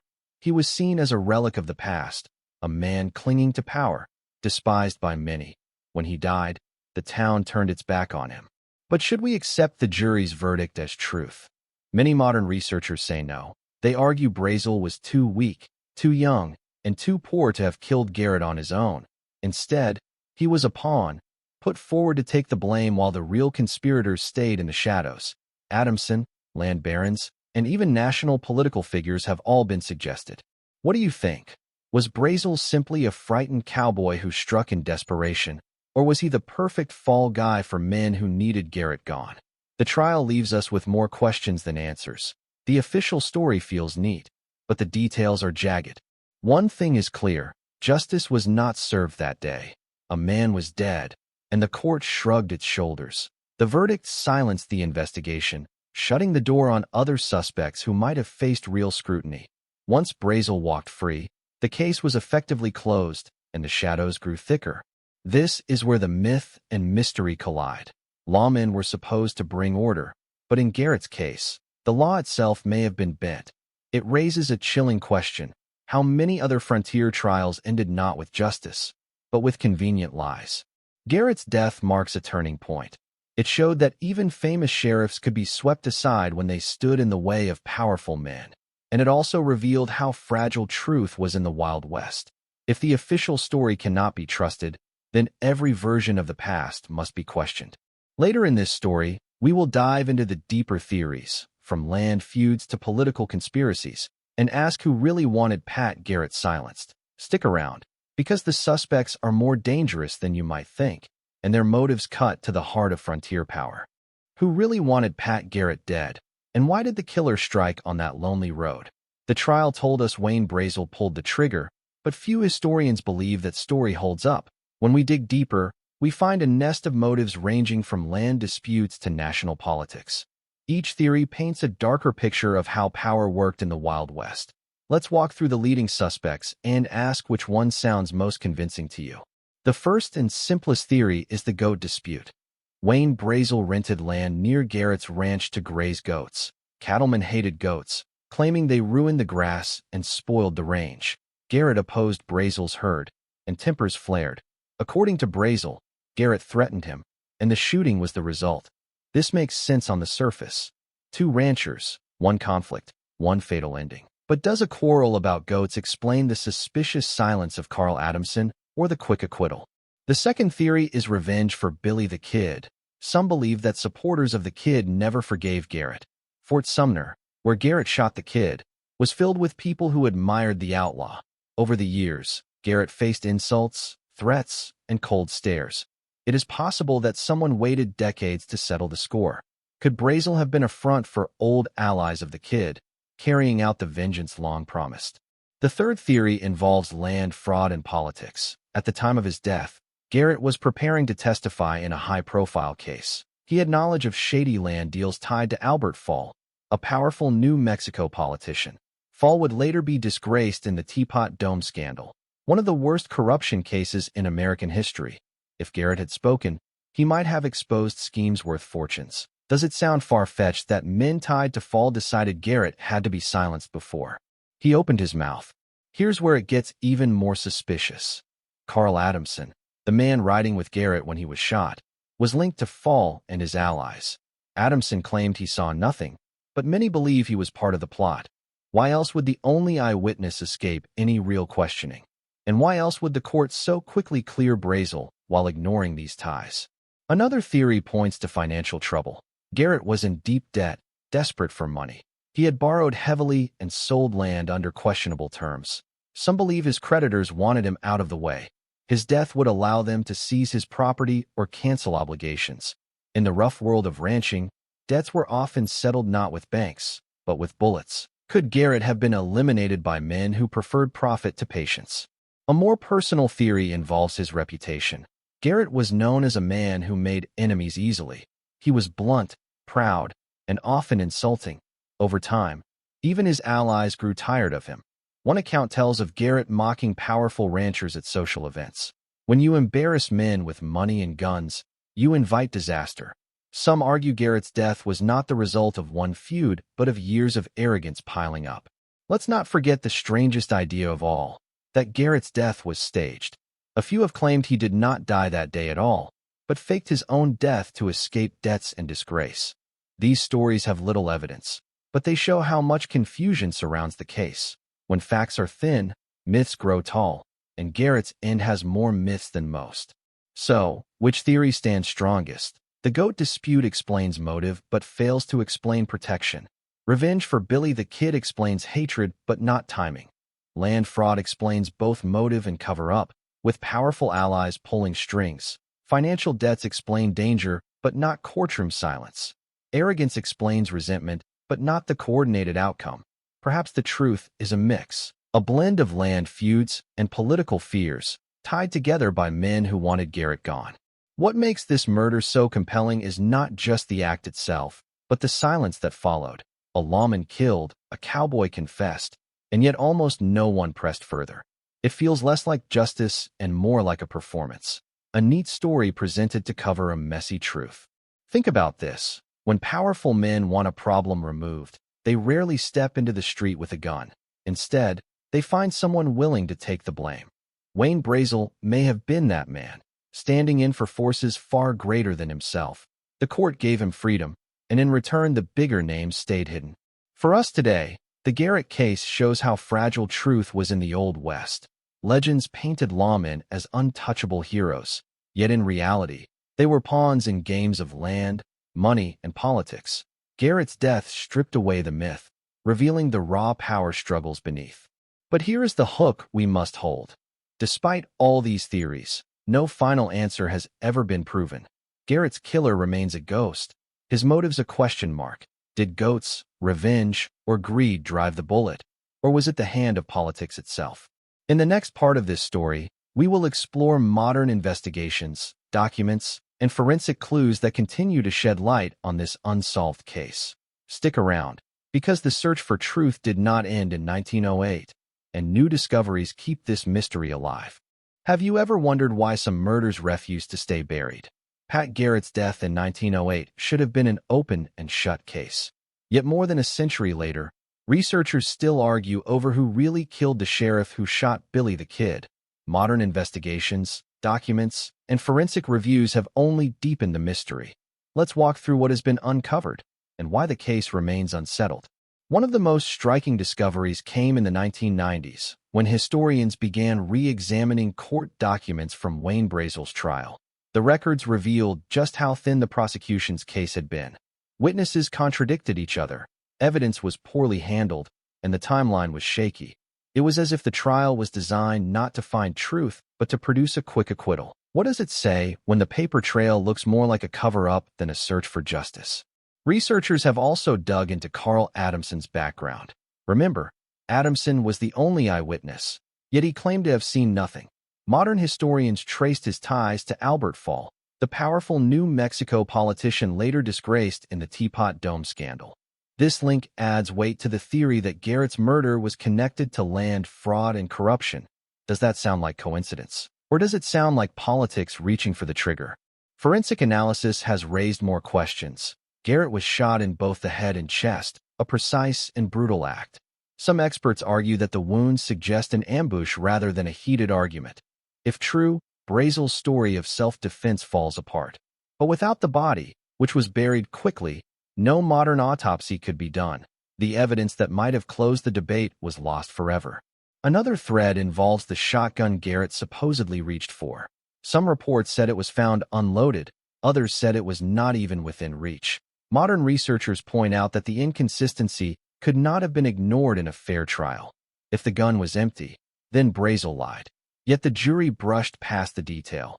Why would they ignore the key question that could prove or disprove self-defense?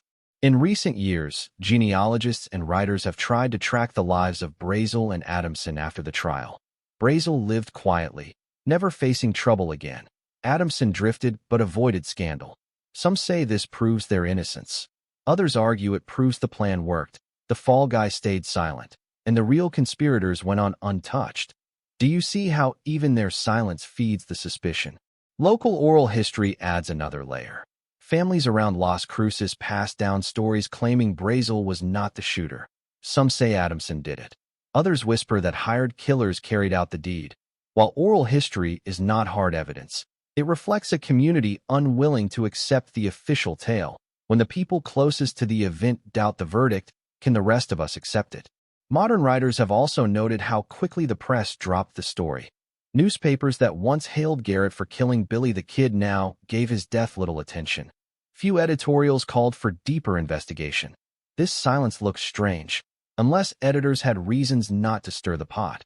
Was the press pressured, or had Garrett's reputation fallen so low that his death was not worth defending? Even the way Garrett was buried adds to the mystery. His funeral was small, his legacy uncertain. Today his grave lies in Las Cruces, often visited by tourists, yet overshadowed by the grave of Billy the Kid in Fort Sumner. The outlaw became the legend, while the lawman became the footnote. Isn't it ironic that the man who claimed victory in life lost the battle for memory in death? Historians today remain divided. Some argue the goat dispute really was the cause, pointing to Garrett's temper and financial troubles. Others insist politics and land fraud were the true motives, hidden behind Brazel's confession. And a few cling to the revenge theory, believing the ghost of Billy the Kid's legend reached out one last time. Which version do you find most convincing? The unanswered questions keep piling up. Who really fired the shots? Brazel, Adamson, or someone else? Why did the jury ignore evidence? Who silenced the press? Why did powerful names hover around the case, but never face trial? Each question leads to another, and the trail twists away into shadows. What makes this case so haunting is not just the killing, but what it says about justice on the frontier. Lawmen could enforce order on others, but when they crossed powerful interests, the law did not protect them. Garrett's death reminds us that the West was never about clear heroes and villains. It was about survival, power, and silence. And here we close the loop. The lawman who became famous for killing Billy the Kid did not escape his own violent fate. Instead, he left behind a mystery that no jury, no historian, and no investigation has solved. Even with modern tools, the truth hides in missing files, lost evidence, and the silence of men who took secrets to the grave. So ask yourself this: was Pat Garrett killed over goats, debts, or politics? Or was he simply a symbol of how the West consumed its own? Until a new discovery appears, we may never know, but the debate keeps him alive, proving that sometimes death does not end a story, it only makes it more powerful.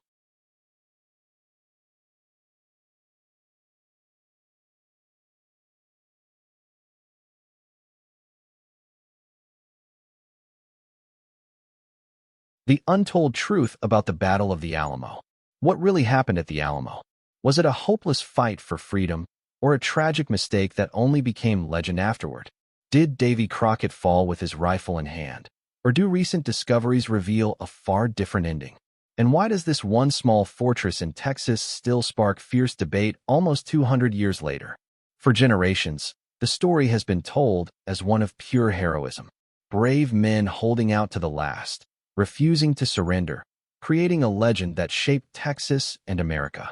But how much of that is truth, and how much is myth? Could it be that the tales we grew up hearing, the line in the sand, the last shots, the fearless stance, never happened the way we imagine? Later in this video, we'll look at controversial theories, surprising discoveries, and even newly examined documents that might change the way you see the Alamo forever. But first, let's step back into 1836 and ask the question, why did this crumbling old mission matter so much that men were willing to die for it? Part 1. Why the Alamo mattered. Have you ever wondered why the Alamo mattered so much? Why did a small, crumbling mission in Texas become the center of a brutal fight that people still talk about nearly 2 centuries later? Was it really worth dying for, or was its importance blown out of proportion after the smoke cleared? Let's find out together.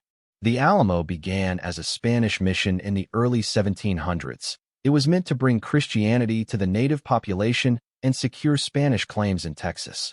By the 1830s, the mission had long since lost its religious role and had become a fortress. Thick walls, a central chapel, and surrounding barracks made it useful for defense, even if it wasn't originally built for war. It sat near the town of San Antonio de Bejar, which was the key settlement in Mexican Texas. Whoever controlled San Antonio controlled the heart of Texas, and whoever held the Alamo controlled San Antonio. That is why this battered compound suddenly became the most valuable piece of real estate in the Texas Revolution. At the time, Mexico was in turmoil. After gaining independence from Spain in 1821, Mexico struggled with unstable governments, shifting leaders, and deep divides. Antonio López de Santa Anna rose to power and declared himself the strongman who could bring order. He wanted firm control over Texas, where thousands of Anglo-American settlers had moved in under earlier Mexican agreements. Many of those settlers wanted more freedom than Mexico allowed. They resisted central authority, demanded local rule, and in some cases wanted to join the United States. Santa Anna saw rebellion brewing and resolved to crush it before it spread. For the Texians, as the settlers called themselves, the Alamo represented both opportunity and danger. On one hand, holding it meant blocking Santa Anna's advance northward. On the other, it was isolated and hard to defend. Some Texian leaders even suggested abandoning the Alamo.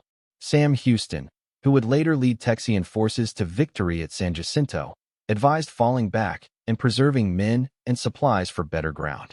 But the defenders on site decided otherwise. Pride, stubbornness, and a belief in making a stand kept them in place. Think about that for a moment. Would you have stayed in a weak fort, knowing thousands of soldiers were marching your way? Or would you have pulled back to fight another day? This decision alone shaped history. The Alamo mattered strategically, but it also mattered symbolically. For the Texians, refusing to give it up meant showing resolve. They knew they were badly outnumbered. They knew Santa Anna commanded thousands of well-armed troops. Still, to abandon the fort would have looked like cowardice. To hold it meant defiance. That defiance, whether wise or foolish, created the legend that followed. On Santa Anna's side, the Alamo mattered for opposite reasons. He saw it as a chance to make an example. By smashing the Texian rebels at the Alamo, he believed he could frighten the rest of Texas into obedience. No mercy, no compromise, no prisoners. This was his way of saying Mexico's central authority would not be challenged. In Santa Anna's view, the Alamo was not just a building. It was a stage on which he could display his power. Now let's step back and look at geography. The Alamo stood at a crossroads. Roads from the south, leading up from Mexico, passed through San Antonio. Roads from the east, linking to settlements and the coast, also ran nearby. To move troops or supplies across Texas, you had to go through this region. Whoever held the Alamo could delay or disrupt movement. Even if it was not the strongest fort, it forced Santa Anna to fight for it rather than bypass it. And while he focused on San Antonio, Texian forces elsewhere had time to gather strength. In a way, the defenders' stubbornness bought time for the revolution. But the Alamo's importance was not only military. It was also political. Texian leaders hoped that a bold stand might inspire sympathy in the United States. Remember, many settlers had come from America, and newspapers there followed the events closely. A desperate last stand at the Alamo could stir public opinion and perhaps encourage aid. Later, when news of the slaughter spread, it did just that. Volunteers from the United States streamed into Texas. So while the defenders may not have planned it this way, their stand created a wave of outside support. Inside the Alamo, the defenders likely understood these layers of meaning. Letters written during the siege show both fear and determination. William Travis, the commander, famously wrote an appeal addressed to the people of Texas and all Americans in the world. In it, he pledged to fight to the death and asked for reinforcements. That letter turned the Alamo into more than just a fort. It became a symbol, even before the final battle. Still, we should ask a hard question. Was the Alamo truly worth it? Strategically, it was difficult to hold and almost impossible to defend against Santa Anna's army. Some historians argue that the defenders wasted their lives. Others point out that their resistance delayed Santa Anna and inspired others to rally. Both views hold truth. What we know for certain is that the Alamo mattered in ways far beyond its walls. Have you noticed how sometimes small places carry outsized meaning? Think of Thermopylae in ancient Greece or Gettysburg in the Civil War. The Alamo belongs in that category. A modest mission, with limited value on paper, became a defining symbol because of what people believed it represented. As the siege tightened, both sides understood this. Santa Anna pressed harder because he knew the psychological effect of victory. The defenders held out because they understood the symbolic cost of surrender. The clash of these two views, one bent on crushing rebellion, the other determined to show defiance, is why the Alamo mattered. And so, when we strip away the legends that came later, we see that the Alamo's importance was not only about cannons and walls. It was about pride, politics, and perception. It was a chess piece on the board of war, but also a torch that lit the spirit of rebellion. Now here's the real question for you. If you were there, facing impossible odds, would you have stayed to fight at the Alamo, knowing the likely outcome? Or would you have marched out, saving your life for another battle? That choice, stay or leave, is what gave the Alamo its meaning. The men who stayed made their choice, and history remembered them for it. Part 2. Who fought inside? When you think of the Alamo, who comes to mind first? Is it Davy Crockett with his coonskin cap?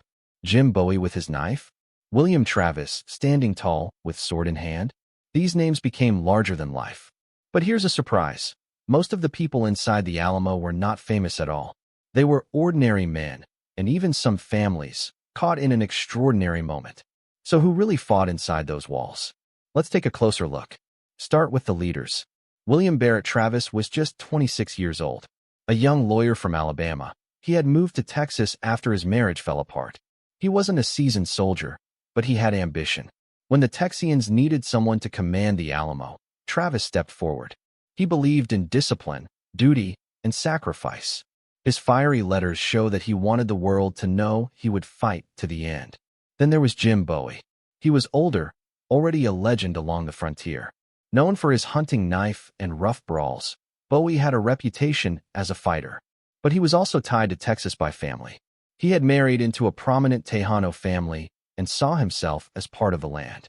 At the Alamo, illness weakened him, but his presence inspired others. His name alone carried weight. And of course, there was Davy Crockett. By 1836, Crockett was a folk hero back in the United States. He had been a frontiersman, a scout, and even a congressman from Tennessee. But politics had left him bitter. After losing his seat, he famously said he was heading to Texas. At the Alamo, he brought a group of Tennessee volunteers. He played fiddle, boosted morale, and took his stand alongside men far less famous than himself.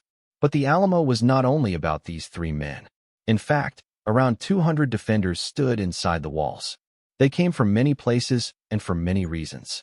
Some were Anglo settlers from the United States, drawn by cheap land and adventure. Others were Tejano, Mexican-born Texans who opposed Santa Anna's central rule. This mix is often forgotten, but it mattered. Men like Juan Seguin, a Tejano officer, fought fiercely for Texian independence. Seguin himself left the Alamo before the final assault, carrying messages, but his men stayed and died inside. Their sacrifice showed that the fight was not simply Anglos versus Mexicans. It was a battle over freedom and control that divided communities. Have you ever noticed how stories often forget the ordinary people? That's true with the Alamo. Behind the famous names stood blacksmiths, farmers, and shopkeepers. Men like Jacob Walker, a settler who left behind a wife and child. Or Gregorio Esparza, a Tejano defender whose body was given a proper burial, unlike most others. Their names rarely appear in textbooks, but they bled for the same cause. There were also a few families inside. Women and children took shelter during the siege. Susanna Dickinson, the wife of Defender Almiron Dickinson, survived and later gave a harrowing account of the battle.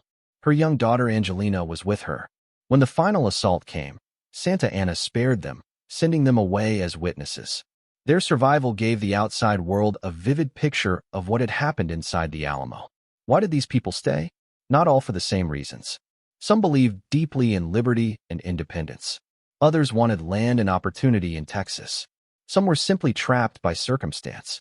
Once Santa Anna's army surrounded the fort, leaving was nearly impossible. And yet, in the days before the final attack, Travis did give men the chance to leave. Most stayed. That choice turned them from settlers into martyrs. Think for a moment. What would you have done? Would you have walked away, knowing the odds? Or would you have chosen to stay, standing beside men you barely knew? That decision defined each person inside the Alamo. The diversity among the defenders also matters. About 24 came from Europe. Some had arrived only recently, chasing adventure. A few were even from as far away as England, Ireland, and Germany. Imagine traveling across the ocean, only to die in a dusty mission in Texas. Their stories remind us that the Alamo was more than a local fight. It had a global draw, fueled by dreams of freedom and fortune. Even age varied widely.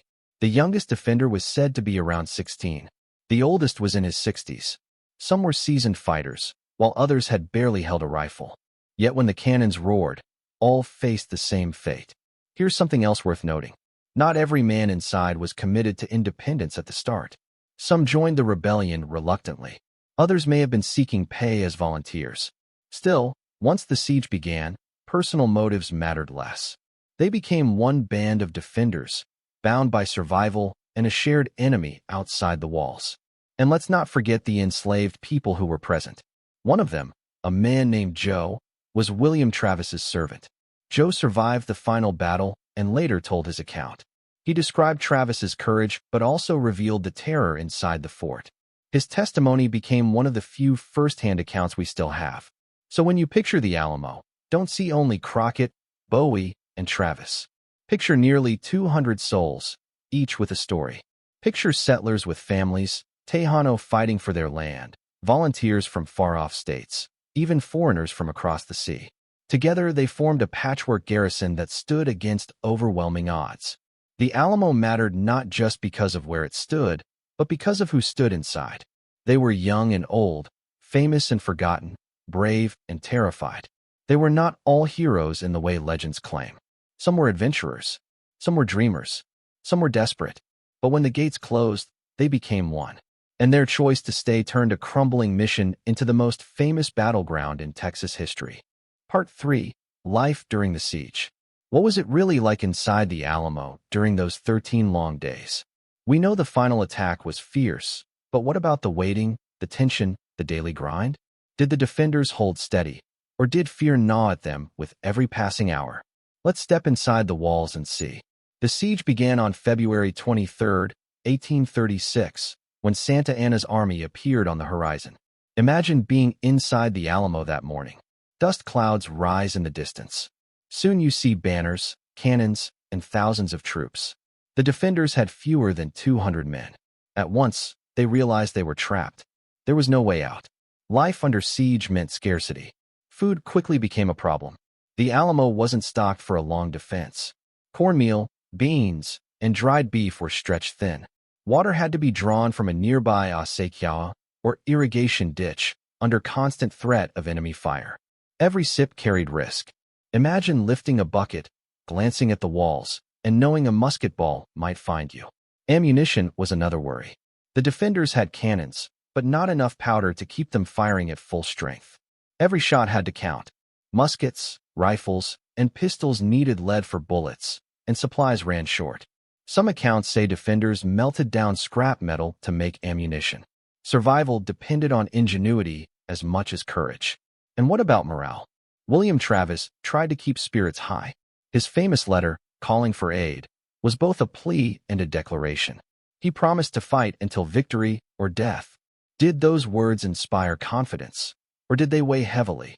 reminding everyone of the likely outcome? Probably both.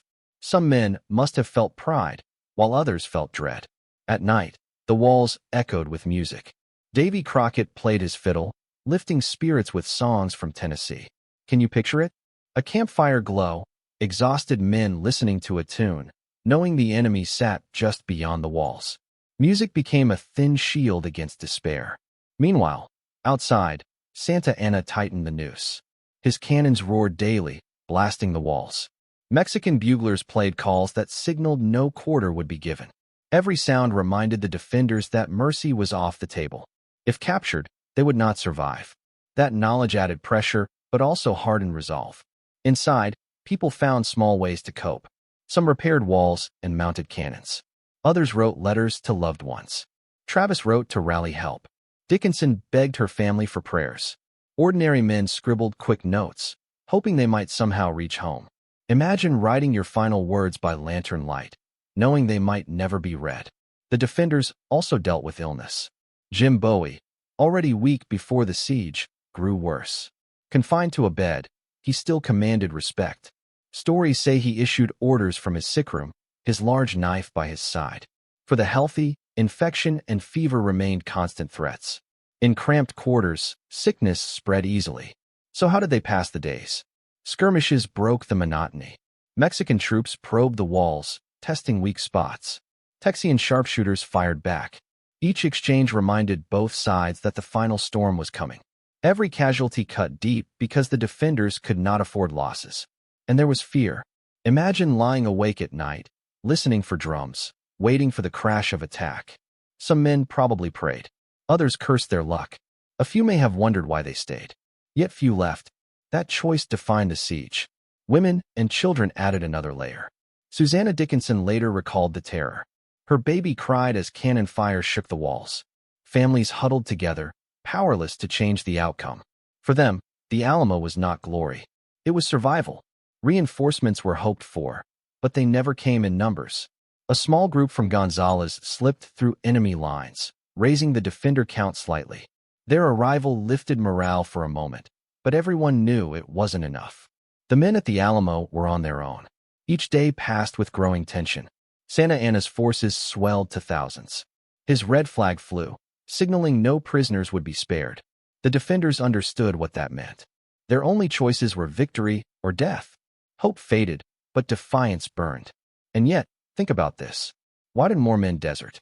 There was still a chance, at least early on. Travis even allowed those unwilling to stay to leave.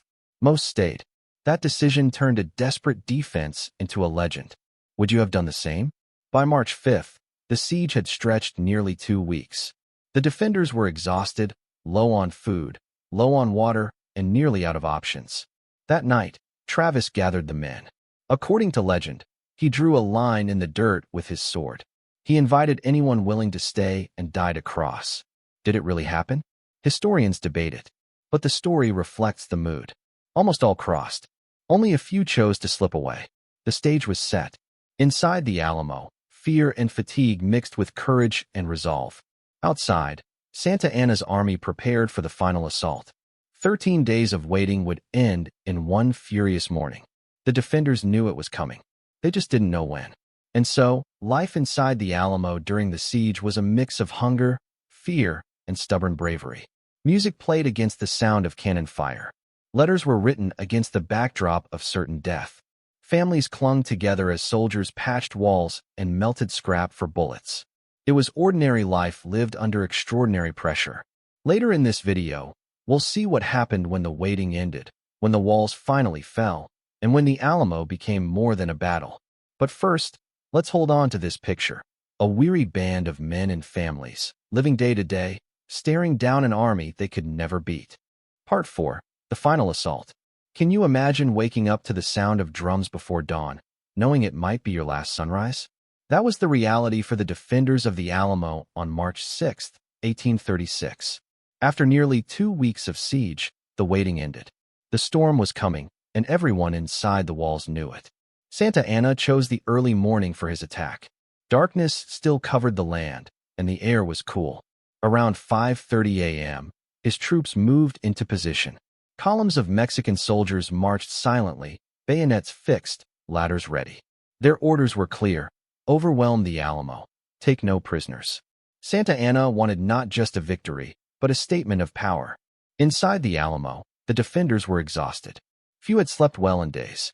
The constant cannon fire and the fear of attack had worn them down. But when the bugles sounded and the drums rolled, they knew the moment had come. Muskets were loaded, cannons readied, and men rushed to the walls.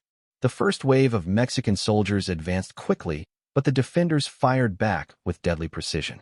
Muskets cracked, cannons roared, and men fell in heaps. The attackers stumbled over their dead and pressed forward again. Imagine being one of those soldiers, climbing over bodies while musket balls tore through the air. It was chaos, smoke, and blood. For a short time, the defenders held strong. Their gunfire broke up 2 charges. But numbers told the story. Santa Anna had thousands. The Alamo had fewer than 200. Once the ladders were raised and troops began scaling the walls, the outcome shifted. Defenders stabbed with bayonets, swung rifle butts, and fought hand to hand. But the walls were breached. On the north wall, attackers poured in. A cannon fired at close range, tearing into the Mexican ranks, but the defenders couldn't stop the flood. On the west, the defenses crumbled too. Soon the enemy was inside the compound, and the defenders fell back to the barracks and chapel. Picture the scene. Narrow rooms filled with smoke. Gunfire at point-blank range. Shouts in English and Spanish. Men fighting with knives, muskets, even bare hands. The defenders fought desperately, but they were outnumbered 20-1. Step by step, room by room, Santa Anna's troops pushed forward. The chapel became the last stronghold. Defenders barricaded doors, firing through cracks, refusing to surrender. But the attackers broke through. Some defenders fought to the very last shot. Others were bayonet where they stood. It was brutal, close, and final. The entire battle lasted less than 90 minutes. Think about that. 13 days of waiting ended in less than 2 hours of slaughter. By the time the sun rose higher, every defender was dead. Only women, children, and a handful of non-combatants survived. Santa Anna had his victory, but it came at a cost. Hundreds of his soldiers lay dead or wounded. The Alamo was taken, but the price was steep. Now here's something important. In this part, we will not explain the leader's last moments. You may be wondering, what about Crockett? What about Bowie? What about Travis? Those stories are coming in the next section. For now, focus on the battle itself, the fight as a whole, and the courage shown by nameless men whose stories were never told. Santa Anna ordered the bodies of the defenders burned. Piles of wood became funeral pyres. Smoke rose over San Antonio as a grim warning to anyone who dared resist him. He thought fear would break the rebellion. Instead, it fueled it. Survivors like Susanna Dickinson were sent out to spread the tale. Her words carried far and fast, telling Texans of the massacre. Have you ever noticed how sometimes victory plants the seed of defeat? That's what happened here. Santa Anna won the field, but he hardened Texian resolve. Remember the Alamo became a cry of vengeance. Men flocked to the Texian army, eager to avenge the dead. Within weeks, Santa Anna would face them at San Jacinto, and there, his army would crumble. But in the moment, on that March morning, all that mattered was survival, and survival was impossible. The defenders of the Alamo made their stand, fought their fight, and fell to the last man. The final assault on the Alamo was not long, but it was savage. It showed the courage of the few against the might of the many. It showed how far Santa Anna would go to crush rebellion. And it set the stage for what came next, the legend of the fallen leaders, and the question that still lingers. How did they really die? That is where we turn next, to the disputed last moments of Travis, Bowie, and Crockett. Their fates remain one of the great debates of the Wild West. Stay with us, because the story is about to get even more controversial. Part 5, The Leader's Last Moments. When the smoke cleared at the Alamo, nearly 200 defenders were dead. But what about the leaders everyone remembers? How exactly did Travis, Bowie, and Crockett meet their end? For almost 2 centuries, historians have argued about it. Were the heroic tales true, or were they polished into legend later? Recent studies and controversial theories give us new angles to consider. Let's start with William Barrett Travis. Most accounts agree that he died early in the final battle. He was only 26, commanding the Alamo despite his youth. Tradition says he was struck by a musket ball to the head while firing a cannon near the north wall. His fall was said to inspire those around him. But is that the whole truth? Some Mexican accounts suggest Travis may have fought longer, struck down only after retreating inside. A few even claim he was killed by bayonet thrusts, not a bullet. The exact details are hazy, but all agree he fell near the start. Travis became the symbol of duty and sacrifice, cut down in the opening clash. Jim Bowie's fate is even murkier. By the time of the assault, Bowie was bedridden, likely suffering from tuberculosis or typhoid. Some legends say he was killed where he lay, pistols blazing until the end. Others describe Mexican soldiers dragging him from his bed and executing him. Recent studies of battle reports hint that Bowie may have been found alive but helpless, then finished off by bayonet. His large hunting knife, now famous as the Bowie knife, fueled the idea that he fought to the last breath. But modern historians argue that was more myth than fact. The evidence suggests Bowie was too sick to put up much resistance. Still, his name lives on as one of the fiercest fighters of the frontier. And now we come to Davy Crockett, the most debated of all. For generations, the story was simple. Crockett died heroically, rifle in hand, overwhelmed while defending the chapel. That version spread widely, especially in the United States, where Crockett was already a folk hero. But in the 1970s, historians uncovered Mexican officer accounts that tell a different story. These documents, known as the De La Pena Diary, claim Crockett and a small group surrendered after the battle. Santa Anna allegedly ordered their execution, and they were killed by sword or bayonet. If true, Crockett died not in glorious combat, but as a prisoner, cut down after surrendering. This theory caused an uproar. Many Texans rejected it outright, calling it an insult to Crockett's memory. Others argued the diary was authentic and provided a rare glimpse from the Mexican side. In recent decades, forensic experts and historians have studied the document's handwriting and paper. Most now believe it is genuine, but whether it is fully accurate remains uncertain. Some scholars point out that De La Pena may have exaggerated or invented details to criticize Santa Anna's cruelty. So, did Crockett die fighting or surrendering? We may never know. The debate continues, and emotions still run high. What about physical evidence? In 2014, archaeologists uncovered bone fragments near the Alamo site, sparking speculation they belonged to fallen defenders. Some hope DNA testing might link remains to Crockett or other leaders. But the findings were inconclusive, and the bones were later reburied without answers. It shows how difficult it is to solve mysteries from so long ago. Even today, the stories of these men stir strong feelings. For many Texans, the image of Crockett swinging Old Betsy, his rifle, until the last breath is untouchable. To suggest otherwise feels like tearing down a sacred myth. Yet history is rarely neat. It's messy, uncertain, and full of conflicting voices. Mexican officers recorded one truth. Texian survivors remembered another. Newspapers back in the U.S. printed their own versions. Which do we trust? Here's another layer. Some scholars argue that all three leaders' deaths were shaped more by politics than fact. In the weeks after the battle, Texian leaders needed martyrs. Travis became the brave commander. Bowie became the fierce fighter cut down in bed. Crockett became the heroic frontiersman, standing tall against impossible odds. These stories weren't just history. They were propaganda, meant to inspire more men to join the fight. And it worked. Remember, the Alamo carried more power with heroes than with messy details. But ask yourself, does it matter how they died, or that they died? Would Crockett's surrender, if true, erase his courage during the siege? Would Bowie's illness make him less committed to the cause? Would Travis's death by bayonet rather than bullet change his sacrifice? Maybe not. The legend and the reality both remind us that these men stood their ground when escape was possible. They chose to stay, and that choice sealed their fate. So where does that leave us? With Travis, the story is fairly consistent. With Bowie, we face uncertainty. And with Crockett, the debate rages hottest of all. Recent studies suggest surrender is possible, maybe even likely. But popular memory still clings to the last stand. Both versions carry weight. One shows unbending defiance. The other shows the cruelty of Santa Anna. Either way, Crockett's death became a spark that lit the Texian cause. Here's the final question for you. Do you prefer the legend or the history? Do you want your heroes to be flawless, Or are you willing to accept them as human, with all their weaknesses? At the Alamo, legend and fact blur together. The truth may be uncertain, but the impact is undeniable. Travis, Bowie, and Crockett died in different ways, but together, their sacrifice gave the Alamo its lasting meaning.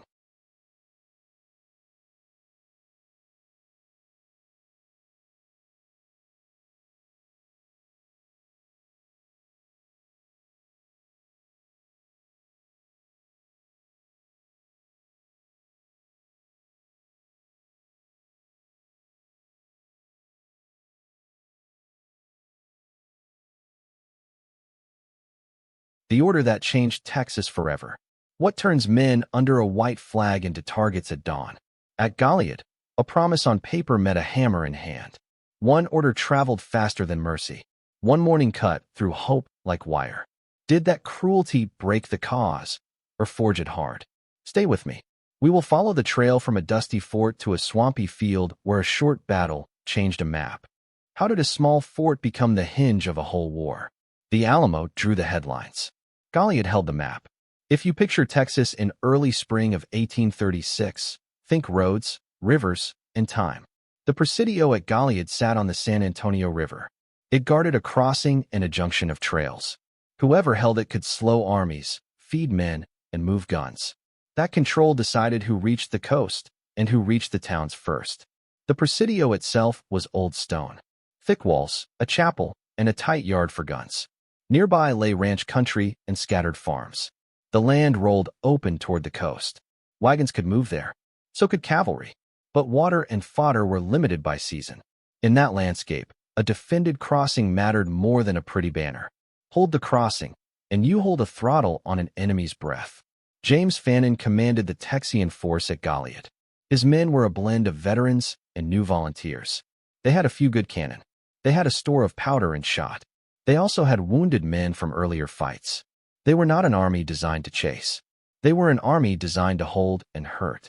From Goliad, patrols could ride to Refugio and to the coast.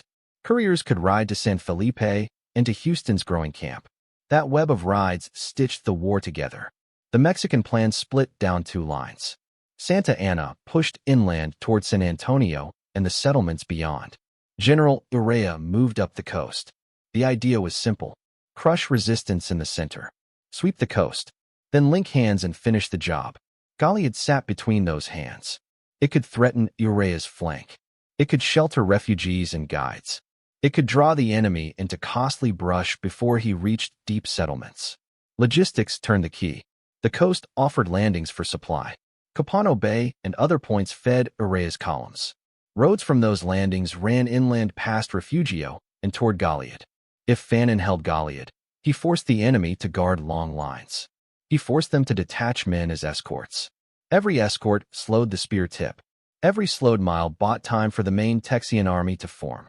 Do you see why a stone post in the brush felt so large? Communication was another edge. News moved by horse. Rumor moved faster. When the Alamo fell, fear rippled east. Goliad could steady that fear by holding firm. Reports from the Presidio told settlers where to flee and where to rally. A held post gave structure to panic. A lost post turned panic into flood. In those weeks, hours mattered. Goliad's lantern of news mattered with them. Fannin also carried a different burden. He had orders to support other posts. He had wounded to protect. He faced enemies in several directions. Each mission call tugged at him. Refugio needed rescue. Victoria offered a safer link toward Houston. The Presidio's strength tempted a stand. The open prairie warned against it. The weight of choice sat heavy. The fact that choice was hard is part of why Goliad mattered. Tactically, the fort and its guns favored defense. The surrounding country favored mobility. That clash shaped every ride out of its gate. Move too slow, and lancers could circle and probe. Move too fast, and wagons and wounded fell behind. Keep the cannon, and you crawl. Leave the cannon, and you lose your teeth. That choice haunted every order Fannin wrote. Each mile from the walls increased risk and reduced options. For Mexico, Goliad promised a message. Take the post, and you break a key nerve in the rebellion. You also show that coastal pushes work. Urrea's early successes had been clean. He aimed to keep them that way. But a stubborn stand at Goliad could bleed him. It could drag the campaign into sieges and mud. Santa Anna prized speed and shock. Any delay risked losing that edge. So both leaders watched Goliad with care. For Texas, the Post promised something else. It promised a rally point after loss. The Alamo had fallen with honor. People still needed a place with a flag and powder. Goliad offered that promise. It was not a mythic shrine. It was a working fort. It could feed men, fix guns, and fight. In a young revolt, plain things that worked were gold. A working fort builds belief. Belief builds an army. There is also the power of memory before the fact. The men at Goliad knew about the Alamo. They knew what failure looked like. That knowledge sharpened pride and fear. It shaped letters home and camp talk. It made the Presidio feel like a line that could not bend. When men feel that line tighten, they act with more fire and also more caution. That tension influenced every council and every scout. Later in this video, we will see how orders from the top turned that tension into fate. For now, note the last piece. Terrain near Goliad opens into prairie toward Colado. The grass there runs wide. The soil can bog wheels after rain. Trees cluster along creeks. A column there is easy to see and hard to shield. If you leave the fort late, you cannot hide on that open ground. If you stop, you invite a ring of steel. So why did Goliad matter more than its walls? Because it sat on a crossroads of roads, rivers, and time. Because it bridged the coast and the heartland. Because it held supplies, guns, and the story people told themselves. Hold it, and you slow a foe and steady your own side. Lose it, and you open a wide door toward your homes. With that in mind, the next step becomes clear. Fannin chose to move. He aimed for Victoria and safety with the main force. He chose to bring guns, wagons, and many wounded. He hoped speed and order could live in the same march. Delay crept in anyway. Oxen tired. Wheels failed. Scouts brought mixed reports. The column rolled out of the safety of stone into the open light. Ahead waited the prairie of Colado and the first grim test away from the walls. Colado. March, battle, surrender. Which single pause turned a hard march into a trap? Fannin left the walls with guns, wagons, and wounded. The road toward Victoria looked simple on a map. It was not simple under tired oxen and wet ground. The column started late. Then it slowed more. Men cut brush from axles. Teams balked at low swales. Scouts rode back with dust still on their hats. Each stop felt small. Together they formed a chain. Fannin wanted to save his men and the guns. Those guns were pride and power. They also weighed like anchors. Every creek crossing 8 times. Wheels sank. Ropes snapped. Men heaved and cursed and pushed. The sun climbed. A wide prairie opened ahead. That prairie had a name. Colado. It looked kind. It was not kind to a slow train. Midday came. The oxen blew hard. The wounded begged for a halt. Fannin called a rest on open ground. The pause fit the needs of men and beasts. It did not fit the danger. Brush and timber lay beyond the prairie edges. Lancers could form there without being seen. Urea's advance units had moved fast for days. Their riders knew those lines of cover by heart. Dust on the horizon told the next chapter. Riders appeared in several groups. Muskets glinted. Lances flashed. Drums carried flat across the grass. Fannin ordered a square. Companies moved with drills learned on other fields. Wagons and guns filled the gaps. The square faced out with rifles and 2 small cannon. The men were tired but steady. The prairie gave clear fields of fire. It also offered no water and no shade. Skirmishers felt for weak places. Mexican infantry came on in bounds. Lancers probed for a side that moved slow. The first volleys were crisp. Shot tore into the leading files. The square held. Then artillery appeared against them. Mexican guns opened at range. The square answered with its own small pieces. The fight turned into a duel across hot grass and trampled weeds. Smoke drifted. Men coughed. Officers paced the line and pointed with short, sharp hands. Casualties mounted on both sides. The Texans had no reserve to plug holes. Every man already stood in the wall of bayonets and rifles. Ammunition carriers crawled under fire to pass cartridges and canister. A few of the wounded tried to crawl to the center. The square bent but did not break. One cannon crew worked bare to the waist, black with powder. Another crew took a hit, and a boy stepped up without a word. The hours ground on. Late day brought a brief lift. A charge of lancers tried to roll a corner. The angle spat fire and held. Horses veered from the bayonets.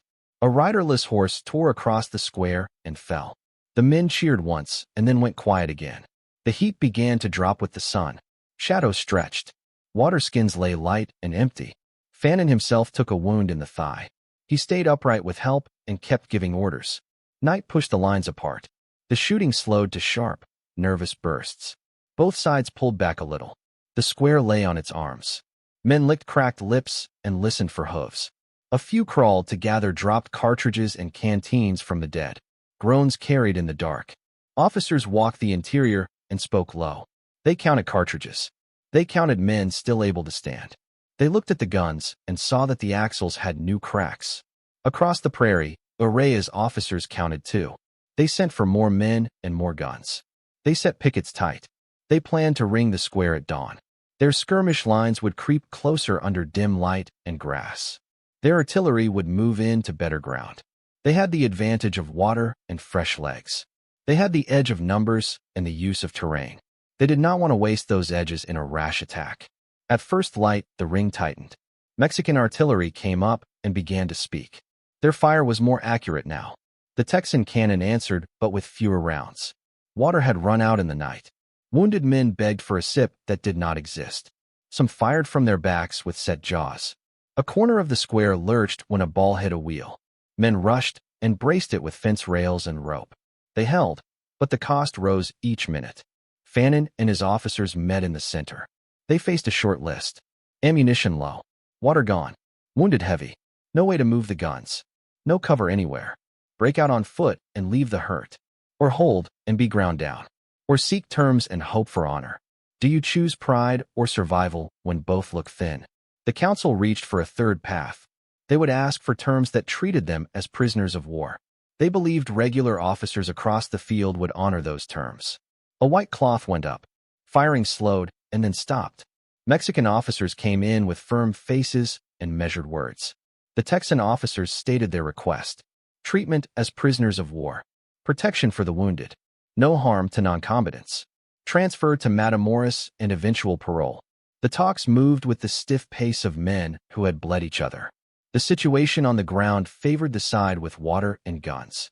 That fact pressed on every sentence. The agreement that followed read like hope in ink. The Texan officers believed they had secured fair treatment. Some Mexican officers agreed in spirit. Others spoke more cautiously about higher orders and policy. The rank and file heard only that the fight had ended. Weapons were stacked. Men sank to the grass and closed their eyes. Relief washed through the square like rain that did not exist.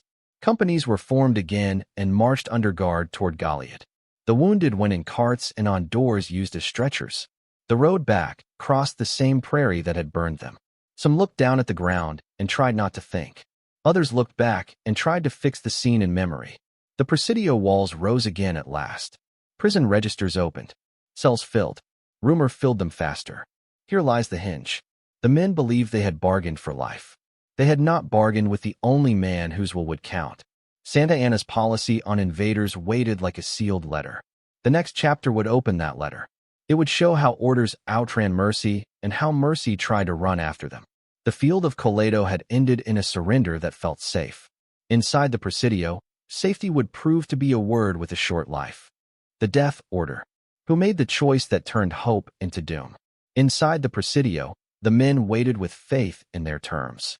They stacked arms. They cared for the wounded. They wrote short letters in cramped script. They trusted that officers on both sides would honor a deal. Then a different set of papers began to move. Those papers carried a colder plan. Months before, Mexico had set a rule for this war. Foreigners who came to fight without papers would be treated as pirates. Pirates did not get prisoner rights. Pirates faced death. Santa Anna held that rule like a hammer. He had just taken the Alamo by storm. He wanted the revolt over fast. He believed fear could end it sooner than mercy. He believed hard examples could save future blood by breaking will now. General Urrea saw things on the coast in a different light. He captured men at Refugio and elsewhere. He marched fast and fought often. He found that fair treatment made the next town easier. He also found that many captives were not wild pirates. They were farmers and clerks in rough coats. Some had families in Texas. Some had papers from provisional leaders. Urrea wrote in that spirit. He argued for parole. He urged respect for surrender terms given at Goliad. Meanwhile, couriers rode between camps with orders and reports. The chain of command in that spring moved on horseback. Time and distance bent the chain. A message sent on a clear plan could arrive to a muddy camp where facts had changed. That is what happened here. Urrea sent views that leaned toward mercy. Santa Anna sent orders that aimed at death. Which letter would reach the man at Goliad first? Which voice would he obey if they clashed? Colonel Portilla commanded at the Presidio. He had the prisoners in his care. He also had a stack of notes from above him. Some told him to treat the men as prisoners of war. Some told him to prepare for a harsh measure. He knew the decree about foreign invaders. He knew the reality on the ground. He saw wounded boys and skilled artisans. He also saw a war that needed obedience. He was a soldier under orders in a tight frame. Santa Anna did not like mixed signals. He sent a clear order as the week closed. Execute the prisoners. Do it at once. Do it under the decree. The word came through higher staff and then down to the Presidio. It arrived after days of rumor in the cells. It arrived after men had settled into a tired routine of hope. It arrived when Urrea was out toward Victoria, still herding the war forward along the coast. Portilla faced a hard night with those pages in hand. He knew Urrea's views. He knew Santa Anna's will. He also knew his own oath. Some officers urged delay. Others said that delay would be defiance. He read the order again and again. He weighed the risk of sparing men against the risk of disobeying the head of state and the general of the army. He wrote a reply that noted the conflict. Then he prepared to act. Have you ever felt two duties pull you at once? The men in the cells felt a gentler pull in that same hour. They had begun to hope for a move to Matamoros. They traded bits of food and rough jokes. They pressed cloth to wounds. A few had been assigned small tasks outside the walls and had returned. Those small mercies made terms feel real. They did not know that staff officers had turned words like mercy into words like example. The logic behind the order was cruel and tidy. Crush the revolt by fear. Mark the men as pirates, not as soldiers. Remove the idea that surrender meant safety. Show that those who came from the United States would not be treated as regulars. In that frame, the Goliad prisoners were not a bargaining chip. They were a message. The message would travel faster than any courier. It would race to farms and ferries and river towns in a day. Urrea learned of the order too late to stop it. He had written to ask for mercy. He had praised some of the prisoners for brave conduct. He had told superiors that parole would be wiser. But he did not hold the seal that morning. Speed in war gives, and it takes. It gave him wins along the coast. It took from him the chance to stand in that yard and say no. The gap between his pen and the Presidio widened into tragedy. Portilla's final choice followed the chain of command. He would obey the highest direct order. He set plans in motion for dawn. He organized companies by language and strength. He directed officers to form columns of prisoners. He assigned guards to those columns. He kept the Texan officers inside for a separate fate. He tried to keep the procedure neat, even as his hand shook when he signed the last note. Later in this video, we will walk that dawn step by step. For now, see the gears that locked. A decree from the capital. A leader who prized terror as a tool. A field commander who favored honor but was not present. A local commander torn between two bosses. Add slow roads and faster fear. Add mixed messages after a surrender made in good faith. The result was a machine that fed on men who had trusted words. Some will argue that war leaves no clean choices. Others will say that Portilla could have stalled and saved many. Both views have weight. What matters for the story is what he did, not what he might have done. He chose the strict path of obedience. He chose it at a time and in a place where mercy needed courage. He chose it with his name on papers he would keep for years. Those papers would live on as a record of the order and the day. The prisoners slept under that shadow without knowing it. Guards paced. Officers whispered in corners. The town around the Presidio settled into a quiet that comes before a storm. The sky began to pale in the east. Somewhere a rooster crowed. A bugle sounded inside the walls. The men stirred and reached for worn hats and for canteens that held little. They thought it was another day and a long wait. It was not another day. The order had crossed the last gate. The choice at the top had reached the men at the bottom. At first light, guards walked to the cells and called names. The columns formed. The lines turned toward the river road and toward the open brush. Inside the yard, the officers remained. Outside the walls, Muskets worked their way to the ready. The letter that had traveled so far was about to speak and fire. Palm Sunday at Goliad. What looks like a simple roll call can hide a trap. Dawn broke pale over the Presidio. The prisoners woke to the usual sounds. A bugle, boots on stone, short orders in Spanish. Many thought they were moving to Matamoros soon. They cleaned small wounds. They shared dry rations. They waited for the gate to open on another day of the same. Inside the command room, the plan for the morning was set. Guards would form the men into several marching groups. Each group would leave by a different gate. Each would follow a road out across the low brush. The officers would remain in the yard for a separate handling. The wounded would be kept near the chapel. The routine look of the movement was part of the design. Names were called from lists. Men filed into ranks by company and language. Some joked to cut fear. Others stared at the dust and said nothing. A few had worked outside the walls in days past and had come back. That memory kept a thread of hope alive. The gates creaked. Sunlight poured across the yard. The first column stepped into the light with guards at both sides. The road sloped toward open ground and thin mesquite. The line moved at a steady pace. Guards kept muskets at the ready, not at the sling. After a short walk, the officer in charge called a halt. He directed the prisoners to face right. They were told to march a few steps into the brush. Then they were told to halt again. The guard line spread out behind them in a loose arc. A few prisoners sensed the change at once. This was not a transfer. This was a killing field. Some whispered a prayer under their breath. Some looked for a break in the brush. A few tensed to run. The order to fire cut across all thought. The first volley slammed into backs and shoulders. Men dropped in rows. Others bolted forward and fell a dozen steps later. Guards reloaded fast and fired again at any who moved. The sound rolled back toward the walls. It carried to the town. It carried to the men still waiting inside the yard. They heard the shots and went still. They looked at one another and read the truth in each other's faces. The second column went out under that weight. They tried to walk like soldiers under guard. They tried to keep fear from breaking the line before the gate. At a bend in the road, several men rushed the brush and made for the river bottoms. A few reached the canebrakes and slid into the water. Others were cut down on the bank. Lancers moved to ring the route and stop more breaks. Would you have tried to run, or taken one more step and hoped for a word of mercy? The guards kept order by motion and by sound. Short words, sharp gestures, muskets raised and lowered with drill hall care. Back inside, the officers called for the commandant. They asked to speak. They argued that terms had been agreed after Goliad. Some begged for their men. Others stood and stared, jaw set. The answer was a firm refusal.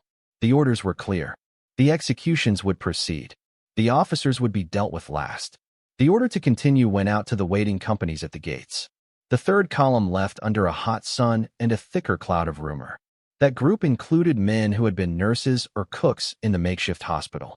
Some wore bandages. The halt was made near a shallow rise. The line turned again. The arc of guns formed again.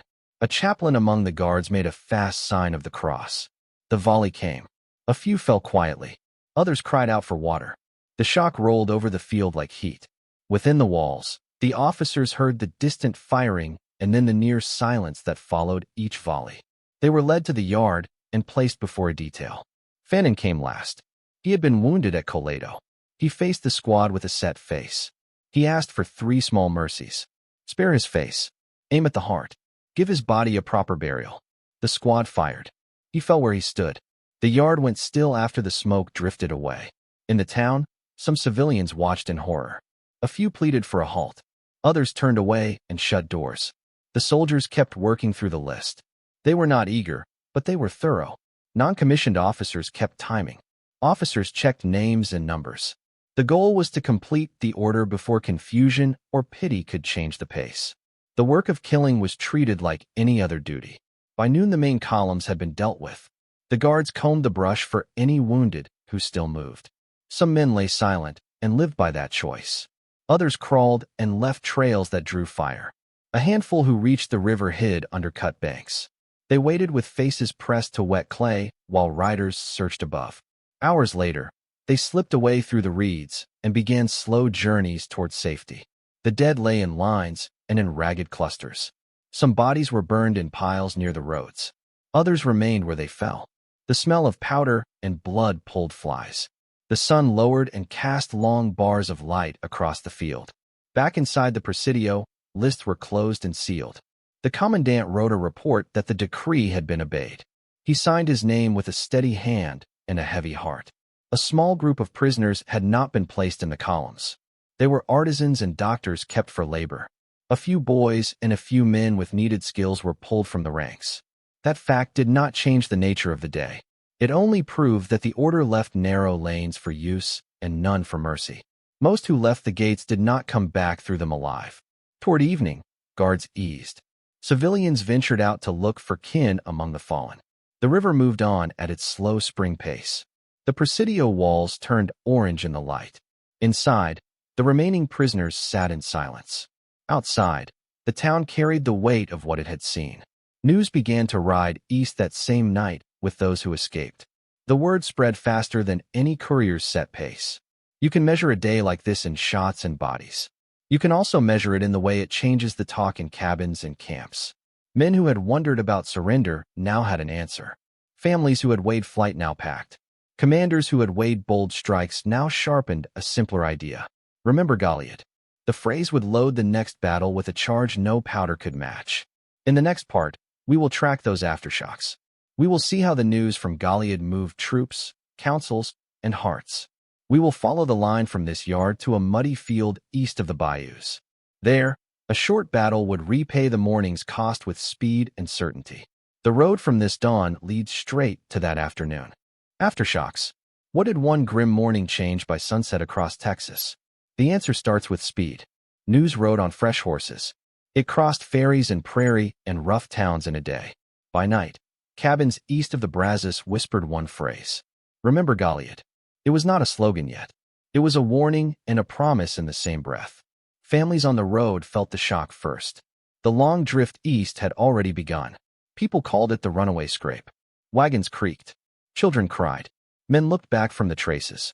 Word from the Presidio turned fear into hurry. Cross the next river now. Do not wait for the herd. Smoke rose behind them from burned corn and empty barns. They left more than gear. They left a season of hope in the fields. Houston's small army felt a different current. Men had been grumbling at long retreats. Stand and fight, they said. After Goliad, the talk changed color. The ranks wanted a fight that would count. They wanted a fight that would answer. Houston listened. He drilled. He moved toward ground that gave him edges he could use. He knew his line could bite if he picked the hour. The massacre did not give him numbers. It gave him unity of will. Recruiting along the trail sped up. Stragglers who had meant to go home turned back into camp.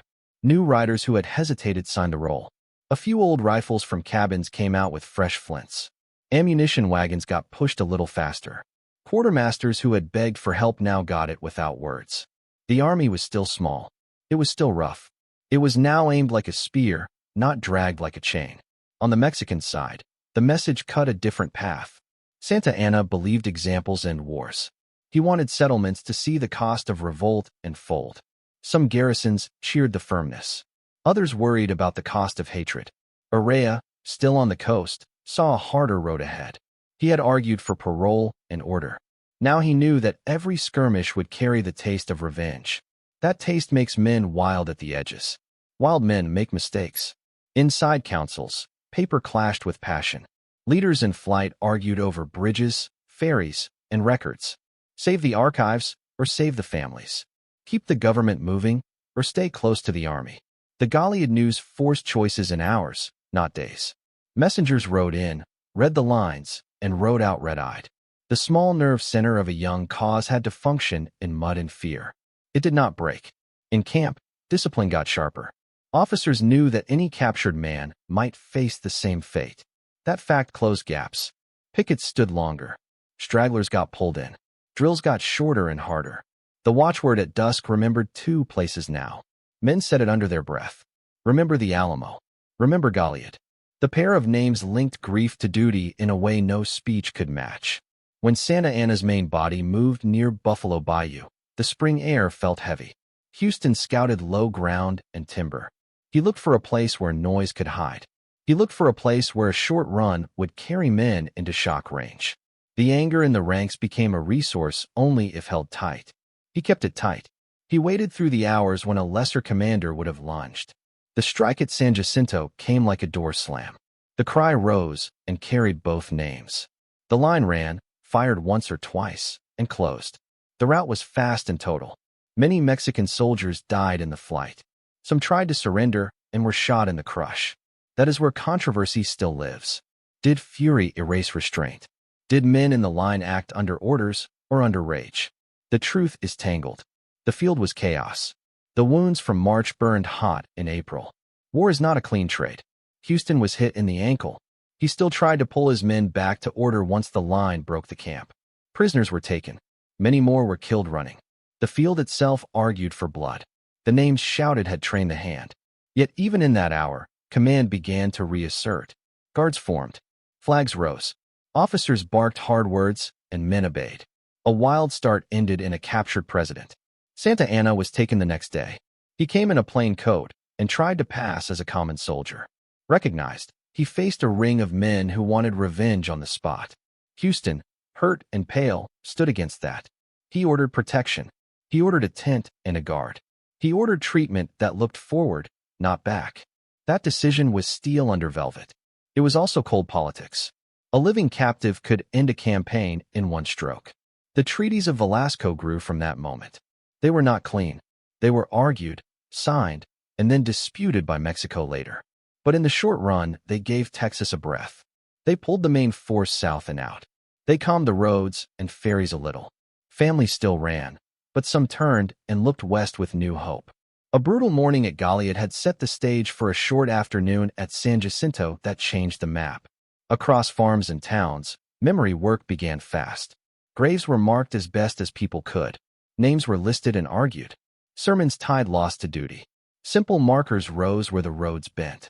The story gained a shape. At the center of that shape stood the idea that surrender without honor leads to ruin.